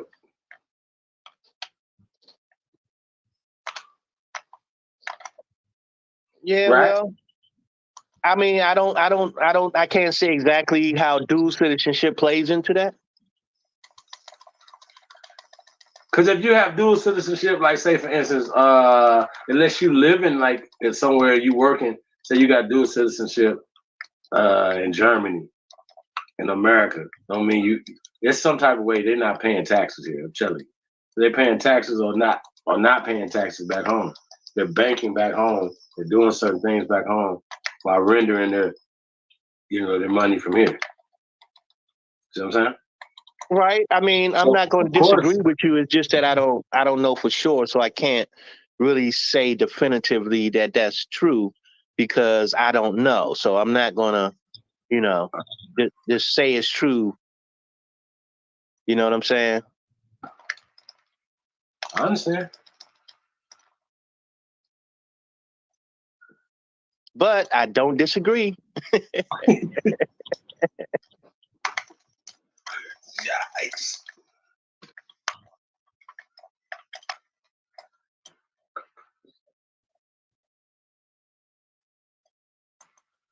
I mean, man, it's wild, man. Yeah. What are you gonna do? I think it is a lot of misconceptions though. But once again, though, it's still Chinatown in just about every major city in America. Make that make sense. But we can't be mad at some people that's pulling, when they say pull themselves up by their bootstraps. For real. You know what I mean? And come here working hard and doing what they do. That's the flip side of it. You know what I mean? But it's an uneven playing field. I don't think that's what they don't understand. You see what I'm saying? Yeah, hey Chief, why don't you drop the link for City Official? You know what I'm saying? I think they want to come up and chime in. Cool. What up, Yeah, City I Official? feel what you're saying. Yeah, it's just just a little something, nothing much. Little rapper taste. Shout out to Anonymous. Appreciate you. Hold on 1 second, y'all. Link in the chat. 1 second. And you know what the funny part is that, and this is, how foreign people come in and make you forget all about your land. What you mean? That's the crazy shit. You know what I'm saying? Like, why don't you choose just color and let's rock like that? Don't worry about your land. You know what I'm saying? Because you're a slave and you know what I mean? You don't really have land and you're just orphans in here. You know what I'm saying? Sure. Don't even worry about it. We are all the same color. You know what I'm saying? Don't even worry about your identity. We are all the same identity. Shit. Don't even worry about that. Let us take on your identity. You know what I'm saying? Sure. What we got in here? Systems. Hey, the link's in the chat room. City Official. Anybody else want to come on, man? Free Papu, what up, though? Shout out to everybody, man, in the building. Yes, make sure we get everybody. Hans Dynasty. Yeah. Thanks.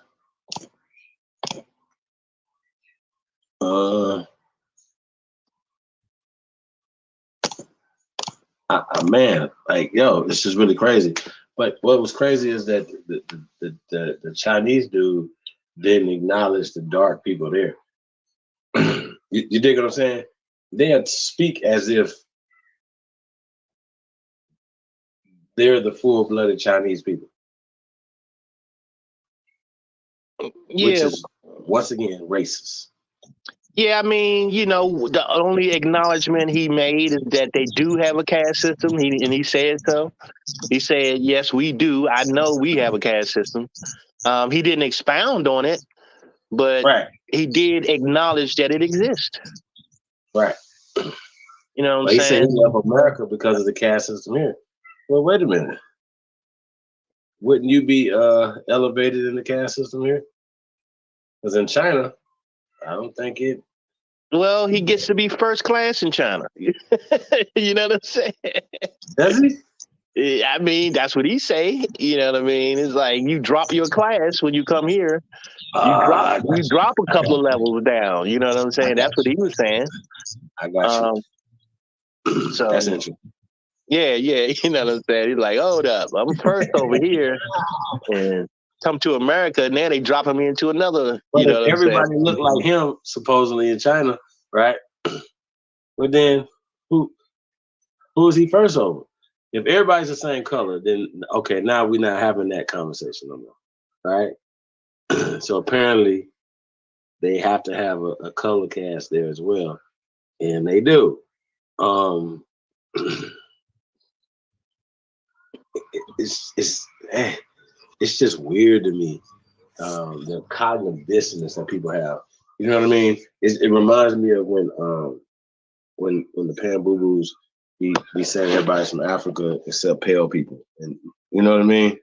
Like it's really crazy. I'm like, but y'all just said that everybody came from Africa, then y'all exclude them. You know what I mean?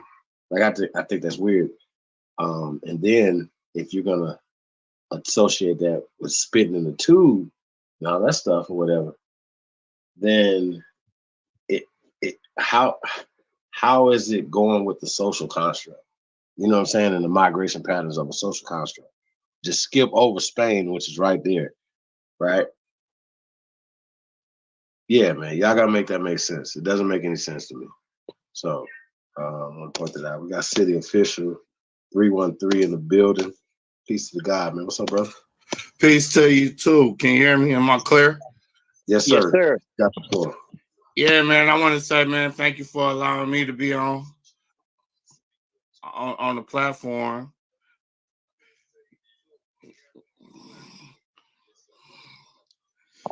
Yes, sir. No problem. Casa su casa. Well, yeah, man. I just think it's it's like the crabs in a barrel situation, man. When you heard dog talking, damn.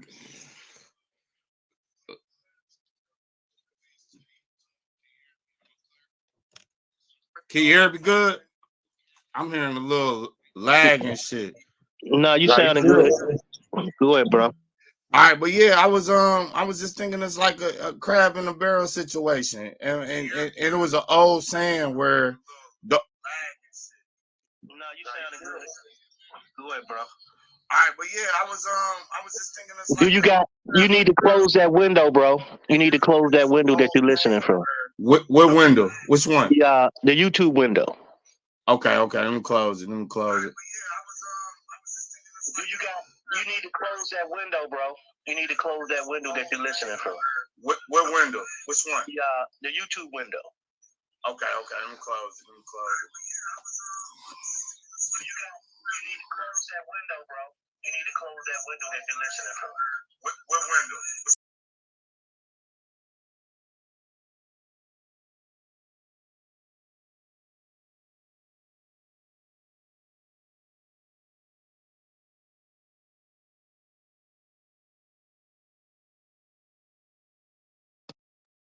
Yo. Chief, you there?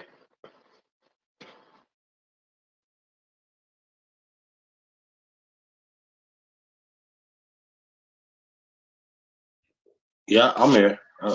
He just cut out. Yeah, he got knocked out. Probably bad. Yeah, Libra, man, it's just really wild, man. Just once again, you you know, we got to get to the root of these things, man.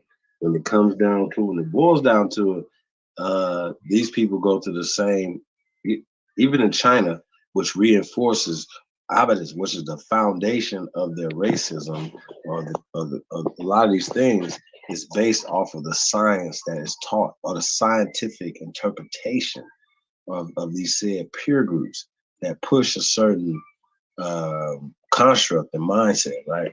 Which is reinforced by every institution, right? They all cross pollinate each other. You know what I'm saying? This institution is cross pollinated with the education system. The education system is cross pollinated with the judicial system, so on and so forth. That's how this works. It all works against us. So when we talk about education, it's like, what are you learning? Essentially. Well, when they create these national systems, you know, and they always tie in money to it, right? Saying that, you know, if you want to receive these funds, you know, you have to use this curriculum. You know what I'm saying? So it just cascades down. You know what I'm saying? And it's like, oh, you know, well, you have to teach this because, you know, this is our standard. You know what I'm saying? And that's why they have these adoptions. They be like, well, we've adopted this policy from Massachusetts and Rhode Island and, you know what I'm saying, New York, and, you know, all these places start adopting shit because they all receive, you know, these funds, and in order to keep on getting these funds, you know what I'm saying, they have to adopt these policies, and that's you know, by you know, they dangle these things to these people, and you know, they accept it. You know what I'm saying? Mm-hmm. Yep.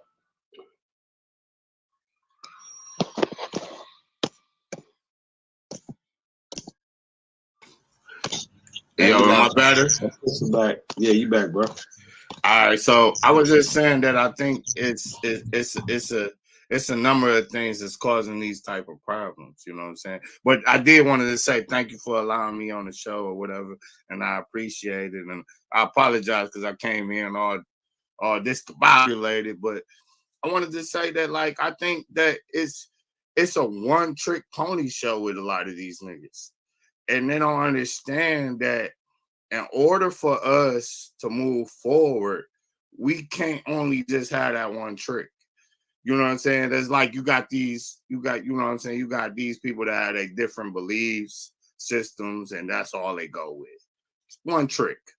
You got people, you know what I'm saying? You got people, you know what I'm saying? And it's a crab in the barrel situation because we always been taught that you know what I'm saying? It's too many chiefs and not enough Indians.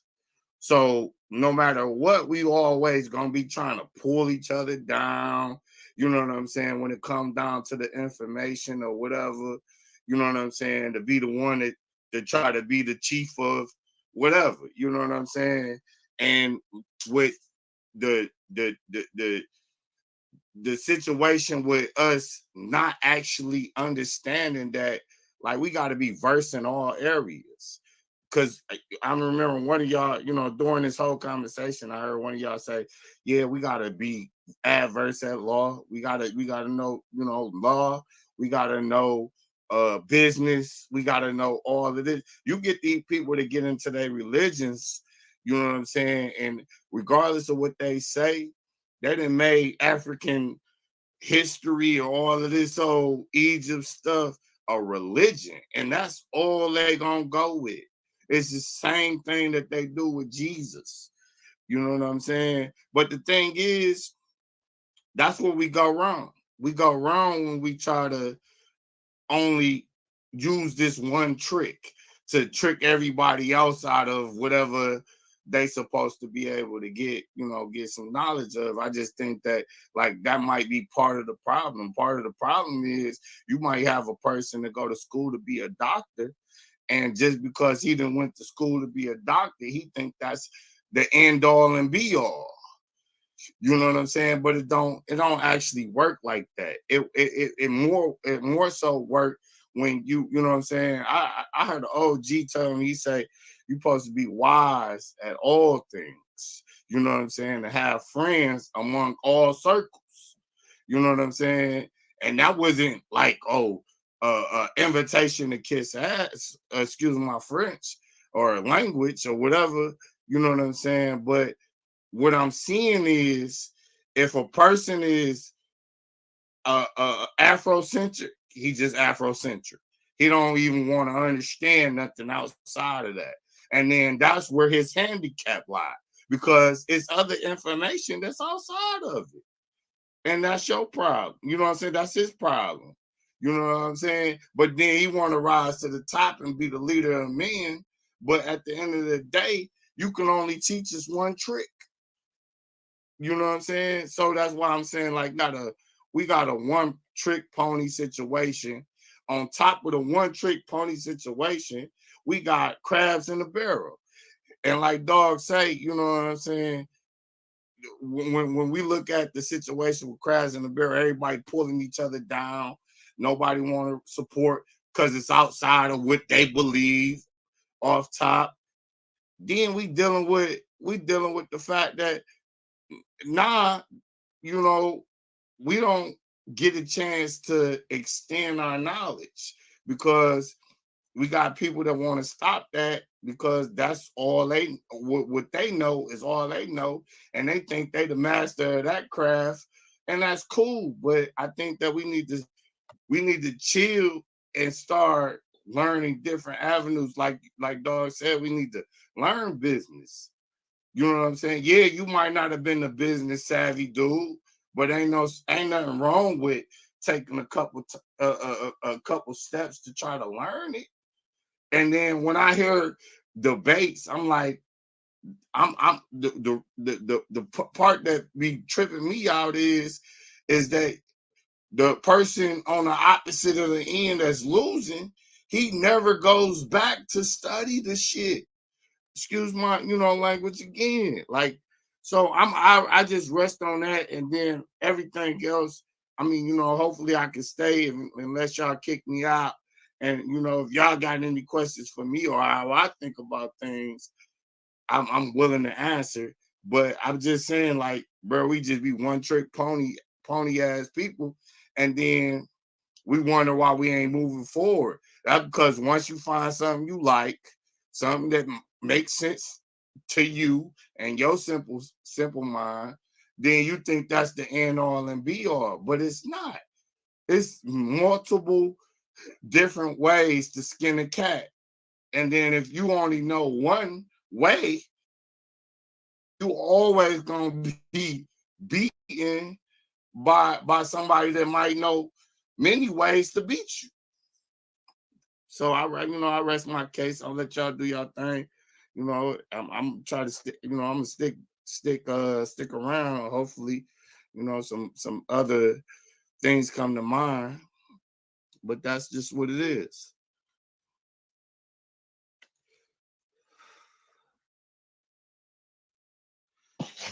Hey, that's what's up, man. Thank you. Appreciate that.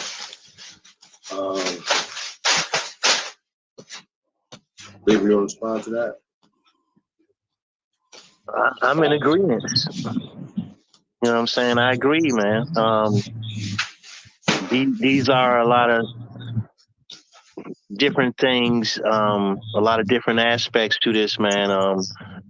And can you just make a clarification as far as, are you telling everybody that they should know all things, or are you just saying it as a group, as a collective, we should know all things?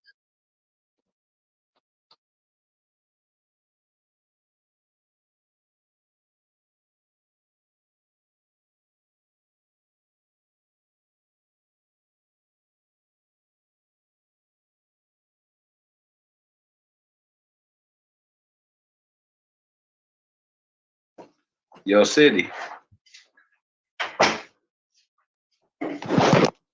Yo City. I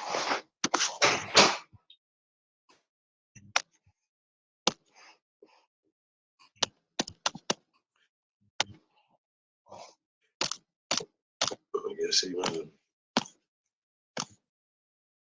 he's not muted. City. Okay.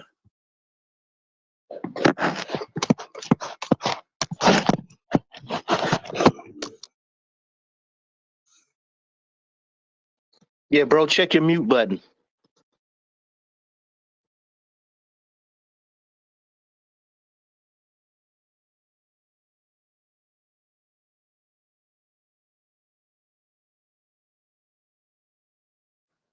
He just got a bad signal. That's cool. We're gonna start winding this down too, man.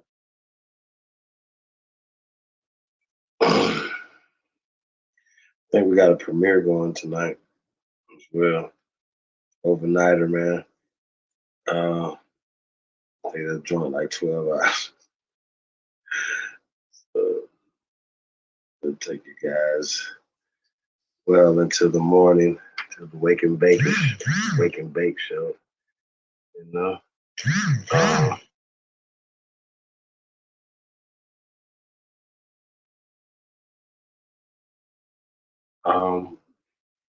Hey, did you see the animation earlier? Did you catch No, his thing? I didn't get it. I didn't get a chance to catch it, man. Yeah, play on the intro, man. Yeah, that's what's up. You want to talk to the people about it a little bit? What was going on? I didn't get to break it down. Basically, you know, it was just what I've been working on, you know what I'm saying? And that's just like a small trailer, you might say. So it's still a work in progress, man. Trying to get these animated characters, you know what I'm saying, bring them to life, you know. So yeah, man, that's just a little snippet of some of the things as far as the characters are concerned that I've been working on. That's all. I just wanted to show people what we doing over here. You know what I'm saying? Like it's a lot of different avenues that we're working on. You know, so just wanted to give them a sneak peek of it. That's all. And once again, hit us up, chiefholiday@gmail.com, man. We're looking for coders. We're looking for animators.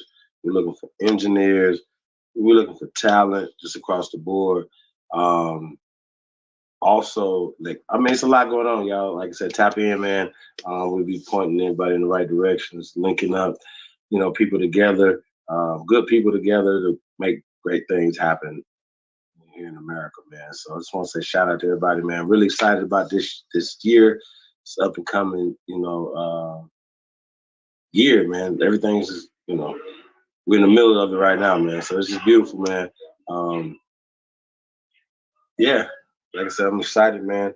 We're gonna start winding this thing down, man. Like I said, man, if you guys don't mind liking, sharing, and subscribing. If you haven't subscribed to this channel, man, and share it with anybody that you know that would be interested in the truth, you know what I mean? Yeah, Definitely appreciate it. Sister Soul Main Radio, you better believe, sister, we need some writers. That's like one of the primary things we need, sister.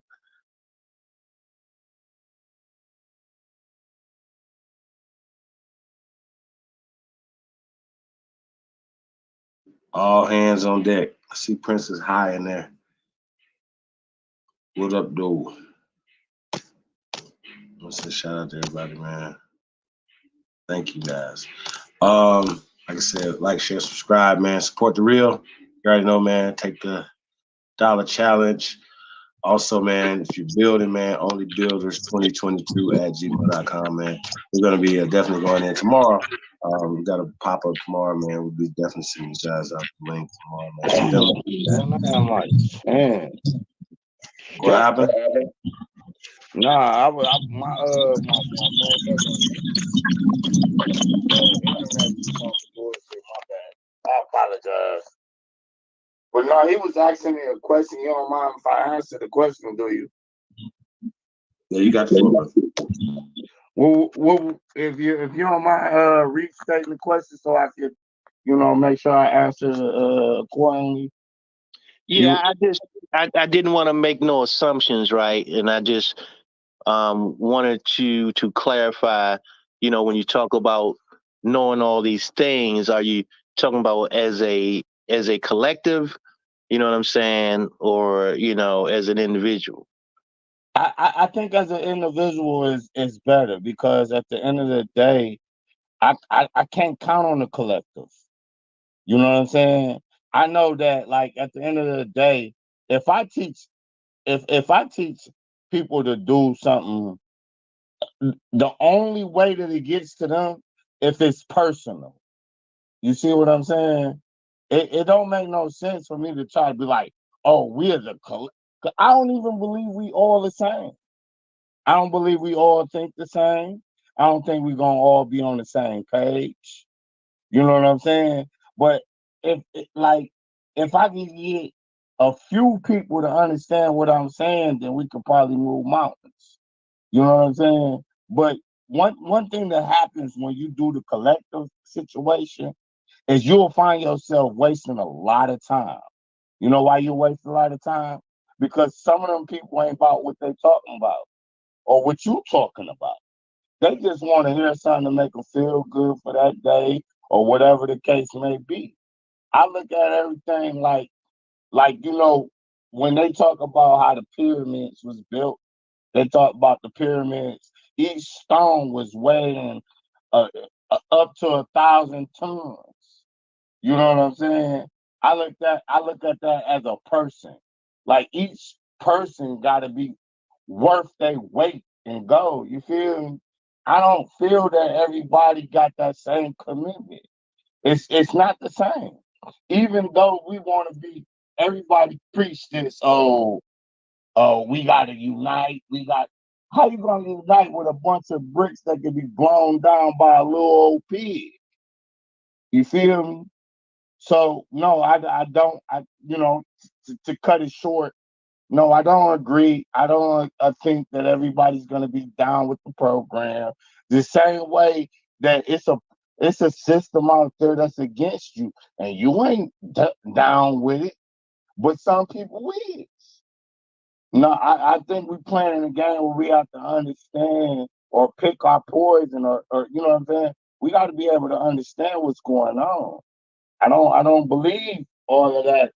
Oh, we type shit. I believe that it's a chosen few, and then even if it ain't a chosen few, if I live for it and I die by it, and then I teach that to my children, hopefully they could take that message and raise other generations with it. But I don't necessarily agree with the whole because look at the marches, right? Look at the marches and all the Black Lives Matters and all of that. You got a bunch of people that infiltrated that. It was supposed, or what we thought, what most people thought, because I didn't think nothing of it, was supposed to be something for us. Then that turned into a situation where it helped homosexuals get rights. It helped everybody but your black ass. I mean, excuse my French. It helped everybody but us. You know what I'm saying? So no, I don't believe in that. I believe in, you know, uh the old saying, he that has the ear, let him hear. Everybody don't want to hear that shit. You know what I'm saying? Everybody don't understand it. Everybody, you know what I'm saying? But those who do, if we could just collab with them, then we'd be all right. I don't actually need everybody to be a part of this. I don't, you know what I'm saying? I don't need 60,000 million people marching for this if that's not what's in their heart. You know what I'm saying? I'm not in the feel good type of situation. I'm in the this is what I believe in, and I'll fight for it even if it's just me. type of thing. So, I hope that answers your question. Yes, sir. So, anything else you want to ask, feel free. I just like what y'all doing over there, and I like how Chief Holiday he roast motherfuckers. And he don't play no games, and I just can appreciate that. You know what I'm saying?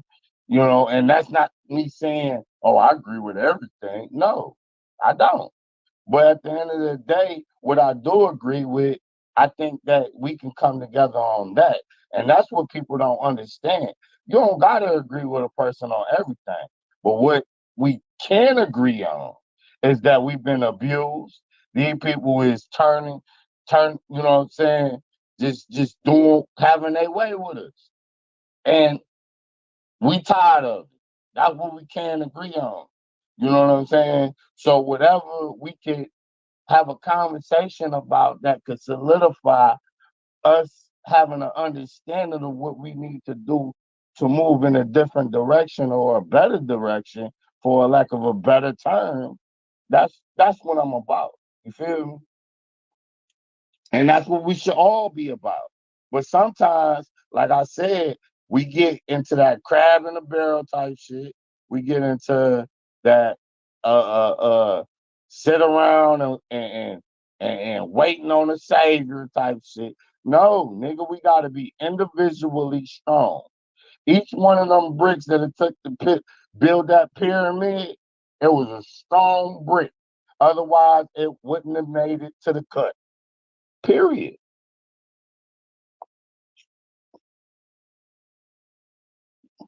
And I leave it at that.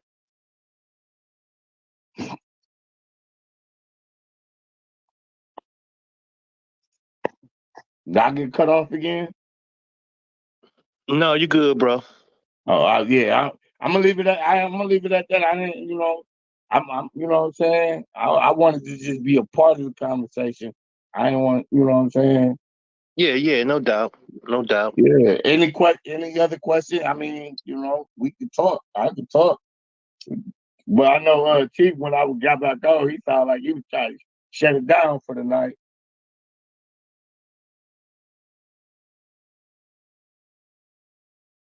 Yeah, hey Chief, did you have anything to say about that or what? No, I agree with the brother as well. Man, it's tough, man. Like, what we're dealing with, the mentality of the people, man. You see, it's not just us, it's everybody. All people believe this weird shit that we are slaves, that we came here, that the pale people built this country for them. Did you hear the Chinese dude say that? I didn't hear that part. They subdued the barbarian savages. Sheesh. Hey, Chief, man, hey, one thing I know while listening to you, bro, one thing I learned about you, you don't have no patience for fuck shit. None. Zero. Like, you don't, like, anything being said that ain't official, you ain't with. And listen, bro, it's understood. It's understood, bro. I understand it. You know what I'm saying? But I ain't gonna lie. I be more on some, let them people talk, we gonna go over there and do what we do. Because guess what? That's they need to do that. They need to do that. I once heard one person say, like, shit, they let the white people come over and do this and this and that. Shit, y'all wasn't doing shit with it. You know what I mean? Even though I don't respect that, but I mean, at the end of the day, it's understood. That just means step your game up. You know what I mean? That's how I feel about it. Like, we just got to step our game up in a major way. Like I said, we got to stop being one-trick ponies.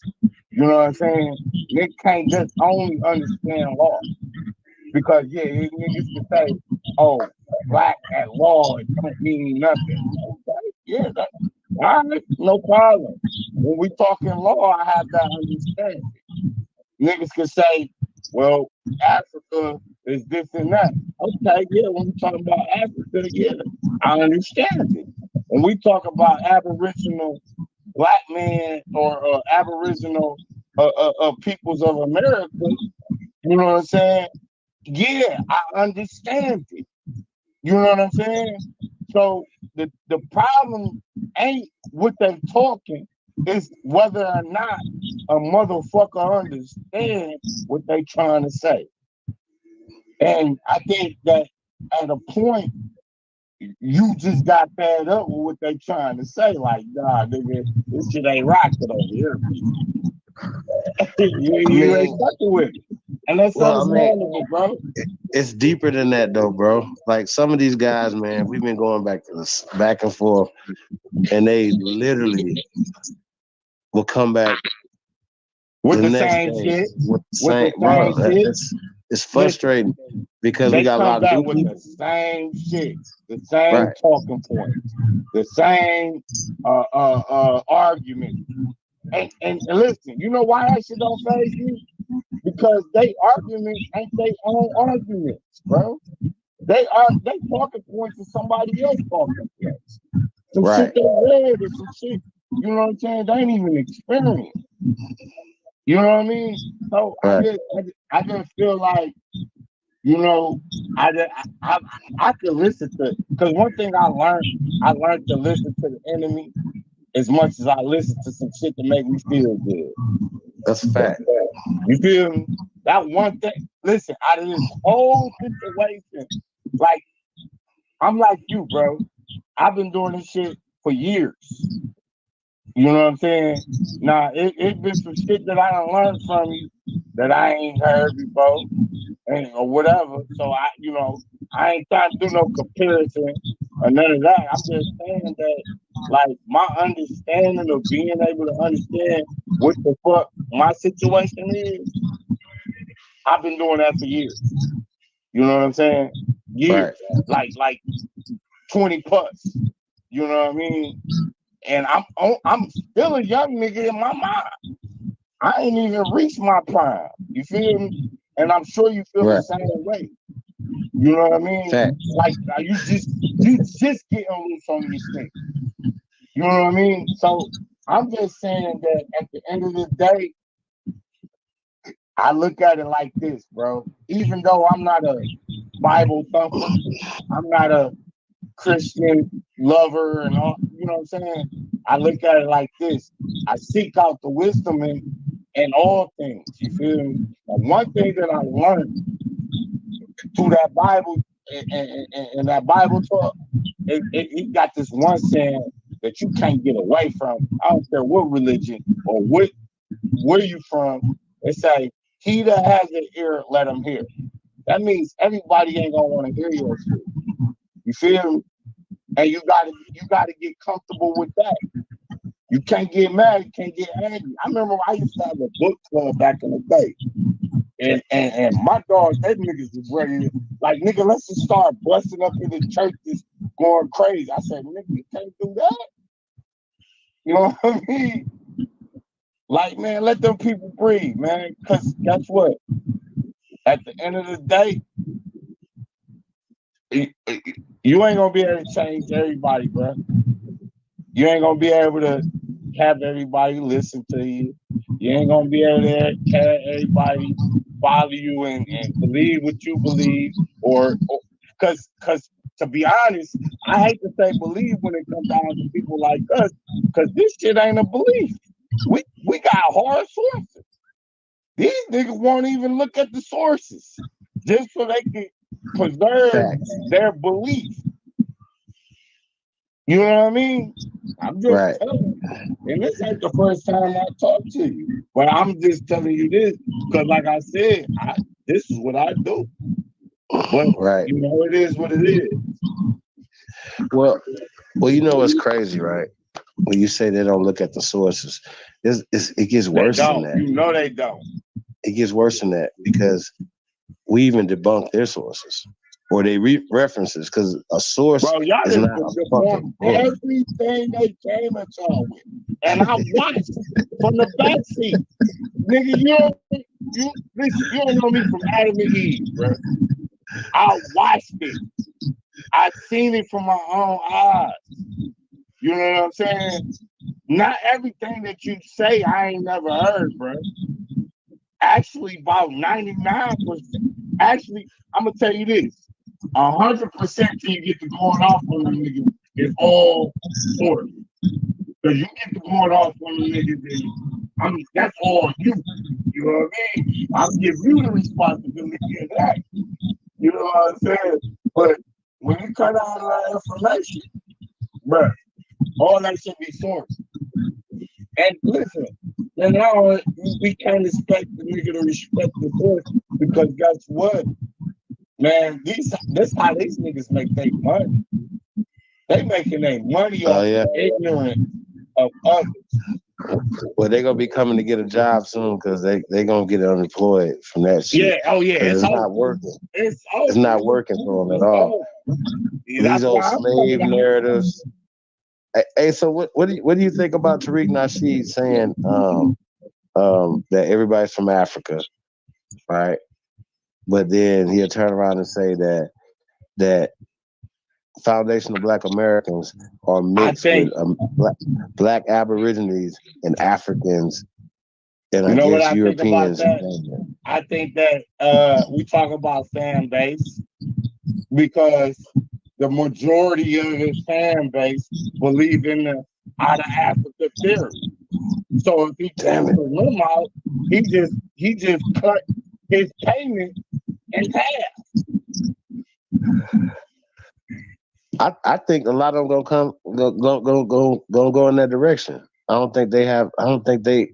think at this point, I think that they. What you mean going in that direction though? What direction? Like to the Aborigine. Like it's just inevitable. You gotta think about this like this. Like, yeah, it's possible that they're gonna go in that direction. But what happens is that like these people is more on a fan base level. They not on the telling like it is, die for the truth. And I don't expect them to do, because they probably got kids and they probably got family to feed, and that shit ain't feeding the family to them. You know what I'm saying? So I don't actually believe that like he doing that on a like that's a inadvertently way to send them our way. Nah, you know what's gonna send people our way? The truth, nigga. The truth. Not no nigga telling a nigga, oh no, we all out of Africa. No. Cause once you like, bro, once you start looking into the shit that is like, bro, it's irrefutable that there's so many discrepancies with that story. Period. Even if you believe it for all your life, the only thing that's keeping you tied to that story is tradition. And a bullshit tradition at that. You know what I'm saying? Now I don't really agree with you. I don't think they can pull people. I think the truth pull people to the truth. People want to know the truth. Because some people, they comfortable with fictitious lies.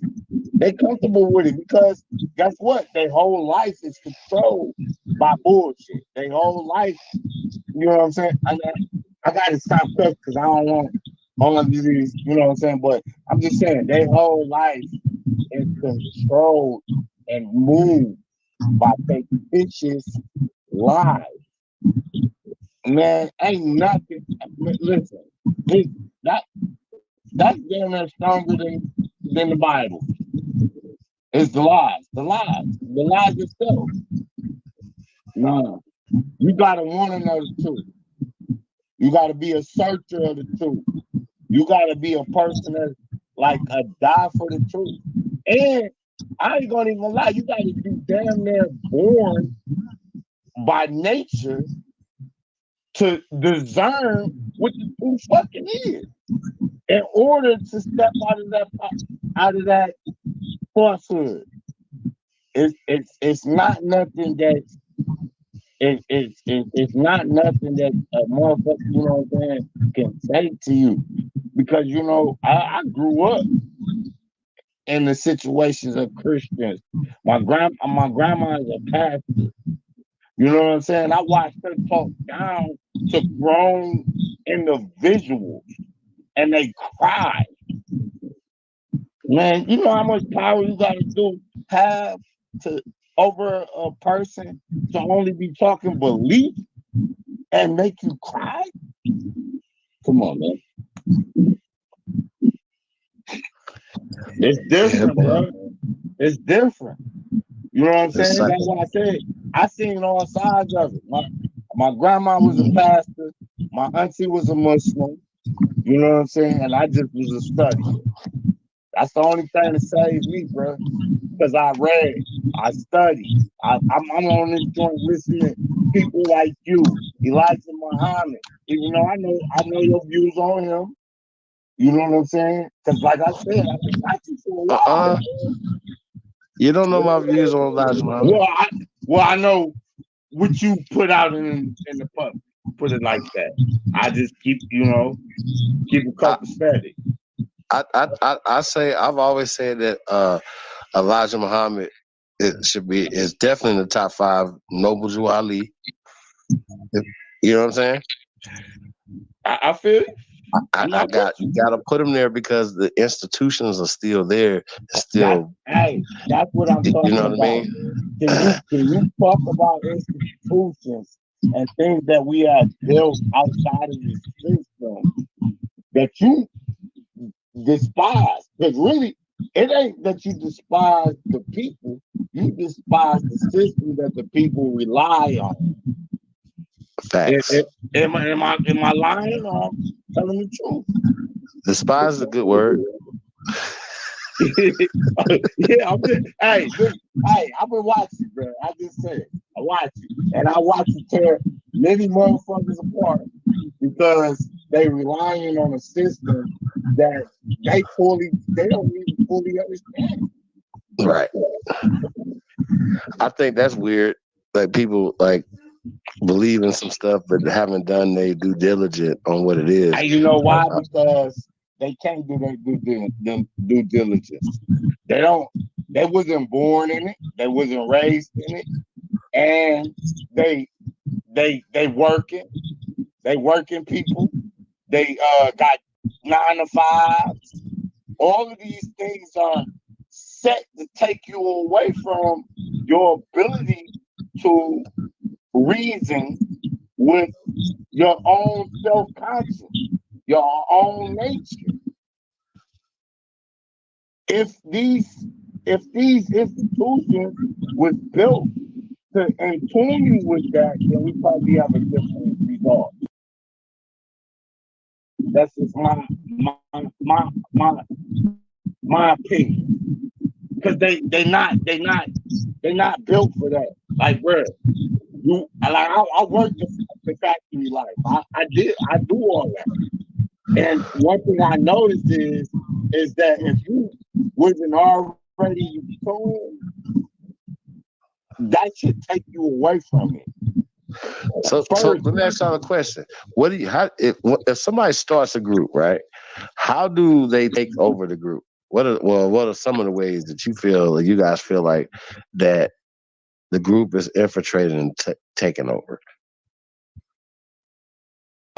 First of all, I have an understanding that my enemy is clever, and my enemy is so inferior. My enemy is so inferior that he would rather work while I'm asleep. You know what I'm saying? Like when we think we got it all figured out and we good, and then we take our little nap, we go to a little sleep, get a little rest, that's when he gonna put in the work. Look, we under the perception that our enemies is working while we're asleep, but we don't understand that not only that he's working while he's asleep, he's doing it purposely while you're asleep. You know what I'm saying? We're under perception that these people don't they don't have any knowledge. Guess what? These same people, the reason why they do have the knowledge is because they were in our past times. They was our what you call it when you take on that was our apprentice. You know what I'm saying? That was our apprentice. Listen, when they was fucked up, they knew they was fucked up. And guess what? That's the trick. The trick is that you don't know you fucked up. So they could damn, what's the word I'm looking for? They could take advantage of it. They could exploit it. You know what I'm saying? But when they was fucked up, they knew they was fucked up. When they was monkeys running around in caves, didn't know how to separate the animals from the and you know what I'm saying, all of that shit, listen, we was coming through teaching their ass. We was trying to civilize their ass. And they took that. And then once they took the knowledge, which they only got a certain percentage of it, but that certain percentage was that much powerful that we got comfortable and they go back. You know what I'm saying? Because like even if you look at history, right? A lot of times in history when you look at like certain type of battles, certain things that was going on, wars and stuff, we would employ them to come. Man, come on, I like work. They would get just close enough to marry in the family, to do all type of shit to get close. And then eventually we were so relaxed, they kicked us out. A lot of people be like, man, how did they take power then? If y'all was this and that, like, no, they didn't fight us for it. That's for damn sure. Right. That's for damn sure. They didn't fight us for it because they ain't strong enough to fight us for it. This is how Definitely manipulated. We got Definitely manipulated. We got relaxed and they manipulated. Like y'all, I hear a lot of times where somebody be like, well, if y'all was so much in power, y'all still in power, then how the fuck is y'all ain't running shit? Man, we ain't running shit because at the end of the day, we got too lax, we got too lazy, and we kept allowing them, we teach them enough to defeat our enemies, and they reversed it on us. That's all. Simple. It ain't rocket science. Nigga, if I allow you in to come fight for me, and then at the end of the day, you like, shit, I know exactly what it takes to beat the nigga. Man, y'all niggas need to watch Original. It's a show about some vampires and shit. It's some weird ass shit. That shit teach you a lot of games. What's it called? It's called Original. It's on Netflix. That's my shit. Man, hey, you know Niklaus, right? He don't allow shit to slide past him. What's his name? Niklaus, the main that's my guy. Nigga. The main nigga. You know why I hate it? That hate it because he don't show no fucking weakness. Even when he allow you to come help him, he's still gonna be ruthless on your ass. I love it. Hey, bro, I'm talking that real shit too, man. Hey, man, I love it, man. I do. It's a dope show. You know, and they get into a lot of stuff, man. You Man, know, hey, he say I ain't got a shortage of enemies. We don't got a shortage of enemies, but we want to always be friends. well, the thing I like about Klaus, right? He went looking. That nigga was off. That Kill nigga everything moving. Huh? That nigga was ruthless like the coop, but he come with more people. Yeah, I'm like the sisters, brothers. It don't matter.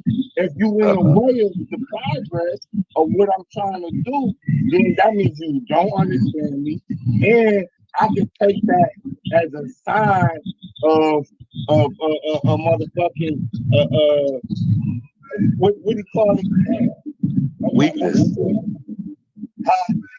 Weakness. But y'all know what though? Y'all know what though? It's even deeper than weakness, bro. But look though, y'all. As strong as this dude was, he did have one boogeyman. His daddy.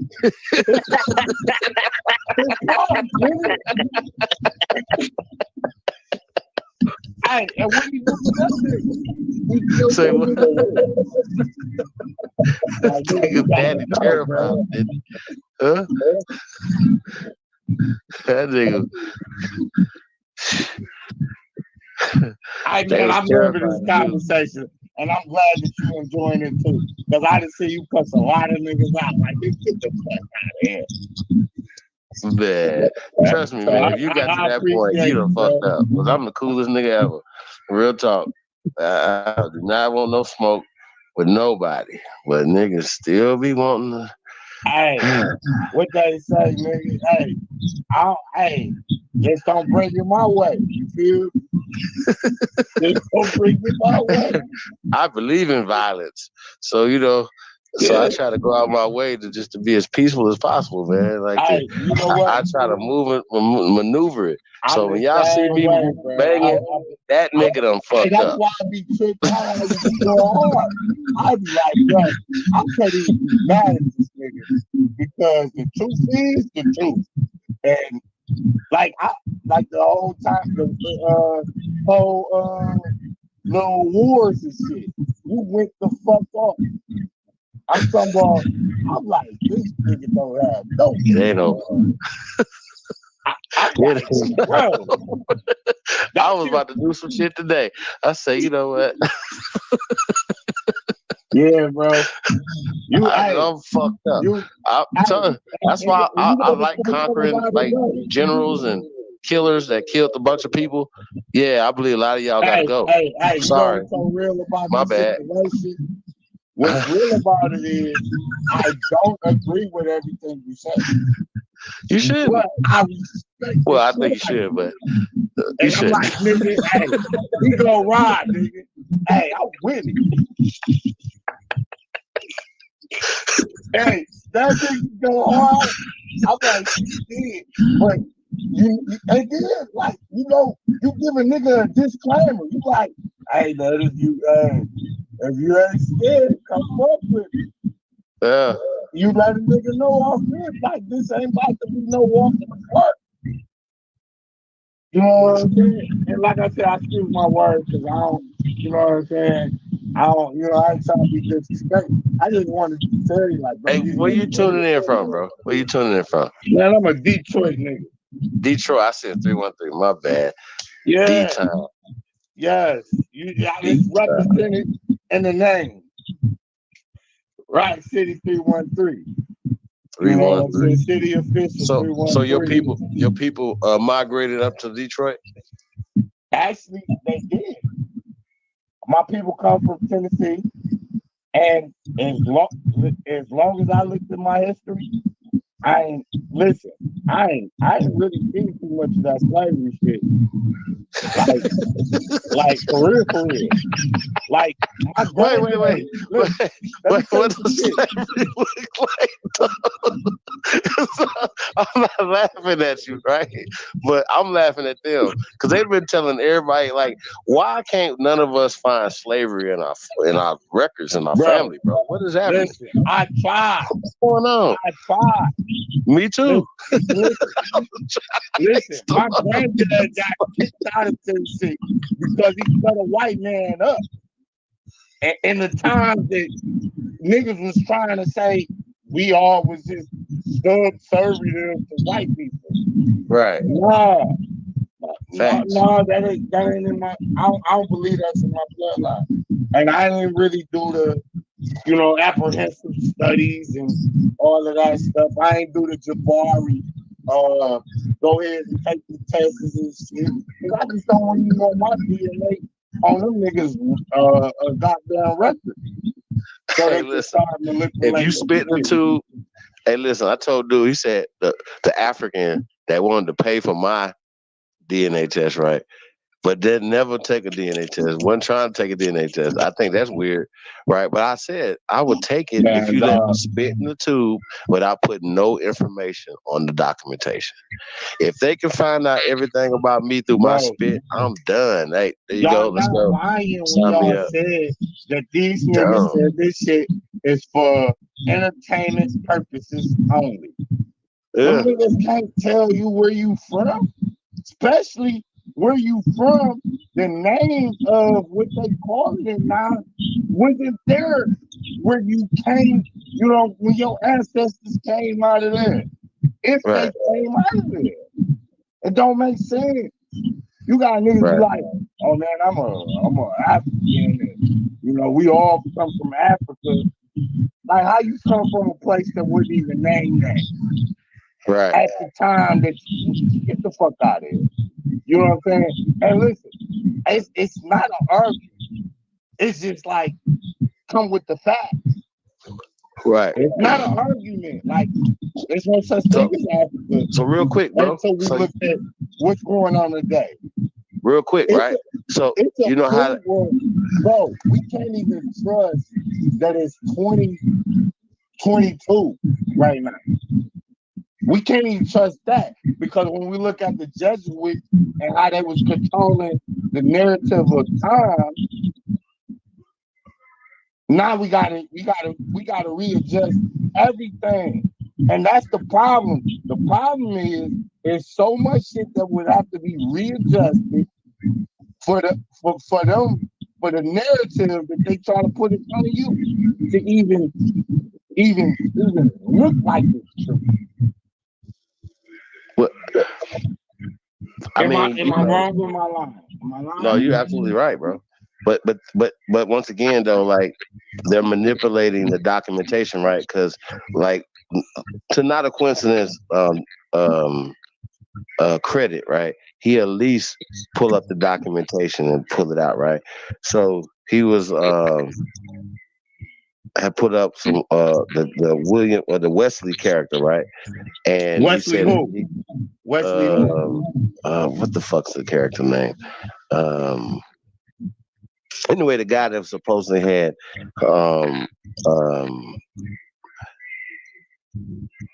converted Indians, and then he said, you talking about when he tried to say that dog was the first African? Not old boy. He was trying to say that old boy was. I was in on that conversation too. I was like, man, these niggas is full of shit. Yeah, but it's a translation and a recreation. So wherever they see Negro at, right, they could just change it up and then and put Africa there, right? And they don't understand that That's these things. fucked up. Like how you can allow somebody to redact whole history to today's terms. That and I get like how you say like some like what I wanted to chime in on too? The whole supremacy shit. White supremacy. Talk about it. Talk about it. You know what fucked up about it? Like What about white is supremacy? Supreme.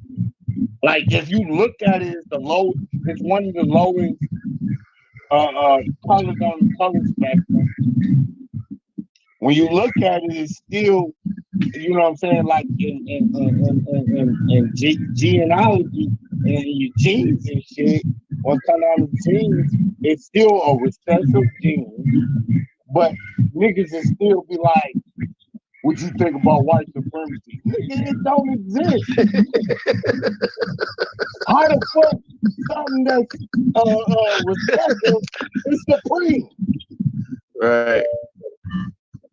How the fuck? Like, man, hey, you be having a lot of niggas that be having conversations with you that try to have that argument. And that's why I be going, like, bro, ain't nothing about white light, white nothing, white lightning, nothing. It's fucking supreme. Mayonnaise, nothing, nigga. Nothing. So, white t-shirts, nothing. How the fuck is we having a conversation about it being supreme? You got to be fucking kidding me. No, white outfit we don't this want summer, man. We're not in the office. No, we're not. Got dirty in the mug, so like bro, went outside. But nigga, listen, it's just like everything else that's not supreme is gonna die out. It's not gonna live forever. Just as we have lived forever, period, from the beginning, from the soil, this is as we apply when we talk about aboriginal, from the soil, from the ground, first, nigga, how the fuck do we have a conversation about something being supreme off of that? Y'all niggas got me. I'm sorry, man.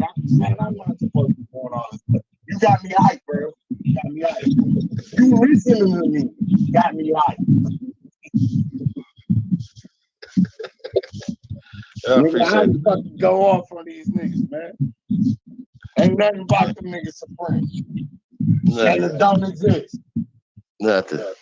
Yeah, I don't know if you caught. You don't know if you caught the one that tried to come through from Germany the other night. No, I caught him. And you played it double time though. You played it double because you wanted everybody to hear. You tried to shit out of the slick. Man, that bitch probably wouldn't even from Germany if you asked me. That bitch probably put on the accent. Yeah, I don't. It's possible. It's possible. It's possible that he was though, but he was just amazed. Like they just be amazed that we studying them, right? They do all this studying. You know what they be amazed at? That you use your fucking brain, bro. You using your common sense. You using your reason. All the shit they can't put in the book because they don't understand. That's what they was amazed about. I think another thing too, they know motherfuckers is not afraid of them. Period.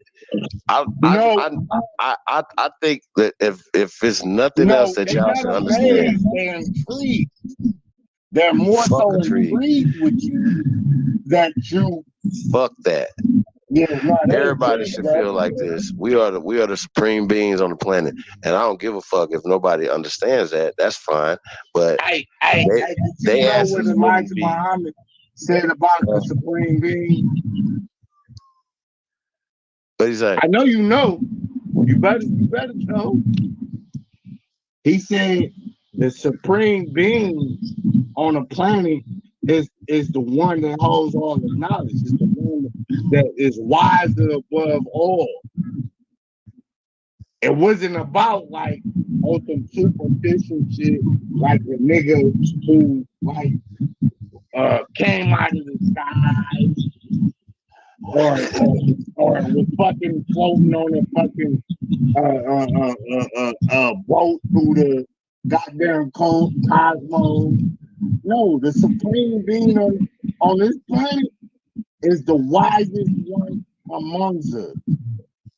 You know what I'm saying? Like, nah, fuck what they talk about. I don't even be caring about what they talk about. Right. You know what I'm saying? And what I start off with, like, bro, we gotta be wise.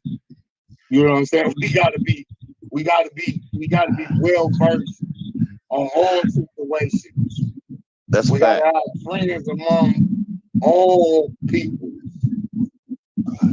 Well, once again, though, a lot of times people, man, I would love to see how people. One thing again, I gotta give Tariq Nasheed his props because he's opening himself up to all these different types of people who will have an issue. Their ass out too. Yeah, he be getting them. They have an issue though, and I'm still trying to figure out why would you get this man's line with issue, and then be mad when he roasts your ass, huh? You want me to tell you why? Because when they voice that shit gives them power. And you cut because what we don't do enough amongst each other, we don't voice our grievance. We keep it to ourselves. You know what they used to tell me when I was younger? You can't say that. If you did that and you did that, then them white people will kill you. Like what happens with us is fear. They don't have no fear. They wasn't born with that trait. You feel me? So they wasn't. See a nigga that's willing to stand up and say what he want to say, do what he want to do, especially in the righteous mode.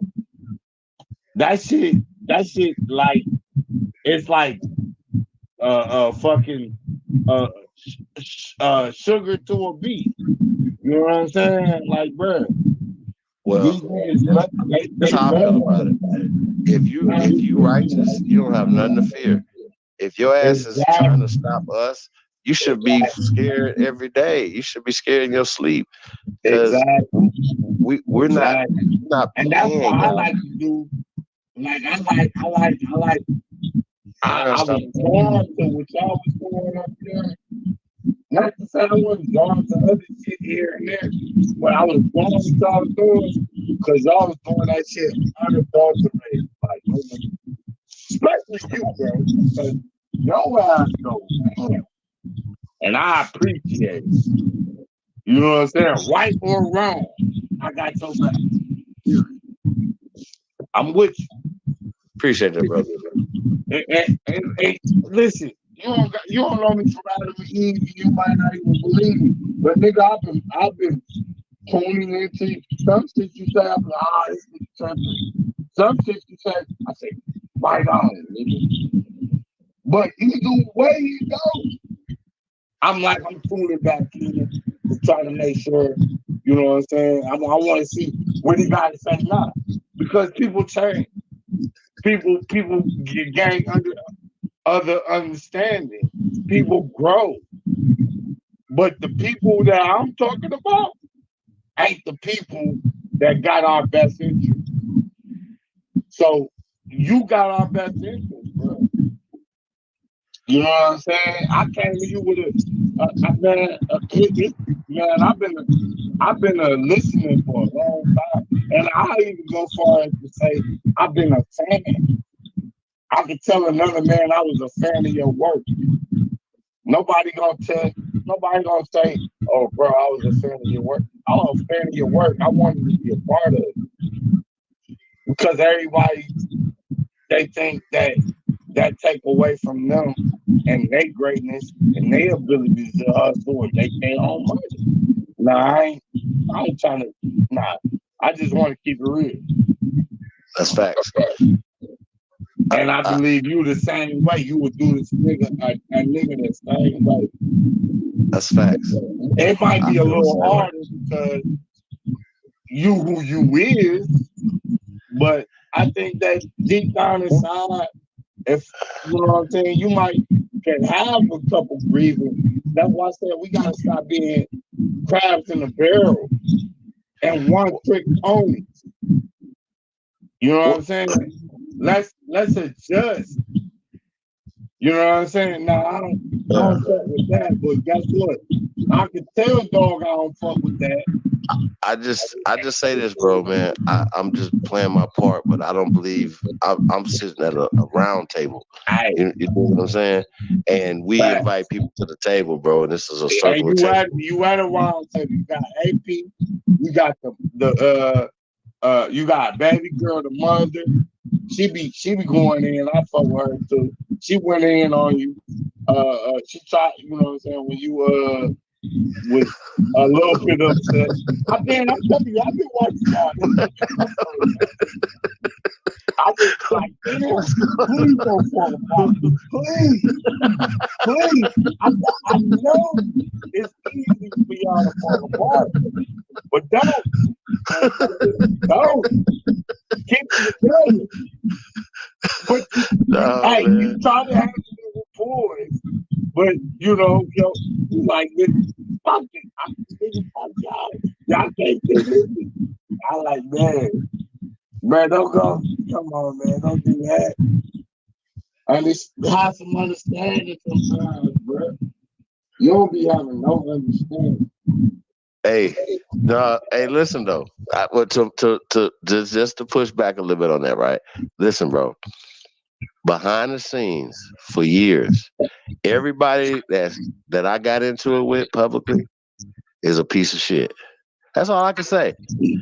I'm not saying you're wrong. No. I'm really gonna say this. I really can say this. I can say this with 100% certainty because it's motherfuckers that I might not care for. I got you. Yeah, we got some stuff coming up. We got some stuff coming up real soon that we're gonna be announcing to everybody, man. So, like I said, y'all stay tuned. And once again, man, we keep saying this, man. Support and love who love you. I don't really, no matter what, we're gonna still build, and in spite, we gonna still love y'all in spite. You dig what I'm saying, bro? And I didn't come here to be. And I don't think that's what the Pambuku niggas realize. They be acting like just because we want to represent what we represent, that means we don't love them either. Yeah, that's great. Listen, we started the game out with y'all teaching. It's not that. It's just that when it came down to us understanding where we came from, we had to show our respect for our ancestors. Right. Why y'all sitting up here being mad at us? I'm still trying to figure out, bro, what the hell? Why is anybody mad? That's my only question of everything. Just like you said, fuck them on that point. But at the end of the day, the truth is that, listen, we never wanted to be separated or separate ourselves from any struggle of Aboriginal people over the world. We was just saying that we laying our claim to where we came from. That's all we were saying. And then you know what I thought? I thought about it. I said, bro, these niggas want to keep us in Africa. Meanwhile, they sweep the fucking earth and the land from right under our fucking feet. Right. Get the fuck out of here. Y'all think we that stupid? Y'all think we was gonna fall for that? Man, listen, I'm like, shit. I fuck around and get banned from talking on anybody's show. They be like, oh, that's shit with me? Oh, no, hell no. That nigga ain't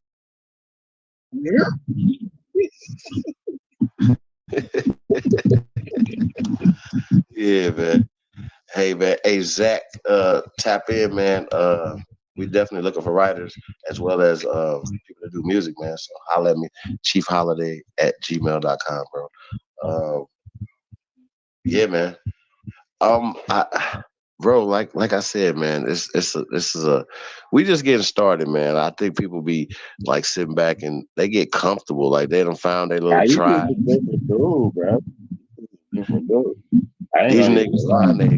These niggas find their tribes, bro. You know what I mean? And and they get comfortable. You know what I'm saying? And you know what? And I That think irks that's me the more than problem. Like, thanks, y'all. I think that's a problem too. Like, Bouginess. bro, Y'all irk me. I never identified myself with no tribe. I never, you know what I'm saying, did nothing. Like, I don't gotta do all that. All I gotta do is say is, look, I know who I am, and I'm gonna be who I am. And the best part of me is going to my children, the ones that come after me. Because guess what? I can't speak for the past and the gone people, bro. Them people gone. They just like these niggas is trying to speak for Africa, and like, bro, these niggas digging these ditches to find y'all mama. You know what I'm saying? They trying to find who y'all is, what y'all. Nah, they can't even do that. You know why they can't do that for us? Because we that old, nigga. We too old. So we've been on this bitch, on this planet, as it been rotating since before the moon was in place. You feel me? Right. You know what I'm saying? Like, bro, when you've been on the planet since before the moon, before its moon been in place, nigga, ain't shit you could tell. What you gonna tell? Man? You can't explain how the moon got there. I can. You know what I'm saying? Well, I can postulate it. I wasn't there, nor was you. So why the fuck is we arguing?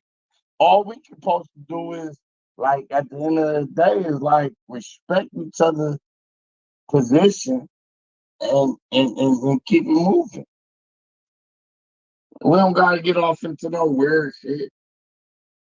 Nigga, I know Venus is this and nah, nigga.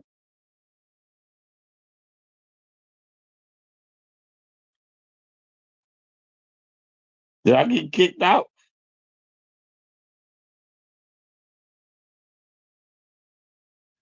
I was talking to him. Nah, you good, bro. No, I thought I got kicked out. I'm like, shit, damn, I got to go too hard. I was trying to keep it soft. But I thought dog, you know what I mean? But no, man, man, your game is much appreciated, bro. For real, and I hope that I can build with you more in the future, or I can learn from you more in the future. Because sometimes people don't even want to learn from a nigga. Like, bro, you don't know everything. Learn from a nigga. I say, man, I told people this from day one, man. I said I was a master student. I'm learning every day, man, and you know, and we here to once again we're at the table. It's in a circle. We're here to learn from each other, man. And just let you guys know, you know, like just talking to some of these immigrants, right? Just asking questions like the brother from Zambia. Shout out to him, man. Came through the other day, broke down some stuff from Zambia, and he had a different, you know, outlook on us. You know what I'm saying? So we can't blanket all 55 countries and everybody on the continent as the same type of people, bro. Because that's just not true. Because the Somalians, for instance, so certain people have a different outlook even on other people on the continent. So so we got to understand that, and a lot of it is a class as well. So class and caste system is two different things, but some people put in this class system. You know what I mean? So they can come to America and, of course, live differently because they have a different. They can stay in a different area codes and So what was your experience with people that like outside of the country? Was always good? They understand who was the gods? Who you know what I'm Man, I'm saying? Mr. International, man. So I ain't gonna lie, bro. Like I don't have them type of issues, fam. Like, you know what I'm saying? Like I fuck with, you know, who fuck with me, bro. You know what I'm saying? Like I've learned things throughout my, doing business, being a businessman, dealing with people. I know that Arabs, for instance, they will deal with you. You know what I'm saying? Asians might not. Okay. Like on a level where, like, say for instance, if you have something to sell that they're using, right? They believe in group economics. They'll still buy from their distributor. They'll buy from their distributor because they're keeping their money within their circle. Yeah. And ultimately to But put us they'll out. tell you, but they be the same thing like the Chinese do. They'll tell you like, bro, we don't really get along like that. They get along. They get along with each other before they know how to rally against us to get to it. Tell Though. you Trust like, me on that. bro, we don't all fuck with each other. And I'm like, how? How y'all don't fuck with each other? I don't see them doing no drive-bys. I don't see them niggas stabbing each other up, beating each other up. I don't see them. They don't make the news.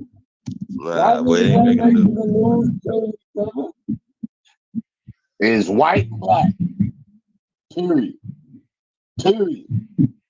White people and black people. Like, of course, we know y'all don't like this.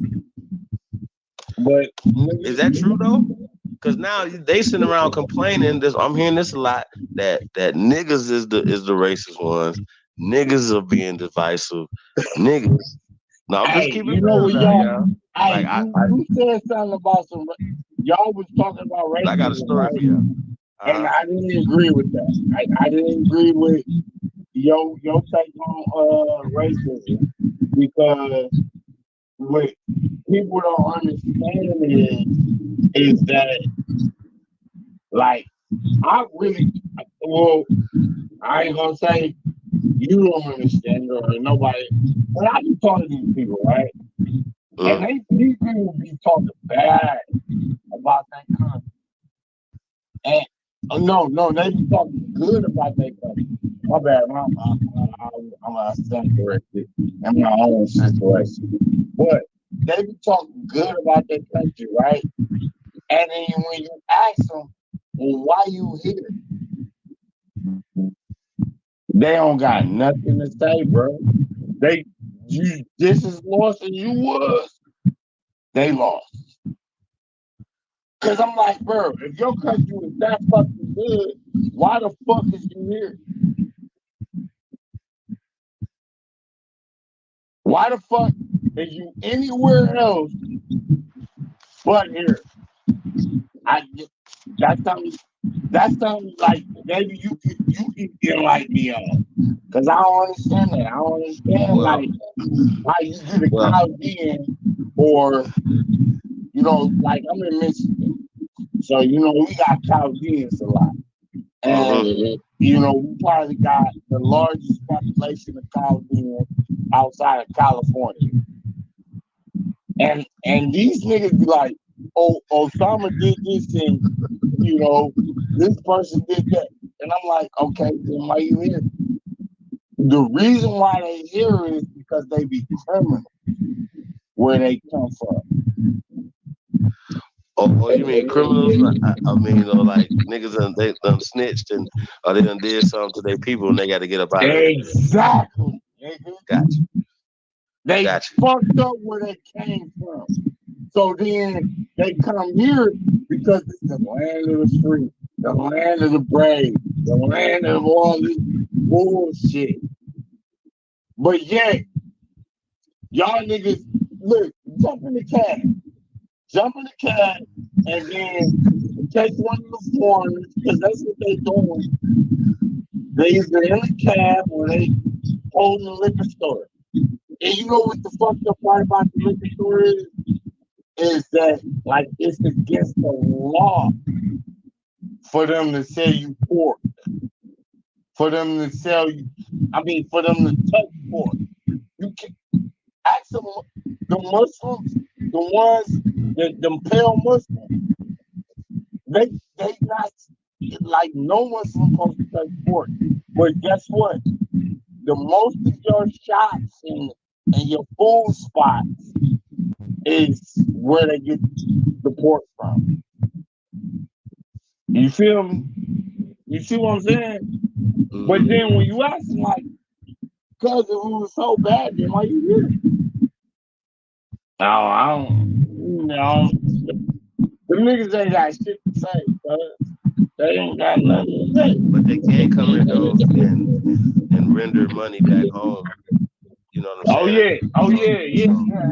American dollar is super strong. Yeah. Hey, check one. Outside of ours. See, this is the one thing that I got a difference between y'all is the word black. Because a lot of when we get into the Aboriginal history, we get out of the word black because we look at black as a color. But if we looked at black as a frequency in which all colors get its originated out of, then we probably look at it a little bit different. Hey, bro. Hey, bro. Sorry, I don't want to cut you off, but so I just want to ask. So, what does frequency? What is that going to do? Actually, I'm gonna be honest with you. This is kind of give you a sense of reality. Like it doesn't do nothing for like if we in the courtroom and we use the term black, baby, we outnumbered. That's a fact. Yeah, but it has to be defined in law. You know what I'm saying? So, anything it only has to be defined in law when we dealing with law. Right, you say the courtroom, right? No, I'm saying that we're not always dealing with law. So when you get people that identify themselves as black, they might not necessarily be talking about legal situations. Okay. But it's our job to tell them in legal situations that don't stand up. They don't hold no ground. But for a person to tell you it don't mean shit, it denotes that you don't mean shit. But on all things, when you think about black, you thinking color. But you're not thinking frequency. Because if you look at frequency, all black is not a frequency. I mean, black is not a color. It's a frequency. You know what I'm saying? So real quick though, right? With that come on with it. Does white have a frequency? Yes, it do. Okay. The lowest of all frequencies. Okay, can this be measured? Yes, you can. Go ahead and pull up the spectrum, the color spectrum. And you'll find out that, you know what I'm saying, what you listen, if it was up to me, I you know, if I had some children, you know what I'm saying, I was teaching them whatever, then, you know, of course, you know, I don't know if I would if you're gonna teach a system, right? Okay. You would have to teach the opposite of the system. Okay, black is this, that, and the third, or whatever, right? Mm-hmm. And in my world, black was that. Black was not weak. Black was dominant. When we talking black was a recessive. With that word. No, hold on, listen. I was at where you were at, though. You understand what I'm saying? Like black was even though I knew about the caste system and all the other stuff or whatever, right? I still said, well, we could beat them. Let's just rewrite the definition of what black is. Let's do that. But not enough people are on that way. That's what I agree with you on. I agree with you that the terms need to be, you know, changed. What I'm saying when I use, like, for instance, if I was to use the term black, right? Me personally, I'm using the term black and the term of frequency, not a color. You know what I'm saying? Because guess what? When you everything on this motherfucking planet is alive by way of a black frequency. And that black frequency we call a sun. Some people say it's yellow. You know what I'm saying? Some people were like, okay, woo. But I'm like, bro, when you get to the core of what it is, really black. But if a person was trying to talk to me about law and what law was going on, black don't have no stance. And that's a fact. You know what I'm saying? That black is you know what I mean? It's just a color. It's just that. And I understand that. That's why I'm saying we can't be one thing folks. I could sit here and hear you tell me black is ain't important when it comes down to a certain level, right? But it shows they're important in other levels that maybe that one quick pony might not understand. But that don't give me the right to be like, dog don't know what he's talking about. He ain't right. He ain't, you know what I'm saying? Well, let me say this, bro. Let me say this, bro. The way it's being used, and is basically philosophical. You know what I'm saying? Oh, it's disingenuous. Well, no, I'm gonna say philosophical because it's disingenuous. Because I'm gonna tell you why it's disingenuous. Because we have laws and legality. And then, you know what I'm saying? They totally, that shit wiped out. That black talk, that I'm black and I'm this and that shit is, you know what I'm saying? But when you get to talking to a person like myself, you know what I'm saying? I understand both sides. For me, I'm like, okay, on one hand, they don't understand what we're talking about, and we're talking about our divinity,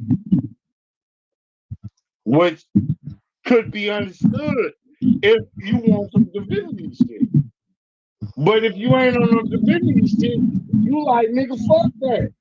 Nigga, that shit don't mean nothing. Am I right? Or am I wrong? You know what I'm saying? So what I'm saying is that it's possible for me to be understanding that we can use terms that better to describe our situation in certain arenas. But that don't mean we have to cancel it out as if it don't, you know what I'm saying, matter in other arenas. Do you get what I'm saying? Yeah, I understand what you're saying, but when people use it in the public discourse, right, and they talking about, I don't recommend it in the public discourse. Well, that's what we mean. So now you got my answer, and it's quick. We don't got to go too deep in it. No, I don't recommend it in the public discourse because guess what? When you in the courtroom, they don't understand black. They look at that as an enemy. He's gonna die. You know what I'm saying? But that doesn't mean that we can't uphold it where we lay, where we respect it at. Because we got our own traditions. We have our own responsibility to our ancestors. And That's what the fuck we came for. Black, nigga. But I wouldn't be mad if the person was like, fuck black. Nigga, we can't even I ain't with that. I don't even think we gotta be that disrespectful. I don't think we gotta go that hard for it because Exactly. like So why that's what we do. We want to if a nigga can't say I love black. Okay, hold on, brother. Listen though. When I'm in a different hear me out real fast, bro. situation, I know that shit don't fly. Official city.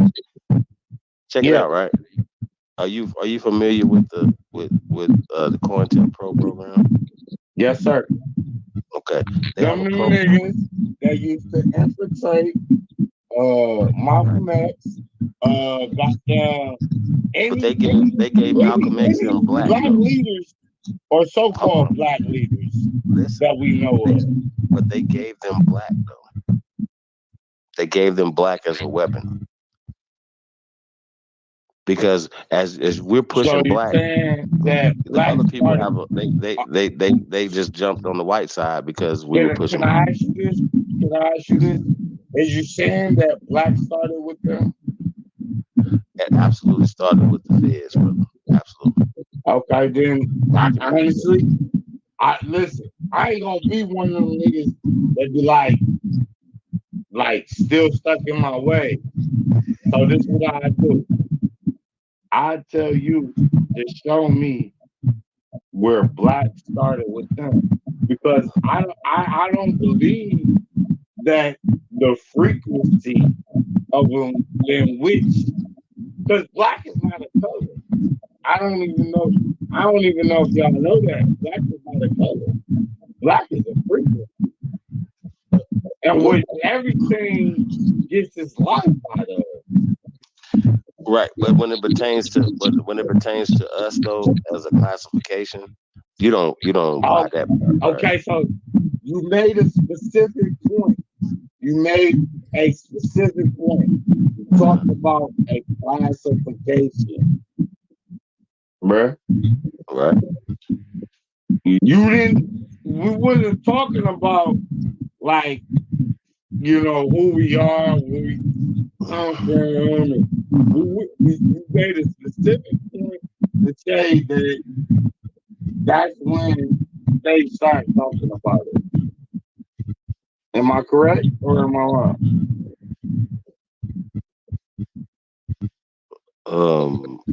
I made a specific point, and who started talking about? I said you made a specific point. My bad. I ain't trying to get you tricked up, bro. I'm just saying you made a specific point at which they start classifying us. The black people. Right. Yeah, black people. Right.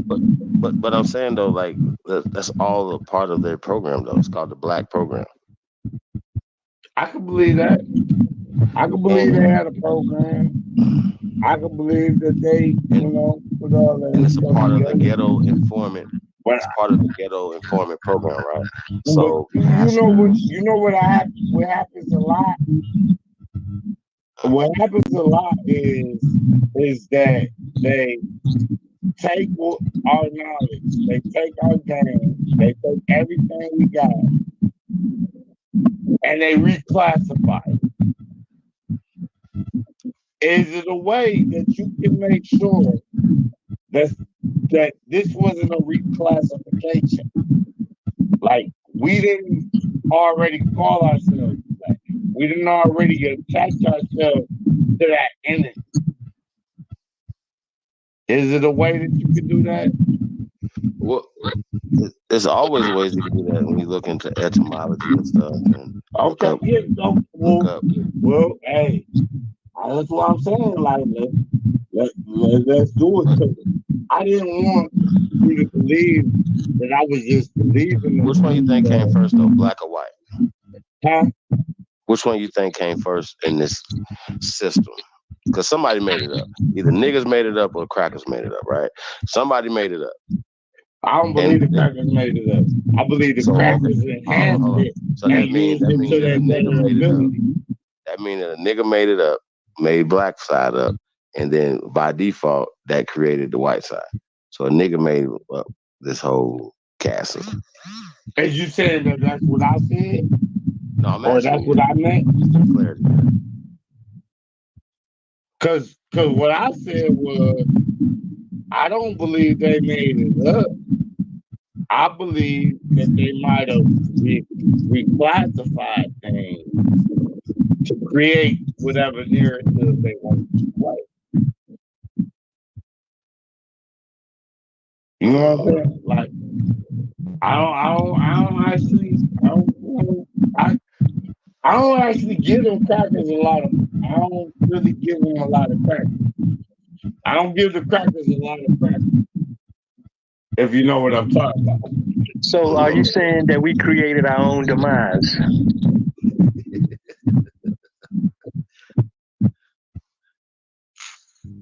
That's a heavy question, bro. Well, because the reason I say that is because we losing in that aspect. So, the question is, did we create our own demise?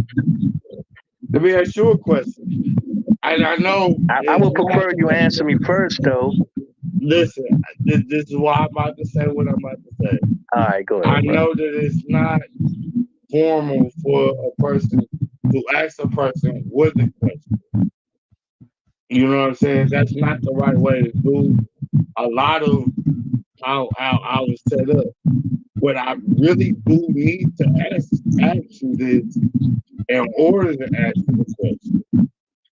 You know what I'm saying? Like, I'm kind of a little bit more witty here. So what I wanted to say is that when you ask me, did they, start the demise? What I want to ask you is what can you say that we did or put in place to not have that situation happen? Like, was it something like did somebody like go over the board or did somebody, you know what I'm saying? And I'm not using that as an excuse. I'm just saying that, like, at the end of the day, what part of that of our demise that we like? What can we say that we did to not have that happen?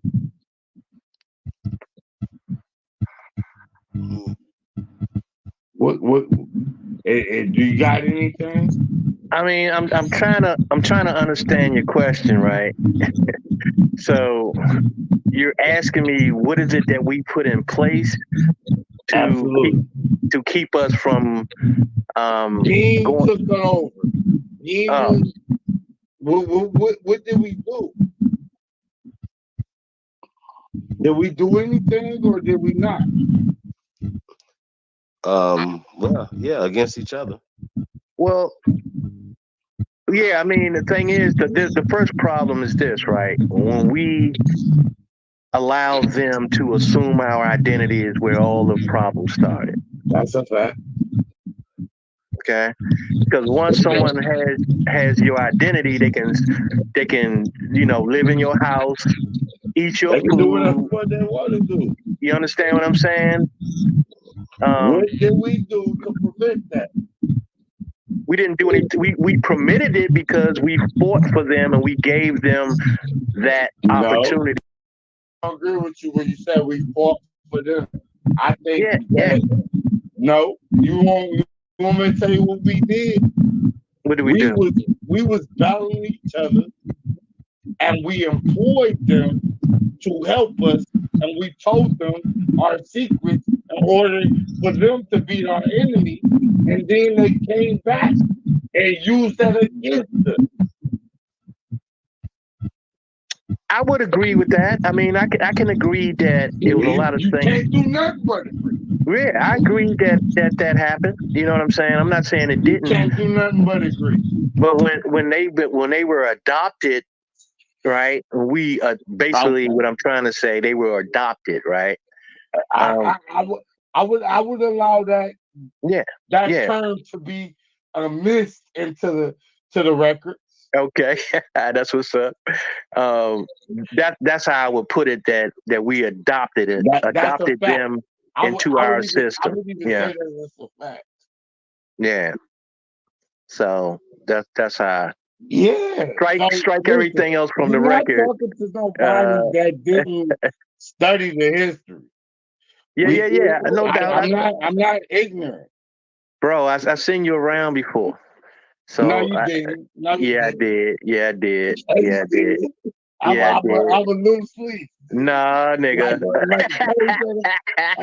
I remember. See, I let you talk long enough. I remember, bro. I'm telling you. You know what I'm saying? Like, okay, you talk so long what you enough, I want can to come at remember. me with now? What else you want to come at me with? No, I'm not trying to come at you, bro. I'm trying to let you speak your piece. You know what I'm saying? And you know what I mean? Like, that's just what it is. I mean, I'm not here to try to break you down. So you know what I mean? at the end of the day, I'm telling what I've been able to observe throughout the time of history. I didn't make this up, bro. And then we could back this up with, like bro said, he like, man, I don't go in no books. Man, honestly, I respect the shit out of that. You know what I'm saying? But the truth is, No, you talking about me? You talking about me? And we had to go into the book. I'll be able to go into the business too. You know what I'm saying? Yeah. Me not going to books? No. I appreciate I didn't say not to go in the books, bro. No, we had to do it because we've been talking. But if it came to a point where it's like, all right, man, I'm gonna have to, do that. Because really, I know what it's all about. Y'all got source. Y'all need to source up before anything. So listen, I know that I ain't here to try to disrespect this shit. I'm just saying that, at certain points I disagree with, but at certain points I'd rather talk about the shit I like about this shit. I like about the gangster, like the shit that's like, nigga, let's put the jobs up. You know what I'm saying? I don't give a fuck about all that reading book for book, because nigga, I done read 1,000 of them. Right. You know what I'm saying? That shit be worth it. But sometimes you be reading the book, and just because you read the book, you think that shit's the truth. No, that shit ain't the truth. These niggas write their own narrative. So check it though, y'all. So we got a premiere going on. It's gonna be crazy, y'all. Y'all gotta check that out. It's about 3 years old. Pretty crazy. It's a lot of guest appearances on that thing. I think that's the one we did.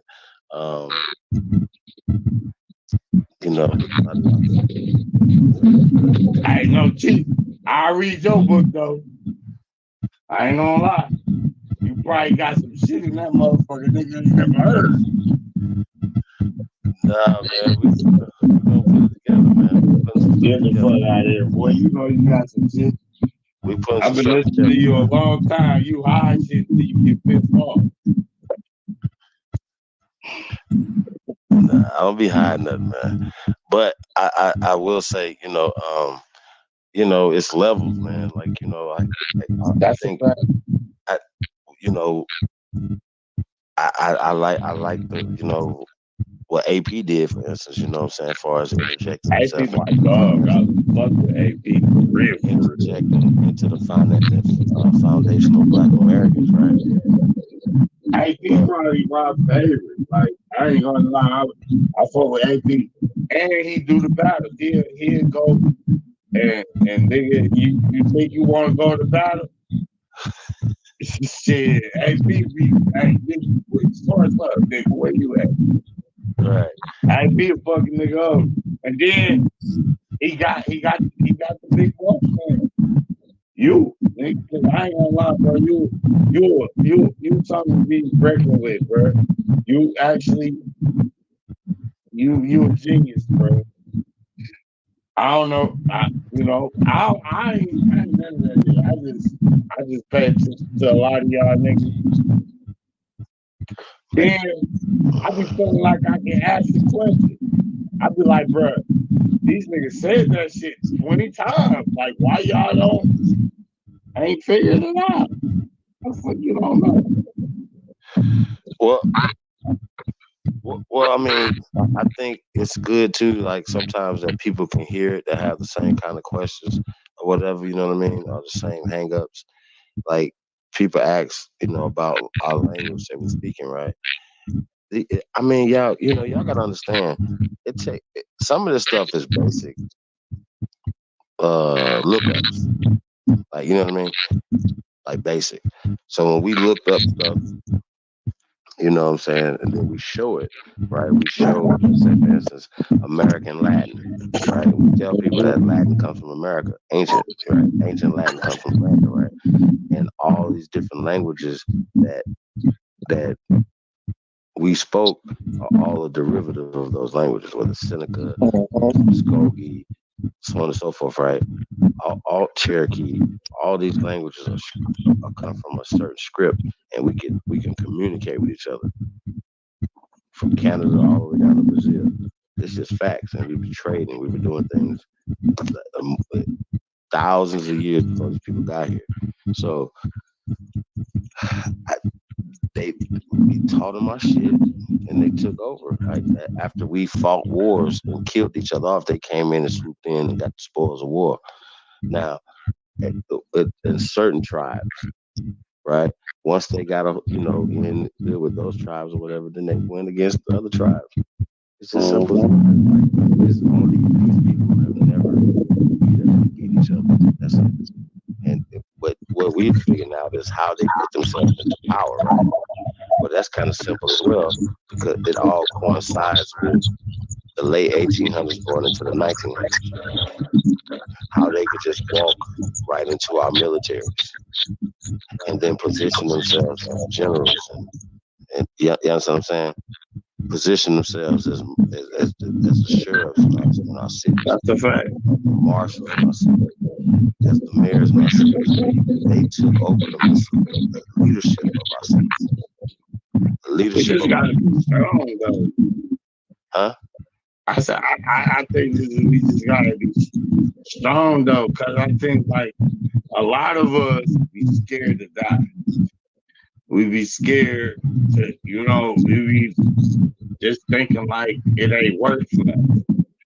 I really believe that like what you doing and like bro that shit worse than it means something. You know what I'm saying? And then like no, everybody might not be on board with it, but man, fuck all that, bro. Like, let's just keep it real. These niggas be about to die for little shit. Even me.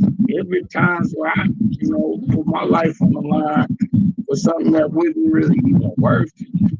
Like this is something that's worth it, and I think that we should bond together. Not even I just think we gotta let other people know it though. I think we gotta let other people know it. I don't think that they know it. I think that they think like we're playing. And that's because they've been taught to that like every time they stand up, we die. Ask y'all a question. How many debates is Black Jesus Minister gonna have over this? You said what? Black Jesus Minister has debated everybody at least twice on Sunday. Hey, but bro, it's only one nigga calling him the king of this shit. It's not everybody calling him the king of this shit. Listen, bro. Oh, he I loses swear just to about God. every time. Listen, bro. You ever heard the term kingmaker? Yeah. I think that we have allowed I ain't gonna even be no whole ass nigga. We allowed Sinetta to be the kingmaker. I think that's over. It is over. But he couldn't make a gesture. Niggas is still listening to this. Bro, I listen to these niggas like even when he let Jabari talk. I be like, bro, why is you letting this nigga Jabari talk? He ain't, bro, he don't even know shit. I'm this and I'm that. He like the motherfucking college scholar niggas. Like one of them niggas who think they know everything because they one trick pony. Like I said, one trick pony. You know that one trick, bro. And you think we supposed to be galloping to it. No, nigga. You know what I think that we need? We need a person, if anything, because really, we don't need anybody. But you know what people need? People need a person that is versatile, that could talk to the fucking businessman, that could talk to the fucking religious person. We need a person that can do it all. We don't. I give a fuck less about a nigga who's trying to push his agenda based on. And then these niggas, they don't even be more history, bro. Like, bro, Jabari don't know history, but he claimed to be the history buff. And then they calling him Floyd Mayweather of the shit. I don't know how the fuck he get that one. Bro, he ain't fight nobody. And then the people that want to fight him, they run away from him. And then when he do talk to him, he used the match. That fool ain't in my weight class, bro. So that shit is different, bro. Like, bro, hey, let me put you, hey, you know what is a good battle? Put you up against him. Man, that nigga he ain't in my weight class, bro. He ain't in my weight class. But he wouldn't stand a chance. I would like Umar or Danielson because he just run his mouth. You know why I want Danielson just because I just want to spank Danielson. You know why? Because everybody know you full of shit. Everybody already know you full of shit. See, you be like, give me Umar. Nah, you only want Umar because you know he's good influence. But bro, to be honest, we don't be looking for that. Like we don't even care. We already know that nigga full of shit. I want to debate David Duke. Who else? I ain't never even heard of him, but I look him up. David Duke. I'm telling you, hey, destroy the niggas who at the top. Destroy the niggas who at the top. We don't care about the niggas we never heard about. I want them all. Yeah. Want everybody moving. Hey, destroy the niggas at the top, bro. Land, sea, and air. Anything moving, nigga. Apex predator. But look, man, bro. Destroy that nigga. I'm gonna tell you, I'll give you first mission. The first mission, destroy fucking dog. He called that nigga Mayweather. All right, we about to see what he do. Nah, he's not gonna get in the ring with a super heavyweight, bro. We gonna make him. He's not. We gonna make him. He's not. Bro, they have one out there. Man, how much money that nigga want, bro? Man, I'm definitely not paying. I'm asking, I'll pay for order. I'll pay for you to destroy that nigga. Them fools gotta come. They gotta come to us. All right. I'm gonna make that shit happen, bro. I I'm gonna make that shit happen. If that's the last thing I do with this fucking ass nigga, I'm gonna make. I gotta take you to the top. To niggas they calling the Mayweathers, the best. Nah, nigga, this ain't the Mayweathers. I already know we ain't shit. I would end Jabari's whole career. Real talk. Matter of fact, I would end all these niggas' careers, y'all. Niggas be thinking it's sweet. I'll be like, yo, bro, like this is really real, and we really serious. So you know why they be thinking it's sweet? Because we got to go after the big fish. We got to go after the big fish. I don't even see no. They ain't big fish to you. You like, nigga, fuck them niggas. Nah, I know. Nah, niggas are snacks. Niggas are snacks. That'd be a good ass battle. I ain't gonna lie, bro. You against them niggas? And actually, I'm being a motherfucking crowd like nigga. Actually, honestly, I wouldn't even mind being a little cat.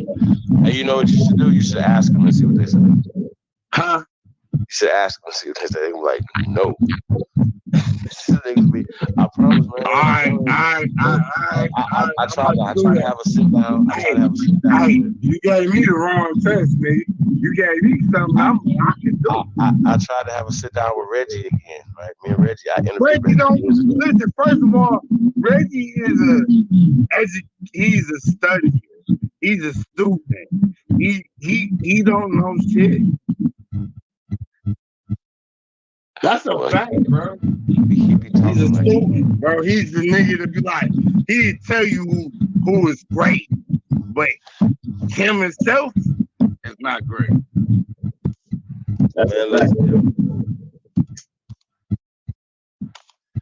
You fucking with a nigga who been watching all these niggas all through their whole history.